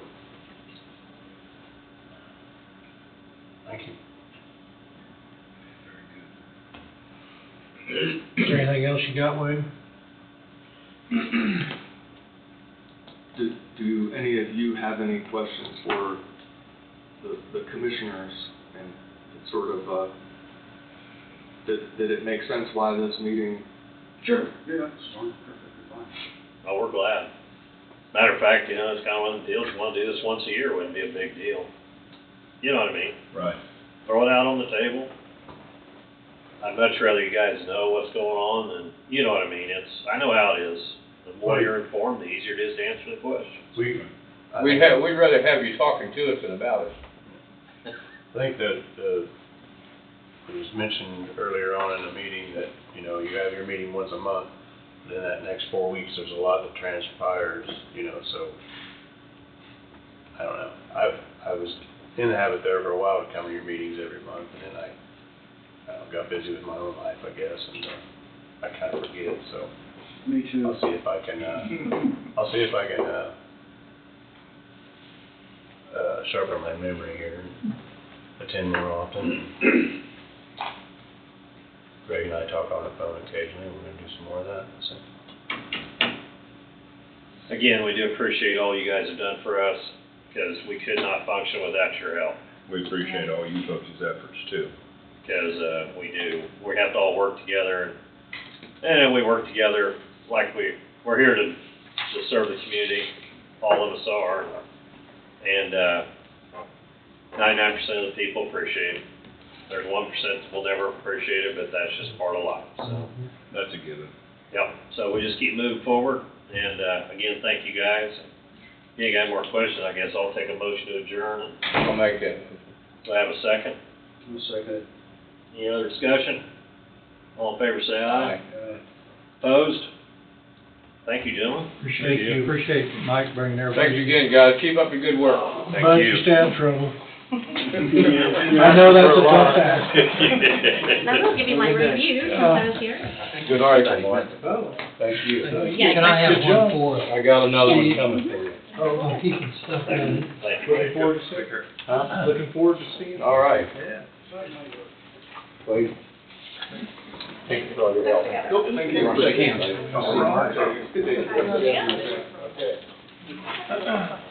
Thank you. Appreciate it, guys. Thank you for inviting us. I know it.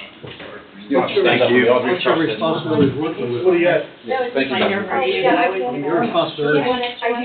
Do you have the legal side of it? I actually. My responsibility is to wait this for you guys. Right? Yep. Thank you, Wade. Yep. We'll be in touch, so.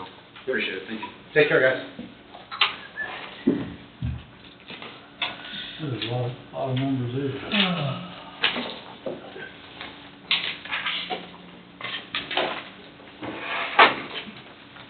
Well, the conversation and the working together can only help. So what was handed to me, I'm gonna pass around. This is the most recent bylaws from 2015. And then these are the documents related to the project. So I'm gonna hand that around, but that's the only copy I have. Okay. There's just one copy? Yeah, it's one copy of each. So if you wanna take a look and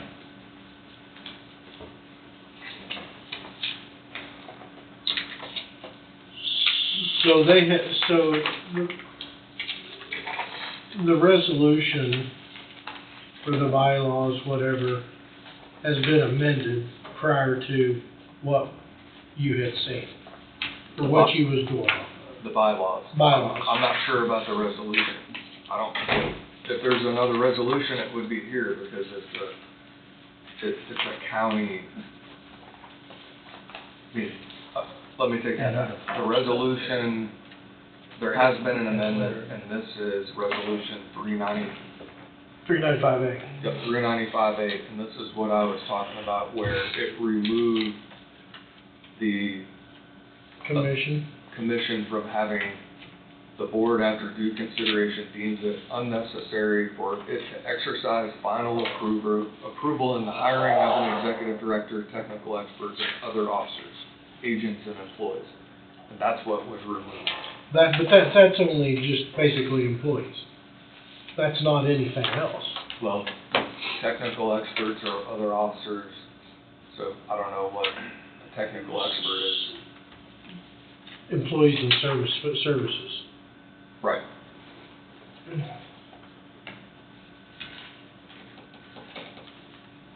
And then right under that it says, it was amended in order to give the Housing Authority Board full authority in its hiring decisions. Right, which is totally fine. And that was, I said 2014, it's 2011.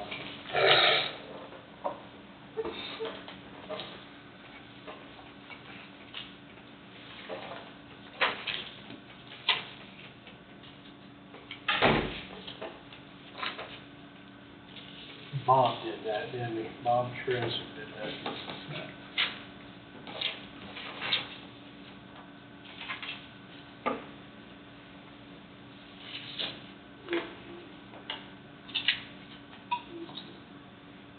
We had some help. Yep.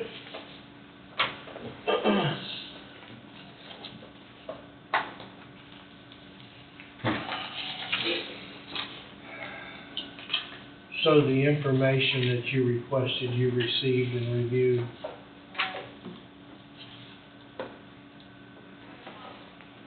I think some of what's gonna circulate to you It will be that should, I didn't take time to look at it too. well, I think you need to, probably wouldn't have time to take a look at what's there and then see if there's something that ends up. If you feel like something's not there, then it sounds like all you have to do is ask. Is what I generated or I gathered from that conversation.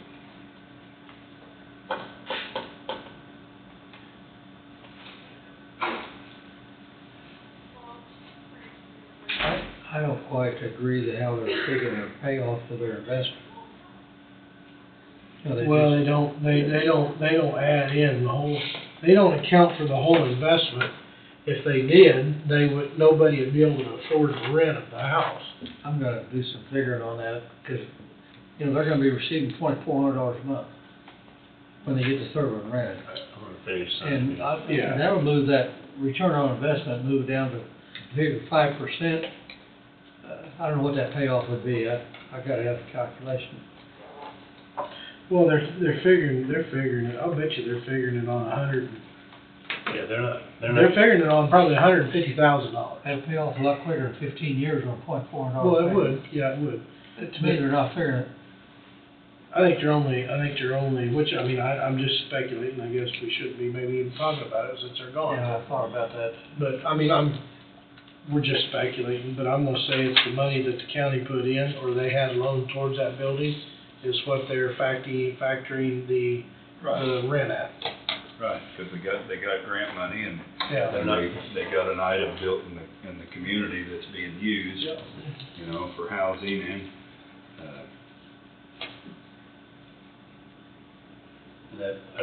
that's the way I took the conversation, if they don't include the grant money, that's free money, so. Right, right.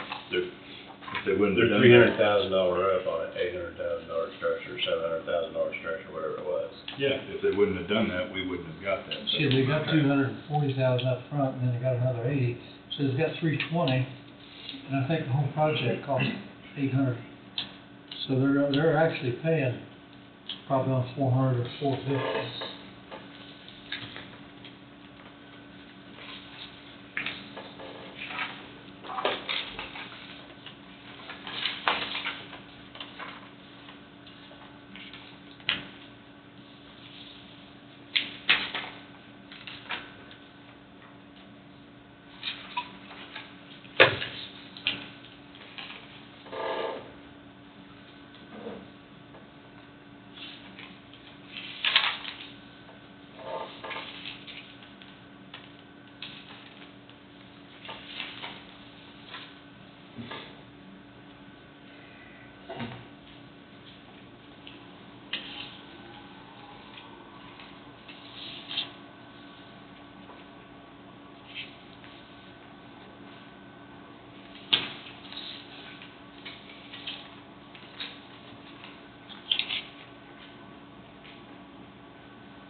That was supposed to go with that, it must have lost its clip there. That'll probably go under there, don't it?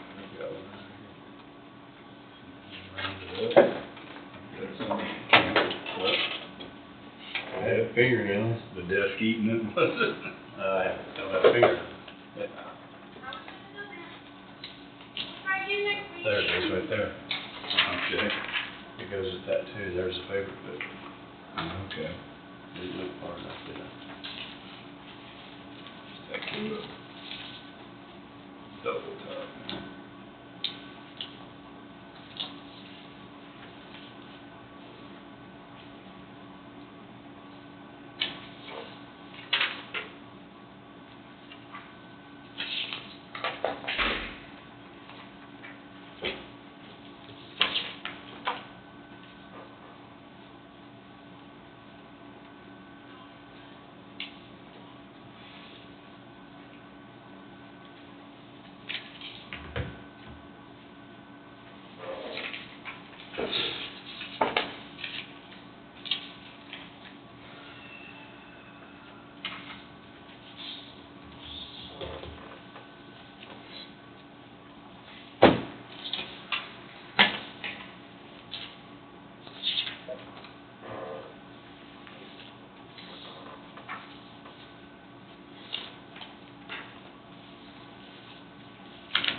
had 736,289. I'm sorry? 736,289. For the monthly payout? Everything that was documented Jayhawk properties.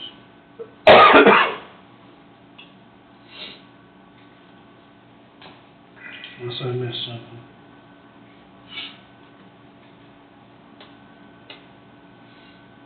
Like I say, I don't know if that's right or not.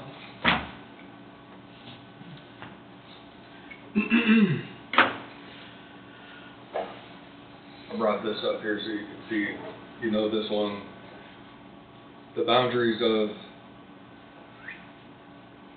the property, by the meadows, 4.9 acres. So just for comparison, that's Quarter of an acre. quarter of an acre, quarter of an acre, quarter of an acre, half an acre, quarter of an acre. Those lots aren't very big, that's for sure. 0.8, so just under an acre. 0.4, 3, just under an acre. 1.2. Property to include the meadows is 8.7.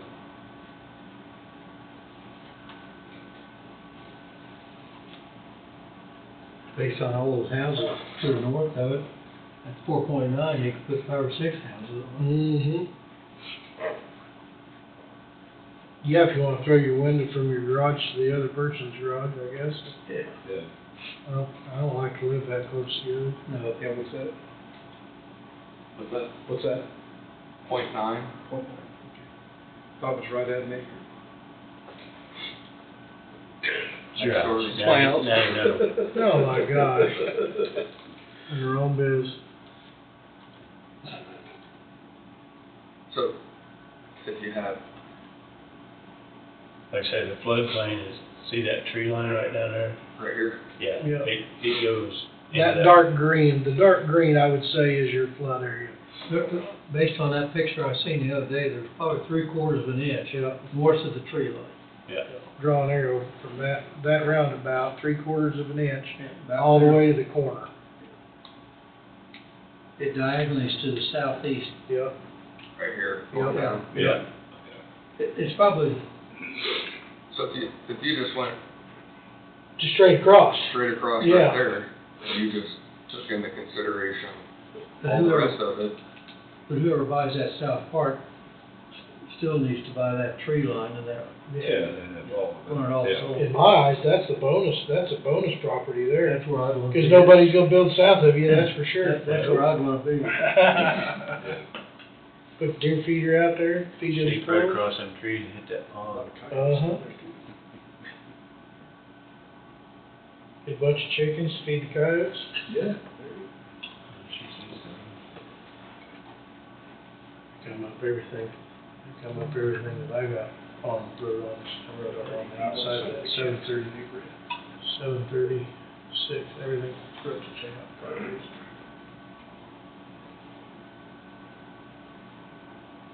Yeah, what's in there?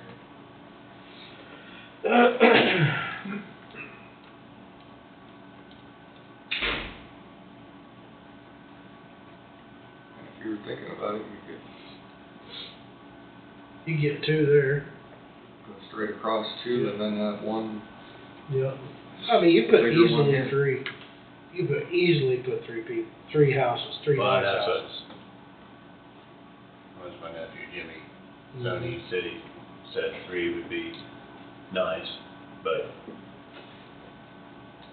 it's whatever, guys, I don't, You take this 1 acre, just imagine 1 acre here, Mhm. 1 acre here, it'd probably be bigger than an acre. what, you got that deal where you can measure smooths and all that kind, right? Well, that's on here.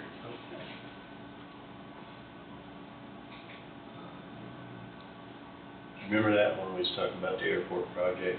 He was use Google Earth and it come up with all these, we put it in E, remember Smoot? Smoot, yeah, what in the world was Smoot? Smoot is, and it's in the state of Boston. There's Boston College is there. Back in 1958, there's a guy that went to MIT by the last name of Smoot. And these brothers, buddies in 1958, got all smashed up one night. He decided to measure this bridge from one end to the other using his body You and his body.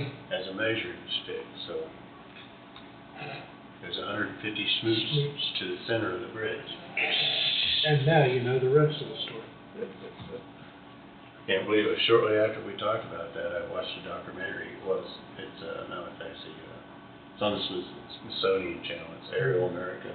I'll be darned. They come up with little tidbits like that. It's like, Smoot, yeah, I just heard about that. That's what a Smoot is. I see. 5 foot 6 inches is how tall he was. That's messed up. And they say everybody, like, each year or every 4 years or whatever, the freshman or something like that had to go and repaint the lines. Really? Yeah. It's still like a deal to this day On that bridge. on that bridge. I see. After getting smashed. It gets smashed. Yeah. Well, I don't think they really said that, but one would assume that, I guess. Yes, I have to. It'd be some frame of mind to use your body as a measuring stick. It'd be 300 times it goes. Yeah. What are you trying to do there, Wade? Oh, he was gonna measure. From there to there, from Kennedy down to the tree line, it's 534 feet On a straight line? on a straight line.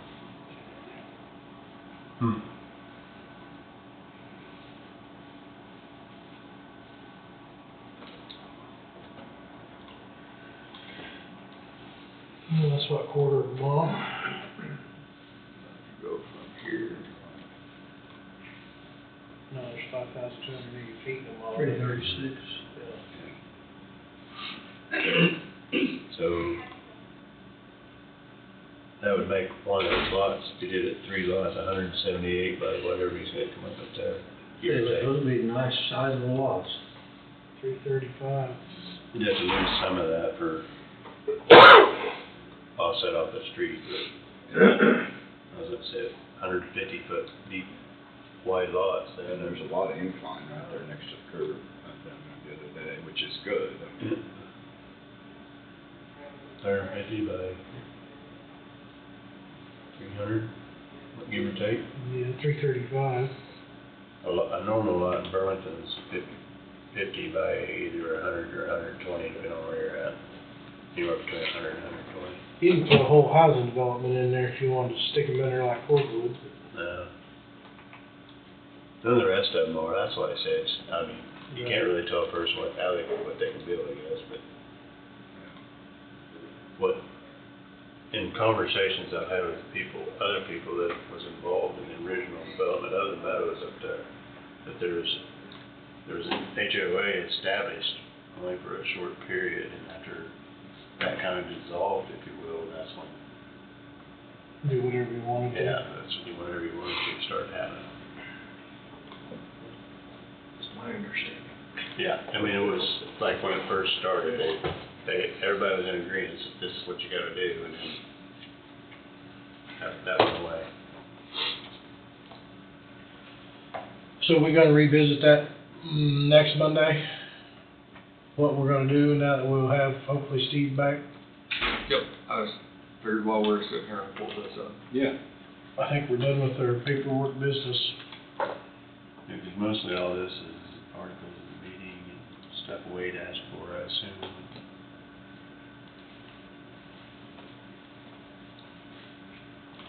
Breakdown of expenditures. Anybody else have any new roundtable discussion? I will make sure to get up with Mark, street department, about a drop off soon out there. Okay. I'll talk to the renters on this. Okay, See okay. if that's And then you've got a feasible with copy. them. Oh, that's my copy. Yeah, that's your copy. Okay. And Wade, the signature page contracts here. Okay. Nobody else has anything? Where's this go from? Back to the voting? Nobody else has anything? We will adjourn at 3:03.